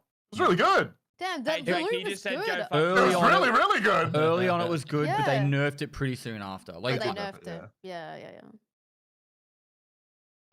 It wasn't long after, I don't think. Oh, Nice. yeah. The Actually, best I had for already done customs loadout and lottery at that this shit. point. Yeah. that was also ready for this. First time I met Dad. Oh, Oh. you Aw. found your dad again after he went to get milk. Yeah, Dad came over. You know how I Wow. can tell? Because can you see this haircut? What the Ah, yes. fuck is that? Beautiful. The half and half. That was during Is that that done by subathon. you, Racky? Actually, I think you did do it. Did you cut the Did hair, I do Racky? it? I might have done the hair. I didn't do the beard. So we did a. I I love had that the beards are. I had like a wheel of punishment, and for every 12 hours the subathon went on, we spun the wheel, and I had to do something. And I was like, Twitch picks my haircut, Twitch picks my beard, and so they said we want half your hair gone, and then they said we want the other half of the beard gone. So, what things we do for money, I guess. You should do something like that, Train. This is Twitch picks your haircut. Shave half your head, Train. No. I've dyed my hair for them before. I'm not doing that. They wanted me to shave my eyebrows once. I Don't didn't ever do that, by the I way. could They not. take so long to grow I've back. done some They crazy take so shit, long. but fuck that. Just ask Pest. He Yeah. did that during the hardcore series. Yeah, I could never do that. So I trim my That's got on eyebrows, my- right? Actually, you Dude, know that what? was- Actually, I could, because I could just use like an eyebrow pencil. But if Pest used an eyebrow pencil, it would be. Right, Pest got probably on one still day when we we're doing the comments, hardcore series, and I was like, something's different. I was like, there's something, and he was like, Red. I didn't have to ask him. He's like, Red, I'm gonna come out and tell you. I went to shave my eyebrows, trim them, and I cut them. I cut them too short, and it looked like he just shaved his eyebrows off. Oh, I Yeah. remember that. Yeah, it was. Yeah. He goes, I I do used the remember wrong that. blade. I used the wrong blade and cut him way too short, and it literally looked like he shaved his eyebrows off. So I usually put a number 2 trimmer on, and I just go right, and I had the I dropped the number 2 like a month earlier or whatever, and I broke it. And when I went to go do my eyebrows, I was like, oh fuck, I don't have a number 2. Oh, I'll just use the number 1. And I went, and I'm like, there's nothing there. Oh my god. Fresh start. Well, what you're not gonna have one like not shaved. Like you have Yeah, to. you have to do both at that point. You can't just have one. Yeah. Yeah, I had a lot of The comments. second one would have been hard to shave off. I just did it Dude, straight I like away. he would contribute to a goal for Drake to shave his head for real. I used to have my head shaved. I was when gonna say, streamed. I'm pretty sure you used to. Yeah. Wait, Yeah, I What? just got lazy. Yeah, I used to like for oh, I've never seen that. 15 plus, no, probably longer. Like, yeah, a long time. I just shaved it to one blade every like month. I just got bored of doing it. What the fuck? So VoIP a was sheep. added. VoIP was added this VoIP. wipe. Huge. And what was I gonna say? It kind of reminds me of Arc Raiders. Don't you think? Yes. Like everyone was Yes. talking, everyone was friendly, everyone was teaming up, and now they don't. Like I think Bird Peanut's done a really good job in getting people to VoIP again. Because a lot of people, like, they'll like, fuck you, I'll put you in the ground, meet your makeup. Like, they'll say shit like that to you, but at least they're saying something. Like, Yeah, at least they're Yeah. interacting. Me But- and Drake were playing yesterday, and the whole time, me and Drake were trying to VoIP, and like, no one gives a flying fuck. Very right? few people voiced back. We were just running at people going, don't shoot. Hey, Yeah. Raider, I told don't some shoot." guy to pull his dick out, remember, and slap it on the table and stop being in the bush, and he's like, oh yeah, I'll do it, and then he didn't speak another word. And then was he just didn't shooting do the it. whole time. That was Yeah, it. and He didn't even do it. It was like, what, Red? Wait, oh, he's muted. Never mind. Well, we Is that did problem? live from the Who Northern was slapping region. their Wasn't dick? Who was slapping their dick? Drake. Oh, No. I no, thought you no, were no, asking no. randoms to slap their dicks. Oh, Sorry, I was. misheard. totally. Yeah, it was totally just Drake. That's not even weirder. Yeah, it was totally not random. Yeah. That's pretty tame, to be honest. But yeah, but keep going. Yeah, old tripod. Yeah, Vote was so fun at first. So much content. Yeah. And that's when Yeah, you it did was. your That's what your the Tarkov Pestily, right? reporter. Yeah. Yeah, I started doing the Pestily. So I would walk around with a laser rangefinder. I think I've got it in this video. Yeah, I think there's clips of it. There's a little bit for it. It's There me we with the go. laser rangefinder, and I'm using it as a camera, and I'm interviewing people in the war zone, and it was some of my best content. I shit you not. Like it was so fucking. It was Up pretty there, fun. bro. People get pretty so great, far, yeah. and I tell people to stop. Like, stop! I gotta get a better angle. I'd run to a different spot. Like, all right, you can run now. And then they're like, oh, okay. And they'd be like, right past me. I'm like, perfect. Goddamn fucking perfect. This masterpiece. And I'd be saying shit like, what's your name, son? And they'd be like, Dad's mom 23. I'm like, God damn it, your mother must fucking hate you. But I tried doing it like more recently, and no one wants to VoIP. Like they just shoot me. They're like, who's this idiot? Shoot. But I had to stop it because it became very inappropriate once Russia invaded Ukraine. Like it was like, Yeah. shooting me is a war crime. I think that definitely like it contributed as well, like just to the response of it from people too. Yeah. So I had to like, It but was like pretty good, I was doing it before the invasion, and then the invasion happened. Yeah. Who invaded who? Wait, Russia invaded Ukraine? Am I mistaken with that? It's Pestily's fault. Nope. Oh yeah, blame Pestily again. He convinced Stalin to fucking invade fucking World War II, and was Stalin World War One or two? Two. Fuck. Dad, It Your goes era? way back. It's more before my time. Bracky's era. Oh my god. You go under the bus. You go under the bus. you remember the war, Dad? No, I remember that. Remember that first subathon at your place though. That was because it was right at the end of COVID, and it was looking like, it was a big secret. I'd like packed up my computer and stuff because I brought my own computer, and I had to get all these papers and tests done to be able to fly to a different state in Australia. True. Prove all my vaccinations and stuff, and it was looking And if like you didn't, you got Pest's whole fined. house was going to have to go into lockdown, not leave the house, into quarantine for 3 days because an out-of-stater was coming in. They only just lifted that like the day before I arrived, so they didn't have to lock themselves down. But the whole thing was in secret, and yeah, so I flew over. I think I did a stream at Pest's house pretending I was still at home, and then we. Was it after the wipe? Yeah, it was after the wipe. You played for like 24 hours and then said, I'm going to go to sleep bed. now. My dad's going to look after the stream, look after my... And then be I go nice to my bed, dad. and you're like, you give me a kiss on the head, moving the webcam, and Yes. go, good night, my little crouton. The And I crouton. trended so Little fucking much. crouton.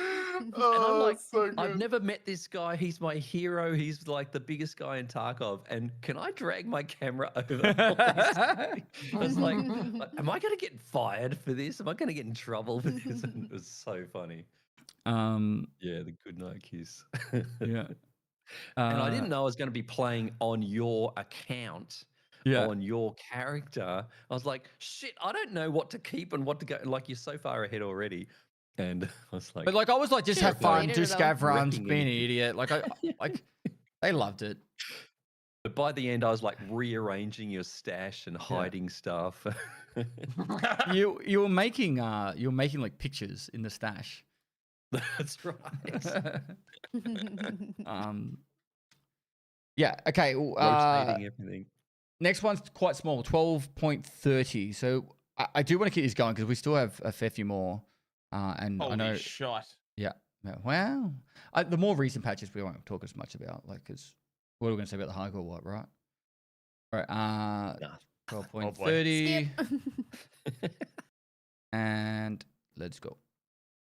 Now to June 29th, 2022. Wipe 12.12.30. There's a lighthouse expansion. The actual lighthouse is added, along with new interiors for the water treatment facility. The goons are added to the game. You have the ability to do offline co-op. They did a complete rework for character movement animations, added daily tasks for player scavs, and added the special items to the inventory slots. The airdrop mechanics gets reworked slightly, so now there's 4 different unique containers that can drop instead of the one. Slight changes to the base clothing models for the USEC and Bear. As for guns, we get the AXMC, the MP18, the RD704, the SAG AK, the HK G36, and the Benelli M3 Super.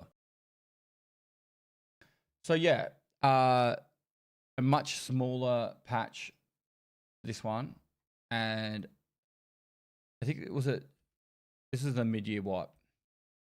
So that was the island added, but no light keeper yet, right? You could just go over there. There was no correct. lines or That's anything. right. Oh, and again, the We were loot was supposed so to get it, but they pulled good. it. Yeah. the loot was insane, and then it was like always Yeah, people that was like, nuts. and they added offline co-op. So I hope I don't get this wrong, but I'm pretty sure like Axel made a really cool video where he had like nighttime lighthouse with like he had like 3 people on top of the lighthouse tower, and then he got like a dozen people to charge the lighthouse or something like that, and then using what do you call it, tracer ammo, and it just looked picturesque as It fuck. looks so good, yeah. I remember doing that with Chad as well. Doing the storm the lighthouse, have to defend it and stuff. It was a lot of fun. Offline co-op at first was so good. Just to mess around with chat.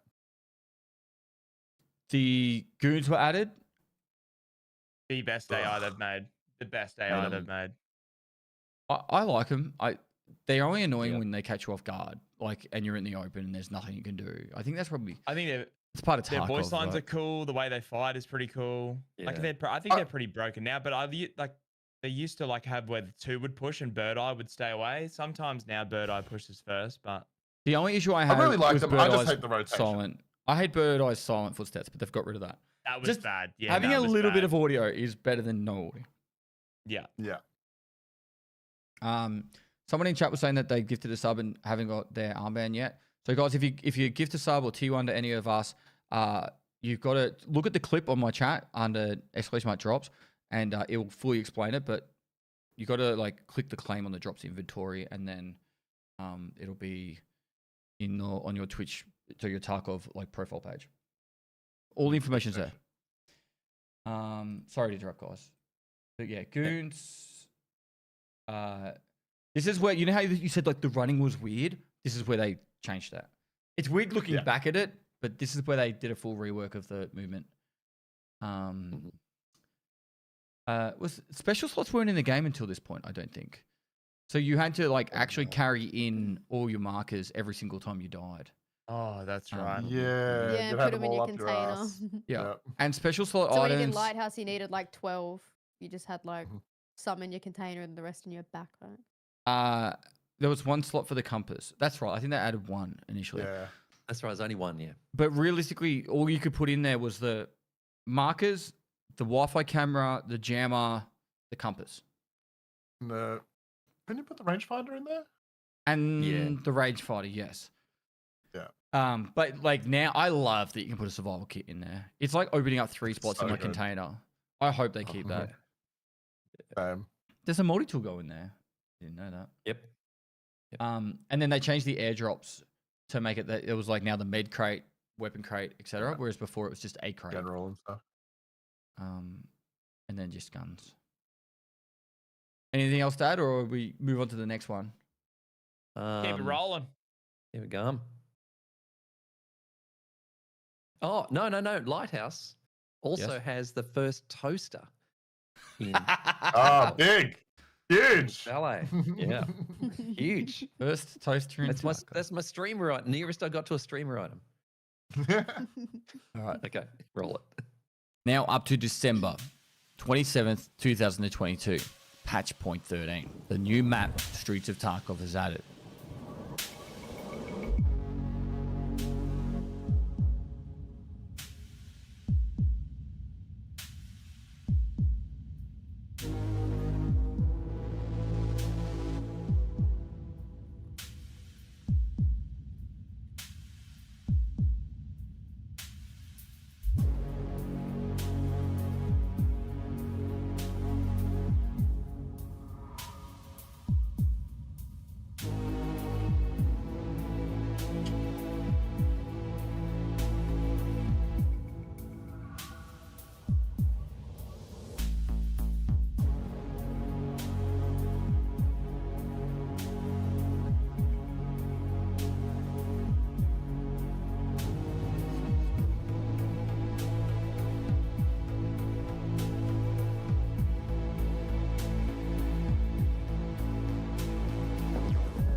They added new weapon and body armor enhancements, as well as the new skills, light armor and heavy armor. They add the SR2M or Glock 19X and the RSH-12, as well as the underbarrel grenade launcher to the game. They expanded the shooting range to include 2 more levels up in the hideout, and as well as new stimulants like the Obidos 2, SJ-12, Perfotorin, Tribidol, and PNB. In patch 13.0.3, they added the new player group system, which meant you could group up with players from inside the stash, previously needing to do it just before queuing up for a raid. And during this time, the video came out, The Wiggle That Killed Tarkov, which became probably the most major talking point in the history of Escape from Tarkov. Big one. Pretty huge. Original Streets too, which was smaller. That's like my favorite iteration of Streets. All I did when Streets came out was I just did, I think I did a 30-hour straight stream of just Streets. I didn't do anything else. I just ran around and explored it. Yep. I used to have a lot of fun on Original Streets because like I really like Streets now, like the bigger version of it, but it's like a lot harder to find people because there's so many more places they can be. That original iteration, I mostly just made that for that wipe, and I could get like 20 kills in an hour or two. I don't remember it that well. Was it? What were the extracts? I don't remember it much. It was way smaller, right? It was like Dammy's house. So the Concordia part, like the back of Concordia, wasn't there.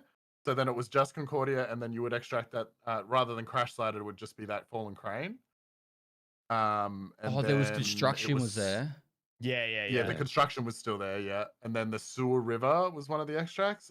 But that whole courtyard up the top, like cinema and stuff, I'm pretty sure that wasn't there.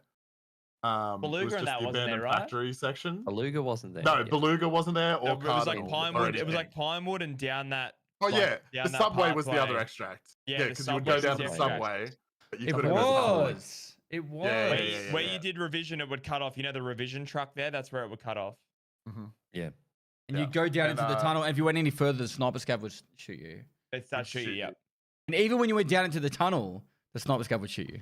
It would still shoot you. Yes. You couldn't go inside the cinema. Yeah, cinema wasn't. You couldn't go inside. I don't think that whole courtyard was there. Yeah. And like Pinewood had a lot less to it. Like it was just that like kind of the bottom floor. You couldn't go up top or anything. That's right. Yeah. Oh yeah, and all that school area and like Check 13 and you used to get such good frames on Streets too. That was such a fun fighting area. That Check 13. Rubber banding. Yeah. 200 FPS plus on that map. Not in the first couple of weeks, but no, we never had good FPS. Lightkeeper was added, and Lightkeeper. Strangely enough, the first people to fucking see him were cheaters because they flew up and into the doorway and then started the interaction.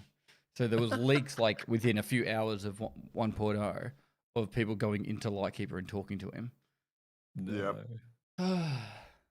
Not 1.0, sorry. Leaks was as soon as the wipe happened. Within an hour, it was leaked. Was this Scav Karma? When was Scav Karma? I don't think the Scav Karma's in the game yet. Or if it did, I've forgotten it. Well, they just in the trailer there was scavs nodding to each other, so I thought that might have been. Well, maybe surely I missed it. Scav Karma. Surely Scav Karma is before Streets. Yeah, I must have. It was added in 0.13. Yeah. Oh, there you go. It was, no, this is 0.13. Okay. This is the patch that was added. Chat, someone Google it. When was Scav Karma added? Really not added until Streets. I thought it was before Streets. Yeah, because the trailer had some scavs nodding to each other and not shooting each other. 12.11 it was. So 3 wipes earlier. So okay. year and a half earlier. Yeah. I think they were players nodding, weren't they? Maybe. Yeah, Miss Scav Karma, but yeah, that was pretty big just because like suddenly none of the scavs fought each other. So like places like Reserve was a nightmare because originally they'd just fight each other and you didn't have to worry about them too much. You just have to fight whatever survived. But then once the Scav Karma came in, it was like, they're all your problem now. Have fun. especially early They're on. gonna 'cause team they'd up all on you as team up. well. Yeah. They just walk There's through gonna the be mall like 6 together. of them trying to kill you. Hideout got its shooting range expanded, new stims, oh, and the ability to team up in the lobby. So That was a good change. before this patch, every time you wanted to queue up and into a raid with someone, you'd have to go to the like, you know, where you the Lobby. one before you press ready, pretty much, and go. Yep.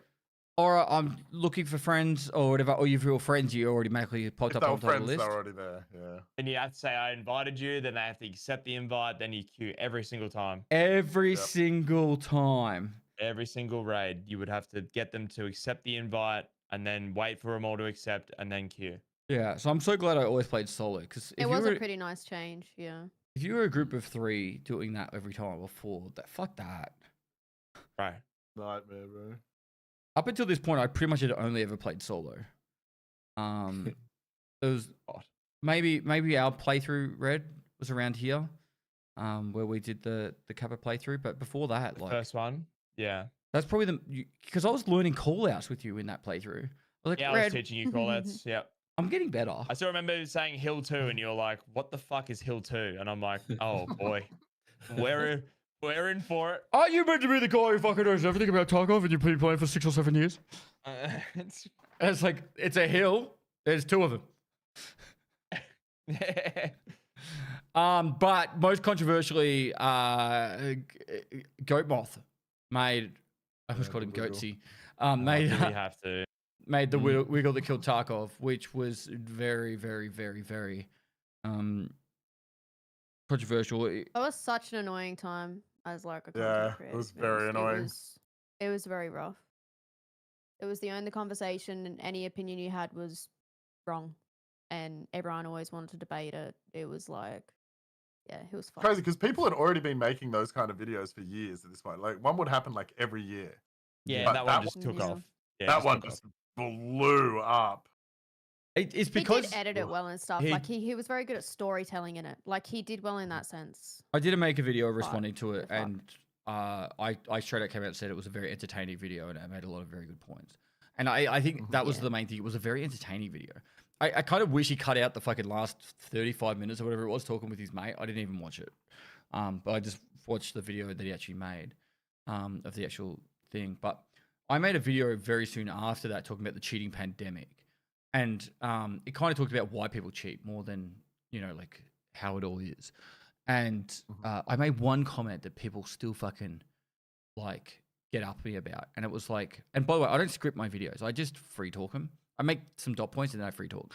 And it was like, people then living in countries where it's really hard to make money, if you got the option to like cheat in a video game you don't give a fuck about and make money, like I think I said I don't blame them, or I can understand it or something. I can't remember the exact word I used.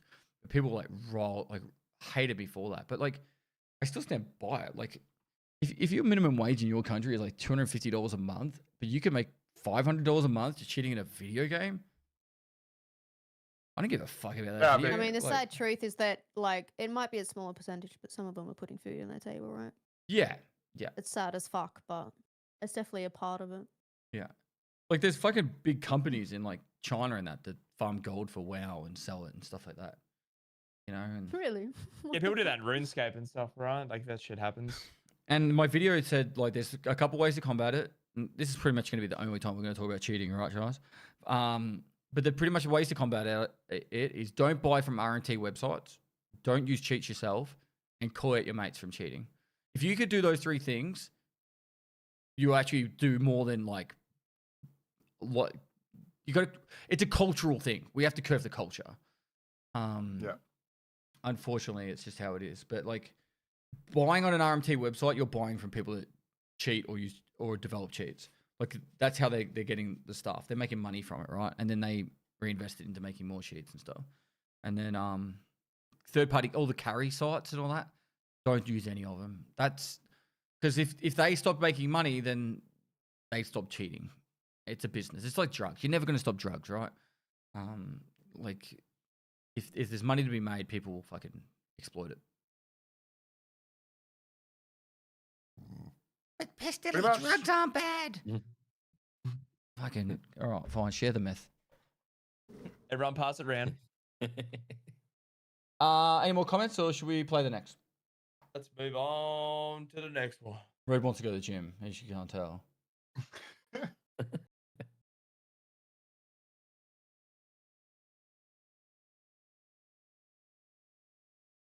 Now, after just experiencing one of the longest wipes in the history of Tarkov, on August 10th, 2023, we get patch 0.13.5, which had a wipe. Streets of Tarkov doubled in size with its first expansion, and the new boss command is added. They added kit presets, the sidearm quick swap functionality, dynamic random container spawns instead of it being fixed like previously, the ability to command bots with gestures and voice lines, the ability for scavs to loot corpses. They added the weapon stand to the hideout, and the quick sell and sell equipment option for post-grading scavs. The SVT-40 and AVT-40, AK-12, PKM, and PKP, among other weapons, are added to the game. Just before the December wipe of 2023, Battlestate Games does the beta release for Tarkov Arena on December 17th, 2023. I'm not going to go through all the patches that happened, but it's vastly different to the arena that we have right now.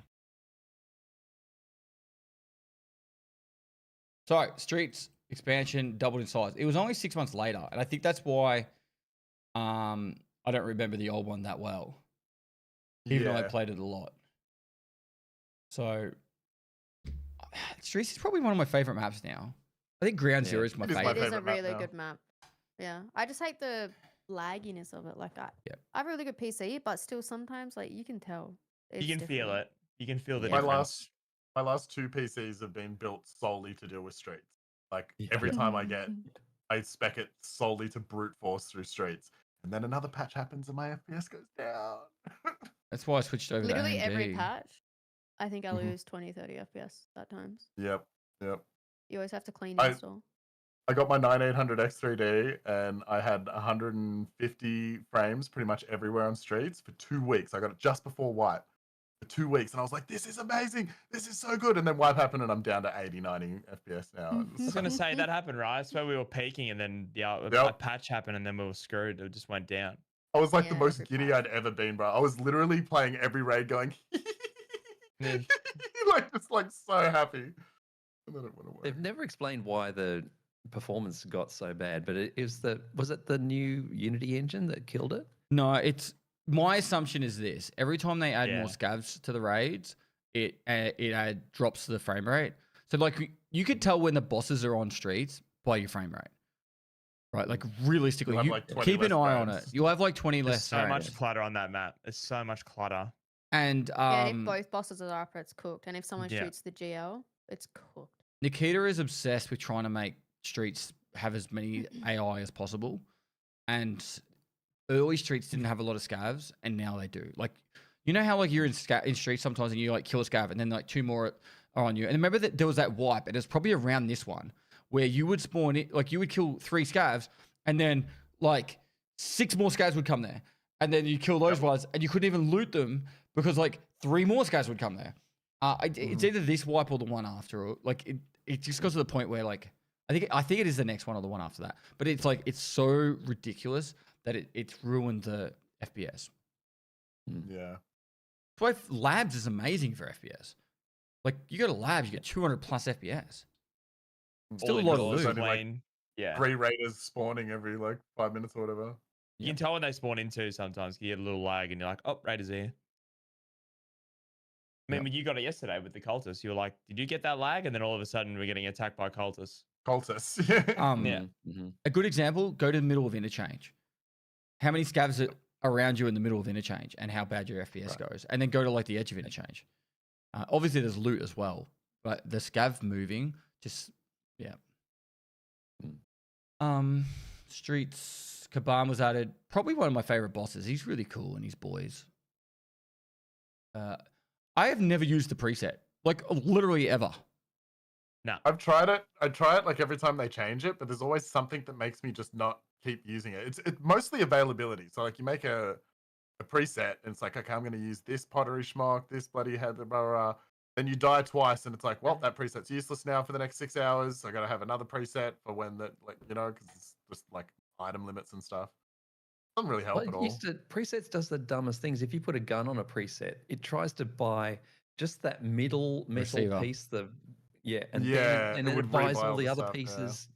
I think I Like, don't know if it still does that. It would try and keep your like gamma. Like if you had a CMS in your gamma, it would save that it was a 3 out of 3 CMS. So then if you used a slot and then made a preset, it would remove your 2 out of 3 and put in a 3 out of 3. Like and stuff like that. It never really worked well, unfortunately.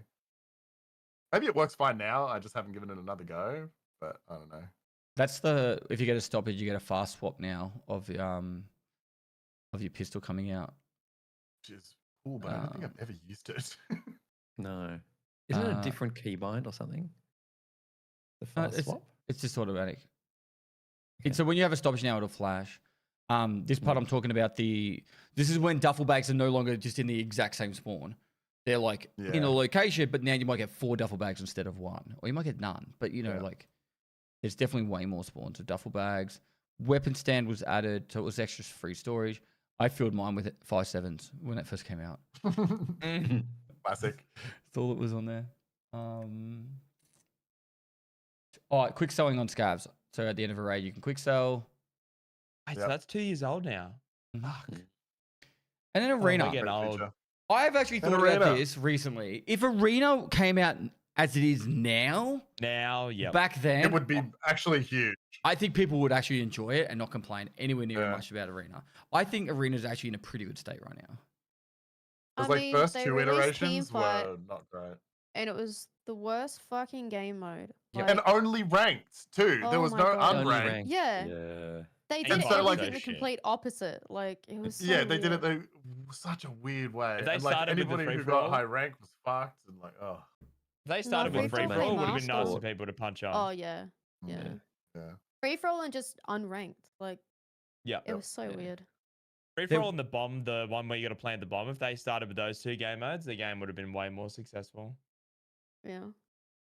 I think also they literally changed the metas and what's a good build and the scores of stuff with gear so fucking frequently that if someone was to disappear for 3 months and come back, they have no idea what is good. Their guns won't be usable on there.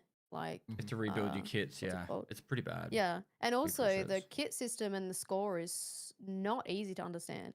Like if you go from main to that, you don't know what the hell you're doing. It's really bad. It is better that At you least actually can remember. The old ones was that like tech tree thing where you like had to use a kit to unlock the next kit. Oh my god. Pre-built kits and stuff, and like you know the thing that made Tarkov like popular, the fact that you can make your guns and your kits. Yeah, no, get that fucking out of there. We don't need that. Like it's so weird. You love kitting up, Drake. I don't personally love it, but that's why most people like it. Bro, Drake died like 4 times in a row yesterday, and I thought he was gonna smash his computer. Yeah, welcome to my life, like train. Full crash out, bro. Yeah, welcome to what I hear every day, full crash train. out. Someone said something to him in chat about like pushing someone, and then I made a joke of like, I'll give you 10 subs if you push and kill him. And then Drake was like so tired. He was just like, I don't give a fuck what you guys say. I'll play however I want, all right? This is how I play. If you don't like it, you can piss off. And I was like, I think Drake's having a rough day. I was like, holy shit. Welcome I was level 11. I needed the loot. I died a lot. I needed the loot. We can go to counseling together about Drake. It'll be good. It's like parents talking about their problem child. Yeah. We'll leave him in the car. We'll leave him in the car, and we'll go in and have a counseling session. Crack the window. But yeah, we don't need to talk much more about Arena. But I honestly think like if Arena came out today, or back then as it is today, I think it would have been way better received, which is unfortunate because I think the BSG really dabbled hard into like investing into Arena, and they're probably trying to just reclaim losses at this point. Yeah, they wanted to make a game that was an esport, esport, but you don't make an esport by making it an esport game first. You've got to make it a fun game that 1 million people play, and then it becomes an esport. Yeah. Yeah. Well, Valorant China went straight into the esport, didn't they? Did they? I don't know. Did they? I could be wrong with that. Yeah. All right. Next one's the big one.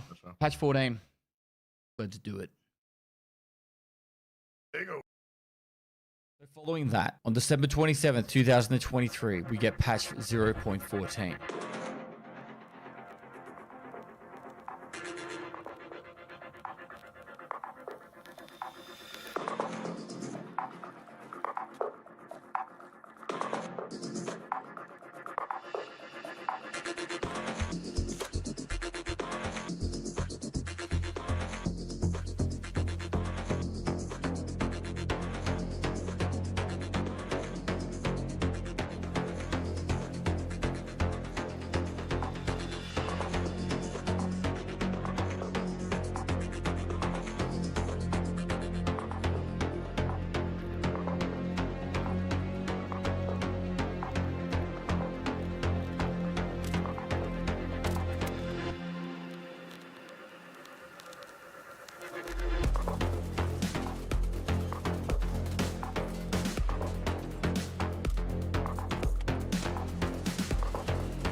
They add the map Ground Zero, the boss Colante. Snow appears for the first time in Tarkov, live during a raid. There's a shoreline rework, visual overhauls, landscape is redesigned, and a new area is added in the smuggler camp. The SIG MCX Spear, the VSK-94 are added to the game, as well as the achievement system. They add the Hall of Fame to the hideout, new hitboxes and armor system, including the ballistic plate system, is added. Vaulting is added, left and right shoulder switching, new recoil mechanics, the Lightkeeper services get added during this patch, and the ability to view players' profiles. And we get to see for the first time the BTR added in the streets of Tarkov. And a few months later in patch 0.14.5, we start to see the season system in place with early spring. They add the BTR to Woods, and they divide the matchmaking for Ground Zero between players that are below level 20 and above level 20. Now, whilst I'm away on a trip to Melbourne for DreamHack with my daddy Toast and Red OPs, we get the patch 0.14.6, which has the Unheard edition announced to Escape from Tarkov. At first, all we got was the patch notes information, but boy, we did not know what was coming next. Once the patch was implemented, we found out exactly what the hell was going on, and people lost their minds. Now, during patch 0.14.8, not a lot was changed, but due to the response to Unheard Edition, BSG added bonuses for EOD owners. And following that patch, 0.14.9 comes out, with a new trader, Ref, added to the game, and added the item transfer service between EFT and EFT Arena. Still controversial to this day. They added the Theta container, which was attainable only via Arena, and added stacking of GP coins, and also changed the GP coin mechanics.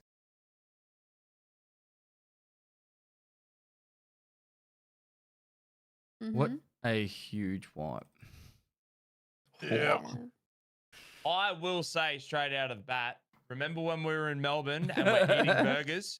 Dude, I remember it. We got these burgers. We got off the plane. We're sitting there and both of our phones went like, ding, and Pez looks at Twitter and he goes, what the fuck? And then we read the patch notes and he's like, a new edition. And then it just went crazy. $250. So, well, we'll talk about Unheard because we're here, but like, I literally read the patch notes like, oh, I'm going to gotta go make a video about this. So I go back to my room. I literally just read the patch notes and give my thoughts on it. Like that's all I know. Like we don't even know price. We don't know what's in there. It just says new edition of the game. Post the video, and then I go back out to have dinner and time with Daddy Toast. We were having some. Remember that boat on the is it the Yarra? Yeah. We were having some drinks, living, and by midnight it's gone crazy. I get back to my hotel room like 1 a.m, and I'm like, fuck it, I'll go live. Why not? And it's just like mayhem. Yeah. This is me live in the hotel room at 1 a.m. after I've had like 6 beers. I'm just fucking reading this shit from chat. And chat's like, this is the death of BSG. Fuck those motherfuckers. The death of BSG. Oh my god. Yeah. Oh yeah, because the next day we were going. I mean, it was Do we still have a volatile. job? Yeah. I had a panel at DreamHack with like Aussie Antics, Rob CD, a couple others, like some big creators, right? And at the end of it, like I was like, oh, so where do you find all you guys? I go, you see me at the Centrelink line on Monday. Which it's like the Centrelink like, my game just unemployment for the died. non-Australians. Yeah. So like, I'll be at the unemployment line on Monday. You were like, my game just died, so you guys will see me. Yeah, I won't be here. It was great while it lasted, guys. I think we had a meet and greet as well, and then like all the people were coming up to us and like, so what are your thoughts? I'm like, oh, Every single question was, what do you think of Unheard? And it's like, oh boy. Here's the microphone. So yeah, but Ground Zero still to this day is one of my favorite maps. If not Banger Ground map. Zero, the beginner's I'm a big map, fan of Ground Zero. the easy map. Old Factory, my favorite map, 1000%. New Factory, I fucking hate. Ground Zero, if I can't play Old Factory, Ground Zero is my favorite map. Yeah. Ground Zero is a banger. It's so I've had a hard lot to of fun on learn. Ground Zero. Do you It's think so they hard should to leave it learn. If unsplit, you're though? new and you're trying to get through that map, the choke points, the back corridors, like it's so confusing when you're trying to learn it. And it's so I remember the deep, first spawning day right thinking next it was to people. insane. Yeah. The spawns are Like- so like- close together. Yeah. And there was so many people originally, and like, yeah, you were literally fighting within 5 seconds of spawning, and I was like, this is insane for the starter map. What the hell? But like once I got used to it, I was like, yeah, I should really That like first this. one Chat, when they no can't one hear me, had a but thanks so clue much for all the was gifted actually, subs, like, chat. It was It's just very a generous meat of you all. grinder of people just getting Mhm. rinsed. Like the car, like the That car fucking extract was so Claymore. bad. Oh my god. Every one of us has Oh, died that Claymore to in the that bank. Claymore. Yeah, but My once boys you all learn got- the amount of Timmies you can bait in there, task's in there, it's in there because no one knows the task yet. Yeah. Boom. Oh my god. If I play with a new person to Tarkov, I get him to walk into it. Every time. It's like the easiest Don't clip leave that farm. safe. Oh, you go around there. You're There's a evil. safe in that room, just at the end of the hallway. I'm gonna go up this way and I'll loot in this way. Every single time. Oh, But there cool. is actually a safe, right? Yeah. Yeah. And then when they Yeah. die, oh man, someone must have put a claymore there. Oh. And then I loot the safe. Guess so- I'll loot. You're a piece of shit. Easy money. But yeah, I actually love Ground Zero. This was also when they did the Shoreline expansion. I actually like the reworks they did. There was a lot more cover moving across the open. Now on the radar tower side or whatever you want to call it. The Shoreline expansion is like I always know, I'm not a game developer. My opinions and ideas aren't, based on any fact or anything. But that Shoreline expansion teaches me that every time, because nearly everything they did is what I'd been saying for years that they should do to Shoreline, and I still don't like it that much. Like I was like, oh, this is literally everything I asked for. I still don't really like it. I'll say the Shoreline Guess I was expansion. wrong. The Shoreline expansion is better than most of the new expansions. I think it's better than Factory and Customs expansion. Yeah, It is. so I I'll put that agree. take out there. they like made it custom. way better to get to the resort. Like because there's a lot more protection coming up to it. They added the car extract, so there's another extract. They Like added give it Red another Rebel. POI. Yeah, Yeah. they give it another POI with the farm. Yeah, Like it's But they gave it another POI extended out of the map. I wanted the POI to be like, in the space we already had. So now the space that we already had is still kind of empty in a lot of places. Yeah, there's more defilades and stuff to maneuver around, but it's still nothing going on there. But then they added more of the map and a POI there, which I don't know. I wish the farm had just like taken that spot next to weather station or something like that. But maybe that's just me. They added Colin, Red's most hated boss. Who? Dude. Such a dumb mechanic. I just hate that he's like Harry Potter, dude. Like, what? Who wants that? Well, it's As meant if to be it- like it's meant to be a fear mechanic, right? Like he pulls out his thing stumbling. and you're terrified now.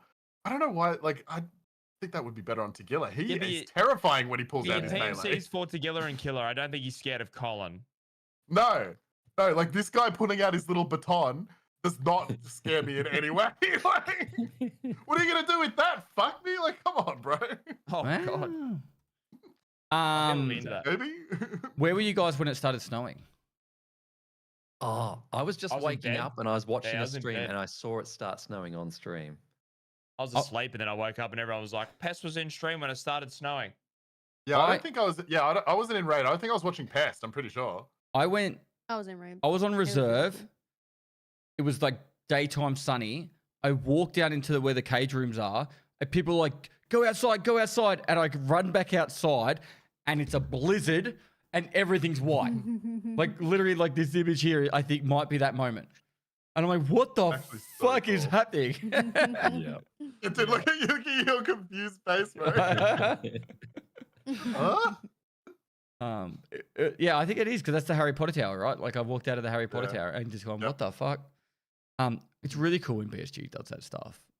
Don't Oh, tell and anyone. I was watching Yeah. someone else and it started snowing and like the grass slowly built up to snow and then full cover. Like it actually had graduated levels of snow until it was fully covered. It was It wild. was a think the really cool snow- surprise. It was I cool. think the snow's my favorite season now. It's 100%. Yeah, 'cause you can see people and Well, it people can't doesn't see the fucking bushes. rain because I hate And the it doesn't fucking rain. Yeah. Yeah. The There was only, that brief moment when they took the snow away. It was like what, a month or something, where they took the snow away and they didn't add autumn and it didn't rain either. So it was normal Yeah. Tarkov with no rain. I want to clarify best part things of as the game. well. So Richard in chat just said it was really laggy. The snow wasn't the lag. That was they did a performance change. I can't remember what it Yeah. was, and it was that made the lag, not the snow. And then Okay. it was way too crunchy initially, and they did turn the volume down. They Thank fixed fuck. it. really was, Yeah, they yeah. fixed it. It yeah. was so loud. What was else? There was those new guns. I do wish they do some more of those like dynamic things though, like with the snow coming down and stuff. 'Cause they've done like a couple of events where that happens too, where like the remember that one where the like you killed enough scavs Yeah, or the something, it eclipse. would then go the eclipse one. Like I think they should do That more was of a that stuff. Halloween. That was the first Halloween they did. Halloween one. Yeah. That stuff was awesome. They added the sorry. They added the hitboxes and the armor pads and all that. This was horrible. This is actually probably when I liked Tarkov the least. This patch right Didn't here. work very well for a while. Your throat, armpit hitboxes. was Armpit, super big and throat. shit. Oh my god. It was throat first, then armpit. Yeah. Well, they were both. They were both added in this. Both in bundle. the same time. Yeah. Right. Right. And you just be like, I just died. I got the best gear on in the game, and I just died to a fucking mackerel scav or a Todd scav. Yeah. And they're like, Pistoling just hits you in the throat and you're dead. yeah. Sometimes more is not better. Like this is. If they went back to the old armor system, I would be like, yes, sweet, happy. Most people would be like happy. Yeah. Old Yeah. hitboxes, sweet, happy. Like I get the whole plates thing and being able to change. Like, oh yeah, this armor can also hold T6 plates, and yeah, you can take advantage of the cuirasses and that from time to time. But yeah, like By and large, I kind of ignore that system. This is a Karasa that I have, like, and I just ignore the plates and stuff. I'm very similar with Drake. Yeah. I Cool idea and concept, but not necessarily that great in execution. think this is like left and right shoulder lean. Do you guys use it? Left and right shoulder? I don't use it. anymore. Sometimes not that much. I used to, and then I just unbound it and put my VoIP Yeah. on that. Yeah. I literally used it and then unbound it and now don't use it at all. Right, yeah. Okay. It does give you an advantage for a left-handed peek, but not by much. Like as in like an advantage over a Yeah. right-handed peek, over not doing it. But it's like Yeah. It's not an advantage over right-handed peak. Right-handed peak is still better. Right. Vaulting was And added. vaulting in this patch as well. Yeah. Huge. Which is Didn't crazy, think 'cause they'd this do is a not good that job long of it. ago. Well, I didn't think they'd do a good job of it. But it's not even that far. I didn't think they What do a is this, good job of 2024? vaulting. It has a lot of problems. Yeah. This not is the compared start of to other games. 2024, so this is Jesus. just under 2 years ago. Vaulting got me killed a few times because it was auto. The default setting was Yeah. auto, so it would. The default I'd go setting to was the- ass. I'd go to jump up on a shelf and it would vault me out the window and kill me instead in buildings and stuff. For anyone who gets the And it was auto default vaulting An on issue bug, space, now right? where yeah, if you get Like stuck with that attractive. auto vaulting issue, to spam the tab key, like spam the inventory key. ah Do it like a dozen times, it'll fix it. Like, remember when you're on the roof and you tried to vault, but you jumped in front of those people? Yeah, because he wouldn't vault. That's the thing that annoys me about vault. When it works, it's fine. But then sometimes you're literally at an ankle. Shut up, fucking Red. You're at an ankle high bloody thing, and your guy's just like, I don't want to step up. I don't want to step up. I don't want to do it. So then you're like, fine, I'll jump. And then he jumps off the fucking roof and dies. Anyway. Well, that's right, because vaulting's pretty quiet, but your guy will then jump and make a massive racket, and you can't predict which is going to happen. It's when it doesn't work that annoys me. When it works, I think it's okay. But it's when it doesn't work that pisses me off. Yeah. Sorry, just keep going. No, you're right. BTR added to streets, Red and just then throwing soon out the after line, like- added to woods. I like the BTR when it works. Yeah, I think it's pretty cool. When it first came out, I feel like it was good, but now like I rarely use it unless it's to get a task off him. That's it, or to go to the new area. That's it. If you can put money See, I in your didn't use bum, it- it's really That's it. good to send items back. But now the items are haven't, like, broken. yeah, used it. clutch. We Yeah, haven't but used yeah, it for a now it while doesn't send because we back. didn't have money in our butt. So like I haven't really used the BTRs in Yeah. 6 months. You know, And- like Well, even when you could after they fixed it, it's so that buggy. long, Like but I sent yeah. 2 Letexes, I didn't even get them. and it is super buggy. Yeah. Yeah, that's Yeah. now it's completely bugged out. I do not send items back right now. You will not get them. Oh, really? Yeah. And the Wait, the Drake, BTR remember quest when- didn't come yet, did they? Just Hey, No, they Drake, came remember later. when you were hunting PMCs on woods recently and you shot the BTR and then died to it and then blamed Did I? the watched animation that- of them? Oh, I watched that clip last night, bro. I was just shooting because they're immortal when they're getting in. So like these 3 guys start getting into, and I'm shooting them as they're getting in, and they're immortal, and I'm just none of them are dying, and then I hit the BTR and it kills me. Yep. And that's mostly about the unheard. And then what are your thoughts? Let's go. Thoughts on transferring from RAF? Very, very, very strong. Probably shouldn't really be a thing, but I'll use it because it is. Correct. It's a lame way to try and force Tarkov players to play Arena. If you play Yeah. Tarkov, you should just play Arena and do your dailies and then transfer everything over. GG, thanks for playing. Yeah. Reroll your dailies until they're like solo or something, like Last Hero. Just Yeah. it'll take you 5 minutes. Easy money. 3 rubles, free XP, free items. GG. And skill leveling. And skill leveling. Yeah. Yeah. So I usually re-roll my dailies so I can do it all in 2 games or less. Mhm, And yeah, then mhm. and then just do the 2 games, get all the dailies done, transfer over the GP coins. And then but I actually wish it wasn't in the game. This Yeah. is this I see this, the vision. Yeah. But, this baffles me, right? Like if I was developing Arena from the beginning, you know how they've got the PvE button down the bottom right of the fucking yeah, game? that should be. There Why should is be there arena not a button. fucking an Arena button? Mm-hmm. And the only reason is so they can sell it as a standalone game. That's the only reason. Yeah. But that's how it For should years be. when they talked about Arena, it was always going to be an in-game mode. Yeah. Mhm. There was even that dev map that people could get into, and it was called Arena because that was the placeholder for where they were going to have the Arena node or something. Like, yeah. Well, maybe Oh. it's only a separate game because they had to outsource it to another company to build Arena. I reckon they just had a team. That's only in because place. they wanted it to be its own one. No, I reckon it's still people in house. So it's just like they've got their own. Like imagine the building, and there's like that It area is of the building it is is the people arena. in house. It's not a separate Yeah, thing. it's Yeah. just. But it They, is they hired a separate in-house team. Yeah. Yeah. So, like, yeah. part But of it's those not like a 400 people separate were hired company or to ma- anything. no. Yeah. No. Uh-huh. And then obviously the third container, which is obviously another. But the only good thing is you can get the third container with the 3-day trial that they give you. Like if you were to Yeah, like, it'd be a prick, but yeah, you definitely could. it takes a few hours, but the only risky one is just- that million rubles one. That's what I was more mean that kind of stuff. If you're like a solo and you know you got your trial to try and get the theta container, if you lose like if you fail it 3 times, it's like, oh well, I guess I'm not getting the theta container this wipe. All right, next one.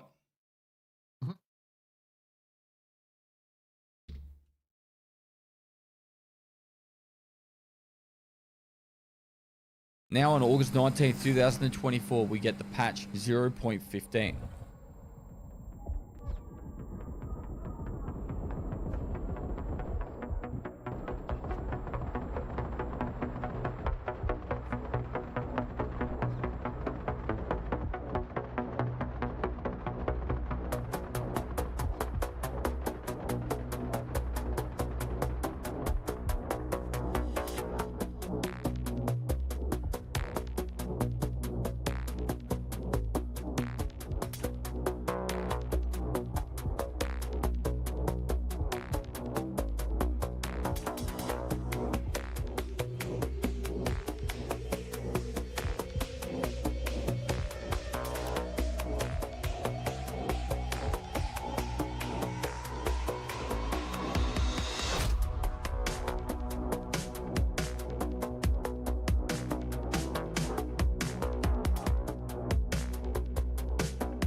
This being the longest wipe in the history of Tarkov, going all the way from December 27th, 2023 to August 19th, 2024. And during this patch, they butcher my boy.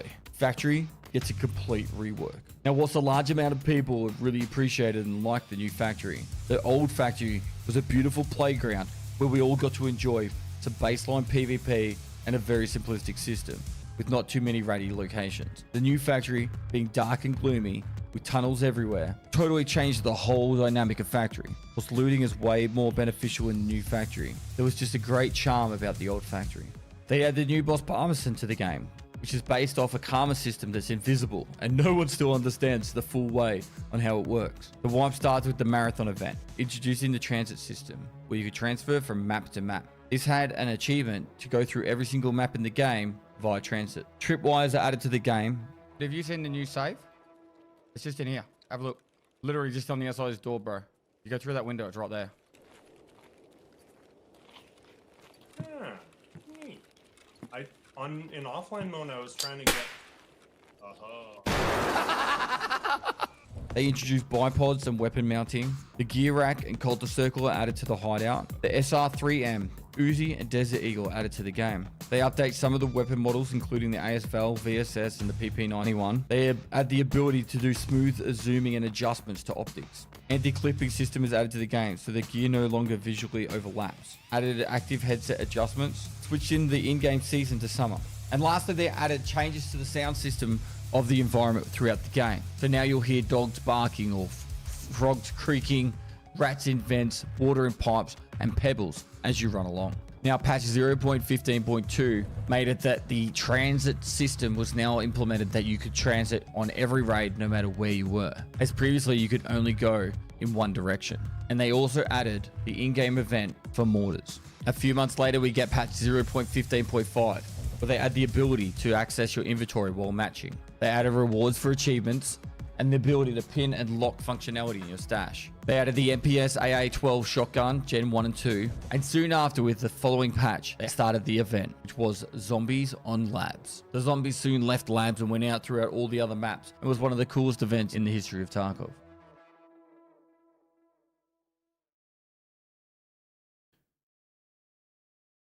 Now, there might be some controversial I've takes never here. seen that clip. Oh, you haven't seen this safe? That's fucked. No. It's so funny. That's I love his so realization. Ah. What's that ping sound? Red's got an emote of me with it. Yeah, Pestily on the. Seen the new save. Have you Have you seen the new save? Oh, and bang. Oh, and I got all my grenadier kills done that with the tripwires. I've gotten all my grenadiers done since. Me and Drake know the tripwires exact have done. strat to getting grenadier done now while tasking. Yep. Right. The reserve We won't strat. give away the source. Yeah, we won't. Yeah, just we leave the source with the source. You know, don't have to give it away. Okay. Everyone thought it was this intro to this trailer was fucking sick. By It's the gonna way, be down.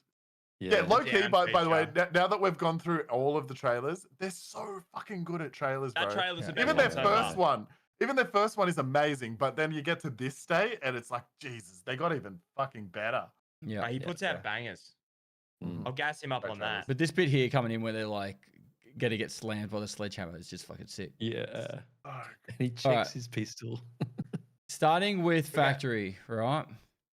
Yeah, Is it- well, you know what? We'll let you run with that. You do the factory. I obviously have a Sure, hot baby. take on this, but like from someone who I spent probably the first 2,000 or 3,000 hours, I probably spent 80% in factory, if not more.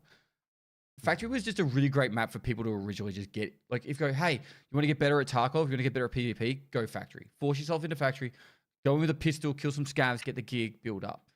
The new factory is a complete opposite style of map. It's like dark and gloomy. If you run out in the open, you'll get hit from someone on a rafters because there's so many angles now. Whereas old factory, you could move around the map, even in the open, and have a pretty good idea where people are going to be. yeah. A lot of people like the new factory more, and that's fair. And I think that's a very valid reason. If you're into the more slower, and there's more loot, definitely way more loot. But we don't have that map anymore where it's just like, it's much to slay for a bit, you know, might PvP for a bit. Old Short queue Factory was times good. and It was good for like your Tarkov Shooter Part 3, Grenadier, Stir Up, all that shit. Pistol It's just kills, bolt action knew You kills. could go to Old Factory and you were going to get into just like fights close range pretty much. Like guaranteed. And I so totally like you agree could argue with labs everything you is said. that now, but it's I totally agree with all of that. I think it ruined. I think we need one PvP close quarters map. However, I go to New Factory a lot more because you can play it like a stealth game. You can rat around and you can get all your tripwire kills and all that sort of stuff. So I actually go there a lot more and enjoy it more. But I do miss having a PvP heavy close quarters map. yeah, so and it was just like it was such a map that you could just go, I'll quickly queue up for a factory run. Now it's Yeah, not you just could be in and out in 5 minutes, and it would Yeah. just be a really fun 5 minutes. I don't think the new one's a bad map. I think if it was a single player game, the new factory's insane. Like if you had to like get through factory, do these quests, avoid the scav boss or kill the scav boss. If it was like a single player game, insane. But like you cannot run through the open on factory and feel safe at all anymore. Like even if you feel like you've killed every player, you don't feel like you've killed every player. Old factory, you would know if you still had more players to kill. Part what of the I'm trying to do problem, I with all think, as the well, is player like, scavs are there now. not just with factory, but so many maps, is it's a great design and it's a really cool concept. but then they always add these tasks that require you to sit in a particular area to get a Oh, task it's done. so good. Like That makes the me so task where you happy. need to go underground to get kills with a shotgun, it is literally forcing people to play that map in a particular way. Like What's that? I want the task done because I want to get to Kappa, so I'm gonna go sit underground and wait for scavs, right? You want to You, get you that sit at task red done blinker. easily? Red You sit blinker. at red blinker Yeah. and kill all the player scavs when they run for extract. GG's, thanks for playing. I'll do it every while, and I get heaps of good That's gear from it too. Yeah, you take all their Low lunch cards and key, shit. every single area specific task in the game is ass. Like they're all I don't so, know. I so don't like garbage. some of the new factory tasks, like sitting on top of those chemical. No, things no, for they talk 40 like kills in a seconds each specific repairing them. area. Yeah, Yeah, I yeah, mean yeah. like kills in a specific area. Not, Right. Yeah, no, those that's other things are fine. But like every single one of them, shit. Like you gotta do pest control. You're gonna have a bad boring time. You want to do safe corridor, bad boring time. Want to do return the favor for Lightkeeper. Good luck. You know what I mean? Or the woods they- one. Yeah. Yeah, that's the woods one. Yeah. So like, yeah, I think every single area specific task is absolute utter garbage. I think Dragnet's probably the worst factory task now, actually. Well, you have to kill the cultists. I got it really That's early. what I mean. in Like the wipe, key, but- the key is like, unless they put the key in marked rooms or something, that's the only other thing. But otherwise, it's sort of a, I don't know. Finding that key card can be pretty annoying. No, it's bad. Yeah, so I feel pretty passionate about that. Parmesan, I hate the silent footsteps. They've changed that now. He's all right. He's fine now. He's fine now. He's so easy to kill though. That's the thing. Like He runs around Yeah, yelling. now and shit, that you know can straight hear him, away. and When he was silent yeah, footsteps, but even then, I like didn't like it. yeah, it's bad. yeah. I would turn around and see him running past me, like literally like brushing past me. And I'm like, what When he, the Yeah, it was fuck? pretty weird. when he was silent, it was the worst because you would just get sprayed in the back through a bush and be like, Yeah, "Oh, yeah. okay, that had to be partisan because you didn't hear anything." That's legit. But now his voice line is very. Yeah, he runs Iconic. around yelling a lot more now. Like you can hear him straight away. This was I think the wipe that we got transits. Yeah, So it was a lot of the- quality. It was a lot of quality of life shit and transits and stuff, right? Transits, I actually think, is a cool concept. I just hate having to go through a map to another map forcefully. It should never be Yeah. forced on the player like it did at the start of this wipe. Yeah, but you'll probably get to that with hardcore. We've already Well, spoken about or, tripwires. Yep. Or Yeah, under you resort. tripwiring people, poor Timmy's trying to learn. Coldest Circle, Save. I absolutely fucking love. I think it's a really cool concept. I love the fact that they had put hidden recipes in there, and people were trying to figure them out. Oh, my brain's not working. So the Korean streamer, the scav dude, what's his name? Very bad. Very bad scav. Like Very he bad scav. put a lot of effort into working all that stuff out. I think that's really cool. And I think that's anything that drives community, right? Like I think is good. Gear Yeah. rack, I'm not any phased on. Anything that drives anyone use it community, for like that kicks? tripwire at the safe. Wait, What was that, Train? I said anything that drives the community, like that tripwire at the safe. The variable scoping, like being able to slide the scope in and out. How did we go 6 years without this, by the way? Yeah, It's sick. actually insane, hey. Yeah, it's sick Like, it being just able to I scroll actually that. like shit Linking use out. it. between two. Oh my I don't god. like it. Really? Really? Oh, like it. okay. I like use it seeing all the nostril time. hairs, like right when I put the bullet in. You know what I mean? Like But you can I still like do seeing that. right close. No, it's to me, it's not intuitive, but I Some don't of know. those really big scopes are actually usable now, like the 12Xs and Yeah. stuff, which before they were Yeah, never usable. Yeah, Yeah. I can No, see I it get for it. that Yeah. reason. The only thing I wish is that it like somehow remembered where you manually zoom to when you do the quick snap between zooms. So like if I half zoom in and then I quick snap back to 1x, if I press it again, I wish it would go back to where I had it manually zoomed rather than Right, full like zoom. toggle stance height. Remember Yeah, where you were. Kind Yeah. of. Yeah, I would probably yeah. use it more if it did that. Yeah, it's Yeah. kind of I think fun. that's my only like criticism of the manual zoom. Otherwise, I think it's amazing. It's really good for like that's a good point. The sense was keeping quiet different, as well. remember? At the start Yeah. of Wipe, I was like, I'm telling you guys, the sense is different between an Elkin and like a Razor. The variable scopes are different sense. And I Mm. think eventually I stopped using variable scopes for that reason because I couldn't stand the sense change. But they Right. fixed Pretty much it now. always been like that. What was your thoughts on the zombie event? Easily I. one friends. Oh, okay. Yeah. Ah! It was mid for me. For the first like 2 days. After that, it's like, man, I really wish I could just play the game. But Yeah, I thought it was fun for a couple of weeks or a week or Yeah. something like that. Yeah, it was great. Weak, Racky. Okay, so Well, this is my thought. It made labs amazingly fun for PvP because labs became free entry and you couldn't avoid shooting. So there was so much noise around labs, you could actually run around and properly PvP. So no one could just hide in a corner anymore. The biggest issue I had with the zombies, remember how they were really accurate with the throat hitbox? Yeah, they would hit. Yeah. That was the only thing that I really didn't like. The zombies need to like If they miss. did it again and take away the guns, it would be fun. Yeah. And then like running Just around don't give streets them and then have to guns. jump on top of a car and then having Yeah. a swarm of zombies around you. And then Yeah, you'd use leg meta ammo to kill them because they had so much health. So you'd be using Warmageddon ammo, which before that no one ever used. You know, like it was cool. Yeah. Performance was pretty Just good take- considering how many zombies there were. Because they Just didn't take the have any guns off items. them, and it's a completely like sick event. I think. You're right. The gun things are pretty much the only negative. It's like you jump up on a car and there's 20 of them around you, but there's just one of them with a pistol just sitting there tapping at you, and you just get one tapped in the throat. Don't And hate you're like, us. I'm dead. Yeah. Yeah, it But was yeah. a really cool event. I think my favorite was the summoning event, but this was the close second. Oh, I'd the say. summoning event was sick. I was loved that with the summoning log event. piles? The log Yeah. piles, you had to run around and like turn them on and then protect it from the. Oh, dude, it was sick. And then the big was dude would spawn awesome. in.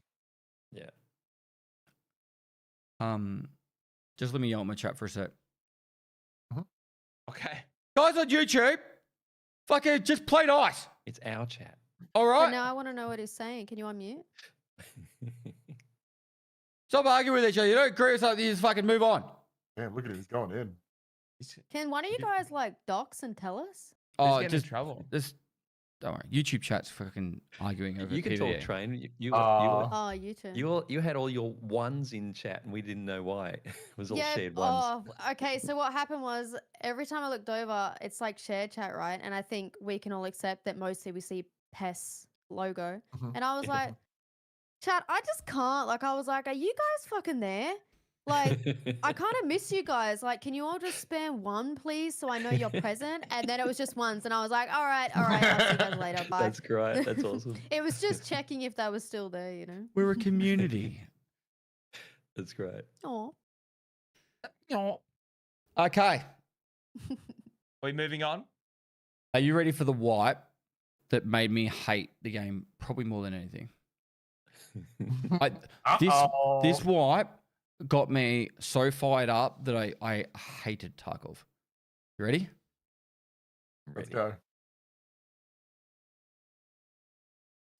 Comes out with a wipe now on December 25th, 2024. Patch 16 comes out with a wipe on Christmas Day.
The wipe started with the Korovod event, which featured in-raid events such as special quest lines. There was a customs rework, making access to a lot of the buildings from within the middle of the map. They introduced the prestige system, restricted the flea market until 2 weeks after the wipe, changed hideout construction to require found in-raid items, added the RSHG-2 rocket launcher, the Saiga 12K 12-gauge auto shotgun, and the V40 mini grenade. They added continuous healing from medkits, which is now broken. They added hidden exfils where you need to find a little item in the map to be able to get access to that exfil. They added a quest line to the BTR and additional hideout customization, as well as the ability to visit friends' hideouts. And also visual recall changes intended to make shooting seem more realistic and detailed. Now, after this patch, Nikita said that there'd be no more wipes until 1.0. However, just 7 months later,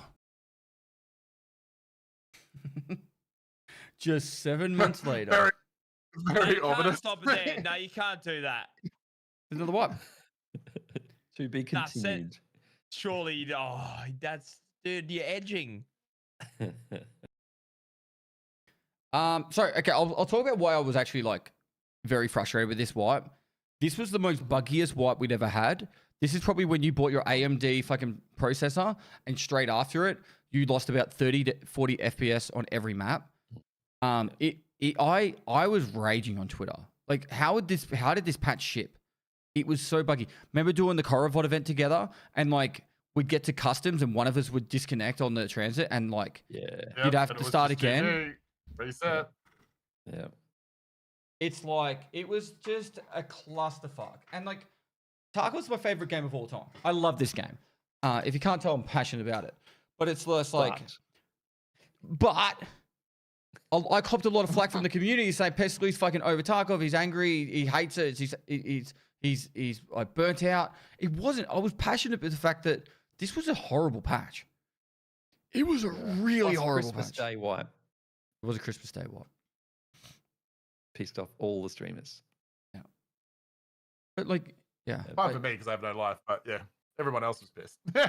Like, I don't know how many times we did that Korovod event to get people the achievement. Like, multiple. Did Train kill someone? We were in a group and Train killed someone. Who was the fifth? Yeah, she did. Yeah, she TK'd someone. I What? definitely That doesn't didn't. sound like me. What are you talking about? I never TK. Yeah, wasn't it Drake? No, what do you mean? Didn't she kill Drake? It was like one I person probably got killed disconnected. everyone at some point. It was Multiple literally of us killed people, by the way. Yeah, Red got DC'd. one person got DC during transit. One person got That TK'd. was me. And then I think it was like 2 of us left on the last map, and I crawled to fucking extract. Yeah, Oh, because Drake killed Bema. you No, and me. I didn't kill Beba. Yeah, Drake. Yes, No, you no, did. no, no, no, Yes, no, you no, did. no, Yes, you no. I did. would never do it. Bro, I feel Chris so and me guilty spawned about into that. the last man. Every time I watch the spawned clip, in- I feel so guilty. I spawned in with a random who shot me immediately, but I still got. the That's achievement. right Oh, as that's well. right. Map. Because The yeah, because there transits was would the spawn you with random transfer. people. Yeah. Yeah, that's right. I remember that too. It's like, 'cause this is the thing that pisses me off about video games. It's like if they waste your time. If you spawn in, I remember I spawned in behind a squad of 4 other people that were going to do their Korovod thing. I spawned in the group of them, in the middle of them. They all start running forward. I was solo when I transited. And then I spawned in the middle of them. I'm like, looking at chat. I'm like, am I killing these guys? And I just mow them down because I'm like, as soon as they realize they're killing me. Mhm. And it's just like, It's either you waste your time or you waste all of their time. Like, I mean, either way, no, a lot of loss there. yeah. And so like I was posting these. By the way, when I have these kind of issues, I also DM Nikita. And so he's copping the flack too. But yeah, like you can tell how fired up I am. They're About, all like, God. He's taking everyone's name here. Everyone's going down. but you guys can understand, like it was a real bad mess. And Yeah. it was I was not happy. I think this patch and all the bugs was when I was really starting to get like, I don't know, sometimes with also the way the community is just like negative energy. Yeah. We all And need to get this on the copium. The frustration- 1.0 will be clean. We just need to get on the copium together. I- At 1.0, ship's nice and clean, and it's a No, banger. go into it knowing it's going to be so buggy, so then you're not disappointed. Nah, fuck it. We're close now. Let's just gas it up. so I we can all think be just 1.0 on is going to be copium. thick and juicy, full of bugs. Yeah, Like thick and yeah. juicy Oh. content, but full of bugs. That's Full of bugs. Yeah, Yeah. yeah, yeah. But I can probably remind me, when did they start promising 1.0 next year? Because I think it was like 3 years ago. Oh, I don't know. They said more than Streets in that. 2018 that it's The going to be ready for depression release soon. So continues. I don't know. I've known like dates ish for a long time, and I know how many pushbacks I've heard. Like, I don't know. After 1.0's out, I'll say when Nikita's told me whenabouts it's going to ship, and it's. I'm sure it's been in Tarkov TV for I'm sure Nikita will be ages. stoked to hear that too. Well, it doesn't matter. It's out. But let's just say I've been told multiple different times. So. But you didn't book any flights as a result of Yeah. Not after the first. Corovat event. Oh, custom expansion. So I actually like the custom expansion if all the windows were boarded up.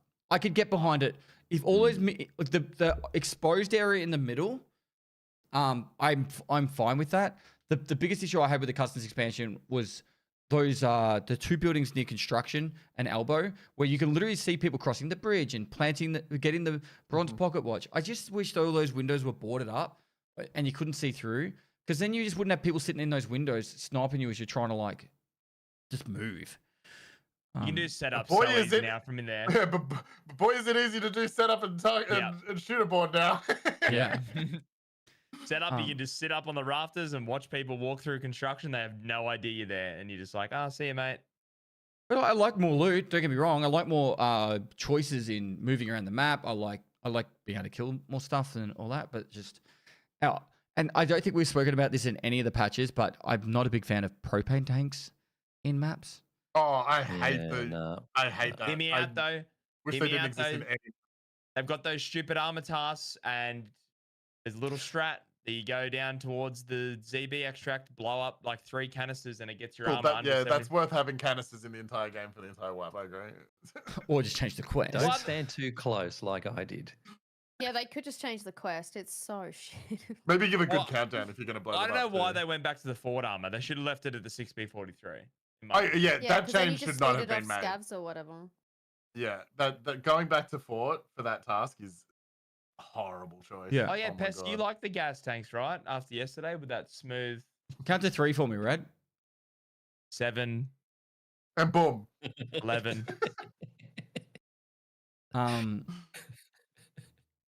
Customs expansion. Prestiges were added. I like prestiges. For people that have no life, it's a really good way for them to just keep playing the game. It gives 100%. a goal. It made me get Kappa twice in a wipe for the first Yeah, time bro. ever. Like, I love I've never done that Prestige. before. What are we doing after this? And they We're promised farming the an invasion following army wipe for would Red. have prestige for PvE. I'm going to the gym and then I'll come back. It I'm didn't- going to bed. It didn't say 1.0. It's going to have prestige for PvE.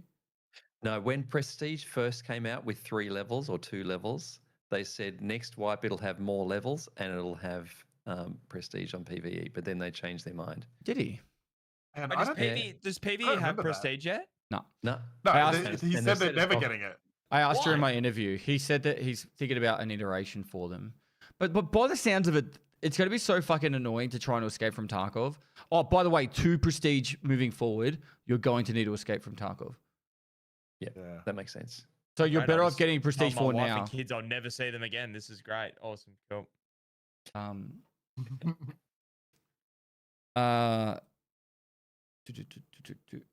Never shot a rocket launcher in Tarkov. Plenty in real life. Never in Tarkov. I shot one yesterday, and it's very difficult. Did you kill the cultists?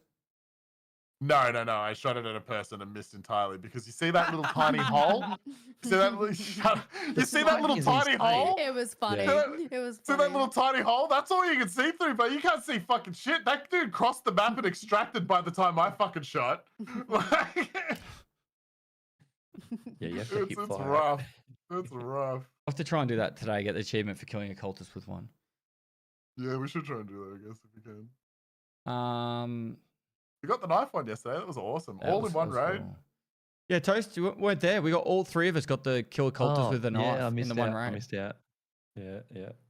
Me too, Toast. Don't worry. What is this showing? I can't remember. You were asleep, I'm pretty sure. Yeah, I was. Yeah. Quest line for BTR. I think that's pretty cool. That's Oh, right. being I able to haven't visit finished people's it yet. being able to visit people's hideouts. The gym. You know the funny thing about this, right? Is like I did it because I thought it'd be kind of cool to like share it with the community and help the community out. And then like I got like 20,000 friend requests. All right. Other creators have been trying to copy it. And I'm like, you guys don't understand what you're doing to yourself. My game is broken. My friends list is broken. And if it's not We broken, have to invite you. I have to wait a play minute. When I play Arena with Pest, it's like, all right, Red, you can't queue yet. Please wait. Hold on. My friends list Oh is yeah, because it loading." takes 3 minutes to load his It has friends to list. reload his whole friends list, and then he's like, okay, now you can queue because it has to load every single name on the side of the screen. Every single time I finish an arena game, even when I'm not in a group, after I finish the arena game, I have to wait 1 to 2 minutes before I can even do anything. It freezes my game because of the friends list. Like I'm like, and I've been considering asking BSG to clear it, but I don't think they will.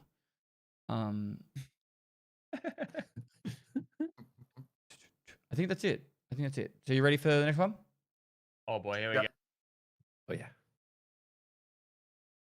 It's big. On July 9th, 2025, we get the patch 0.16.8 being the hardcore wipe. The most recent wipe that we just experienced and currently on now. I need a scope, bro. We can't, because it's hardcore, bro. Fuck. Right now, a DVL with a fucking voodoo. Oh my god. XMC with a razor scope. I'm gonna come. But bro, like this? Hardcore, bro. They added a couple of extra prestiges and the AK-50. And that, ladies and gentlemen, gets us to where we're at today.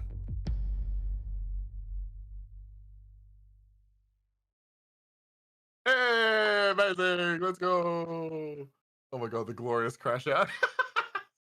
I'm gonna make that whole playlist a video for YouTube. That's why I kind of look a bit more like cut up and jointed sometimes. But yeah, so I'll try and get that posted on YouTube tonight for everyone. I love July how 9th. the last part just goes for 45 seconds and it's like, yep, cool, this is it. Moving on. Have a good one. Have a good one. Yeah, have a good one. No one cares. I need to incorporate. What do you reckon they're going to keep?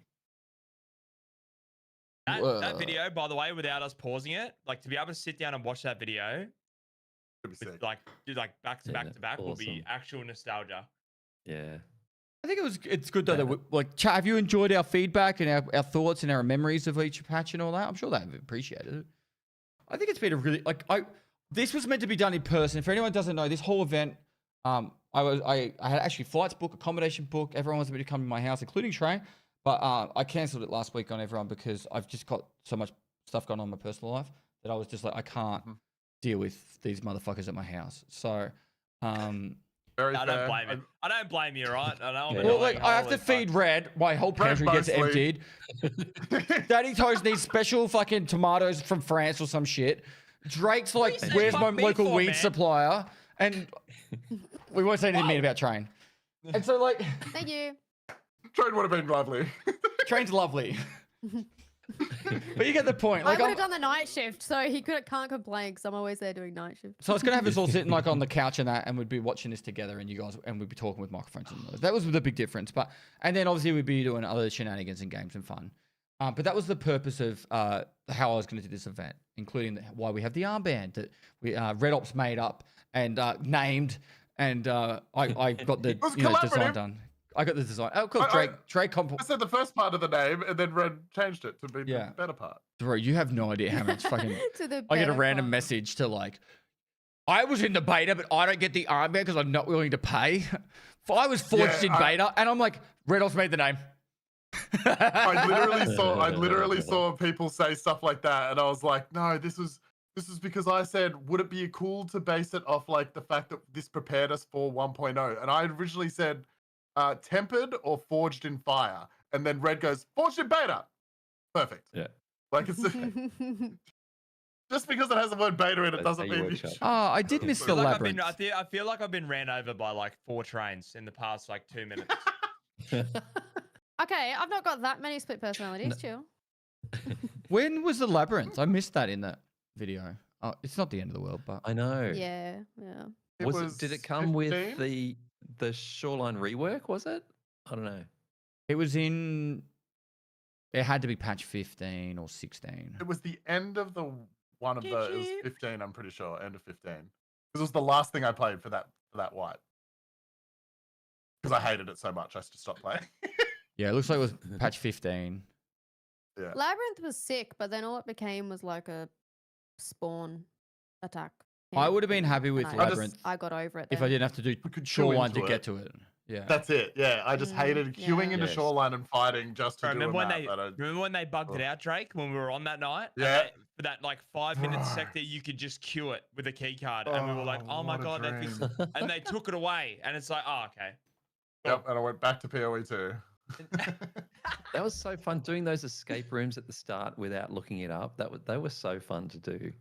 Yeah, it was cool. This first bit of Labyrinth, yeah.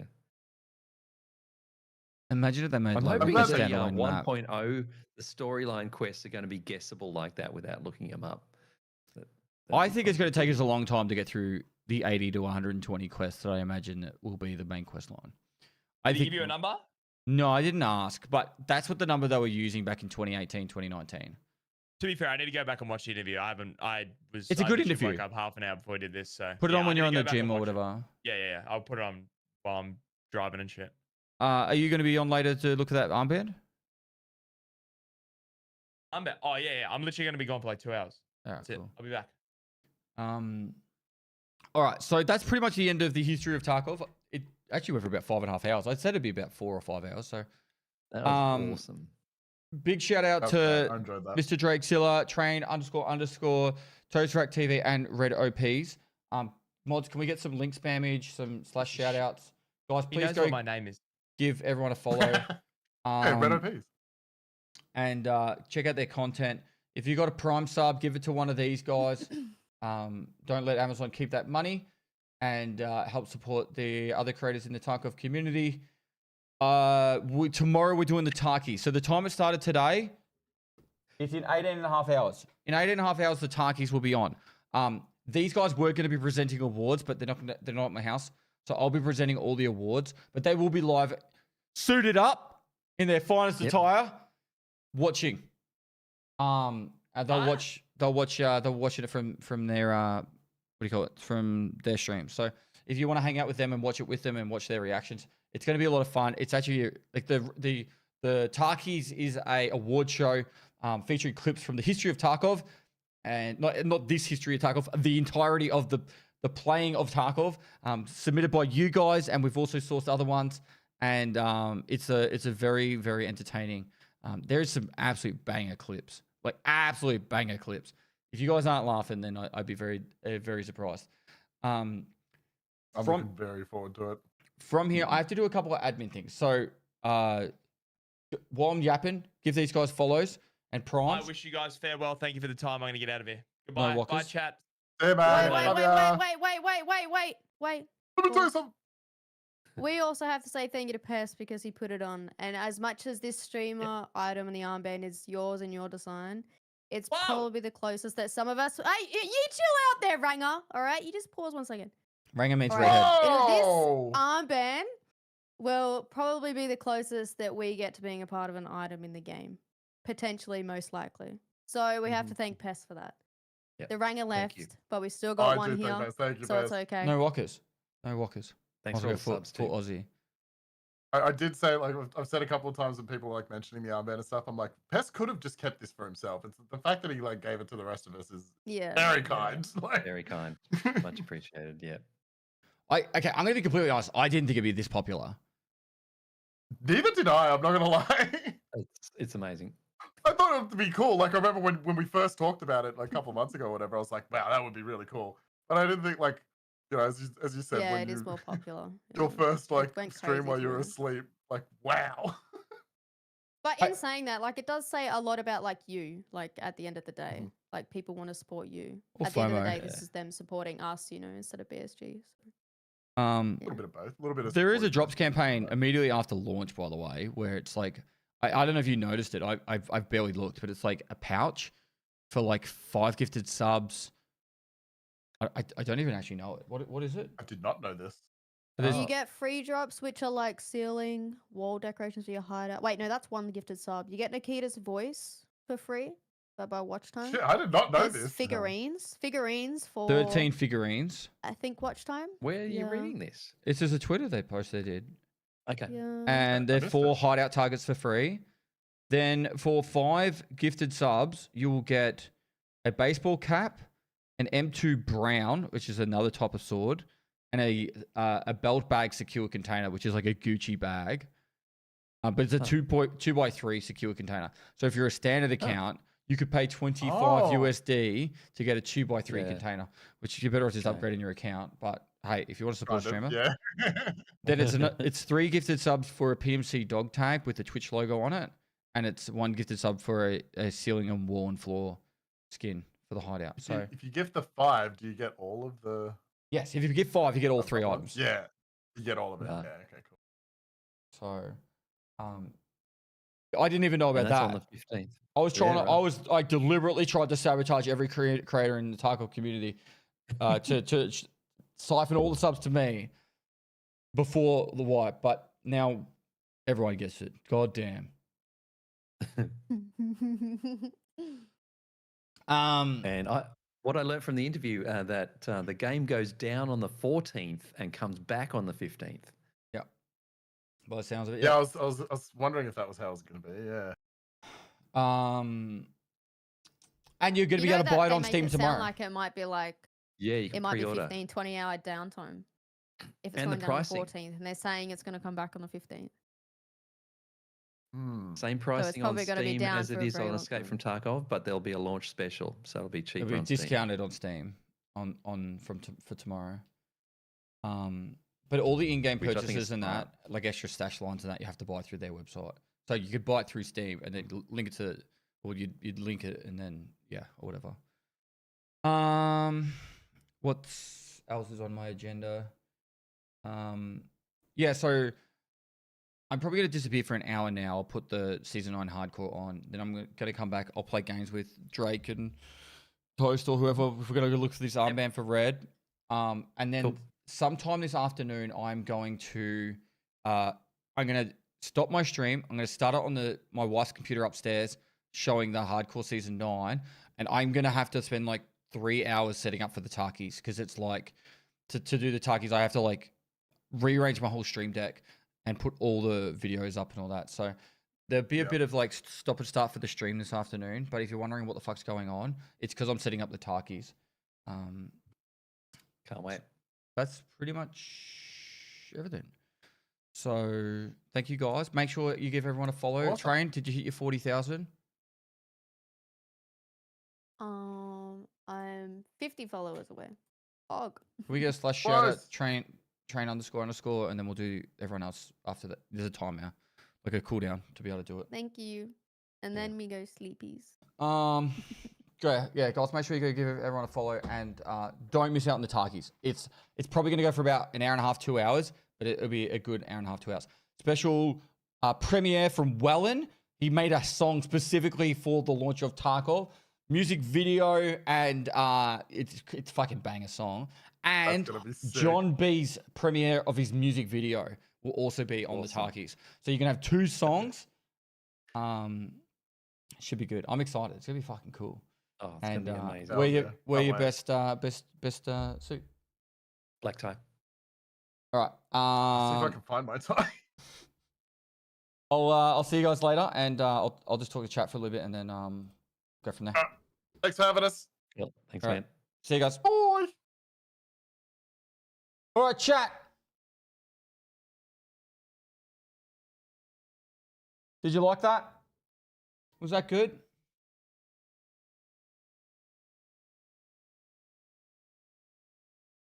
Was that a good blast from the past?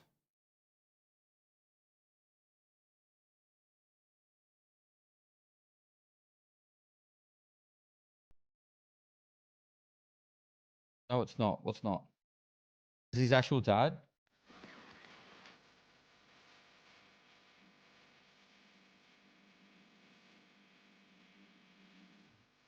So glad I didn't miss it. That actually made me really, really nostalgic, but like like really like excited for whatever the fuck we get next. Even if it's a shit show, it's got me excited for whatever's next, you know?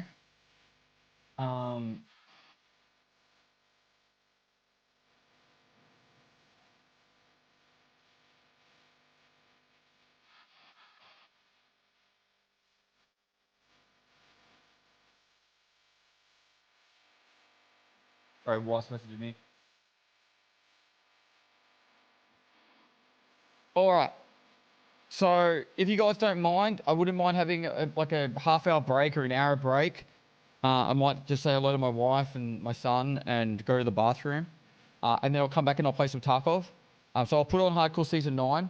I'll end the YouTube stream and the kick stream during that period. And then I'll start it back up again once... I'll probably leave the kick stream going, but I'll end the YouTube stream. So it's its own segment. But hopefully you guys like that. That was really cool. And if you're on the YouTube stream, give it a like.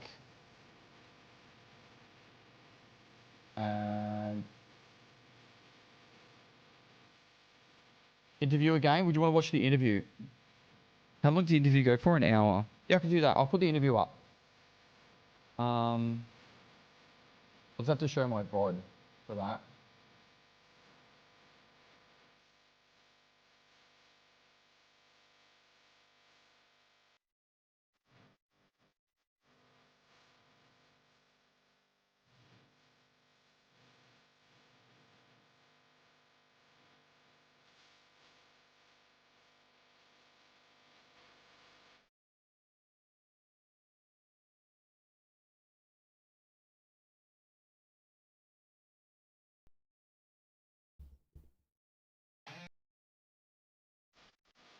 Already literally messaged me and said it for 30.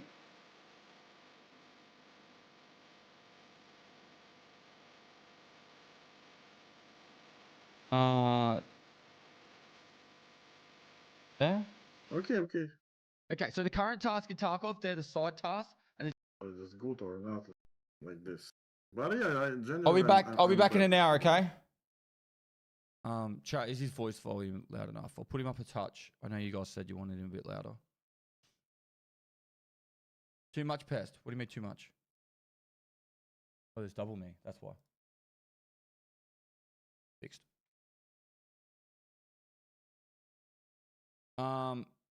So, excited? We'll start with the easy ones. Excited? Me? Yeah. Me? 10 years in the making. Of course. It's super emotional. It's I have numerous hours. For example, yesterday I tried to get to sleep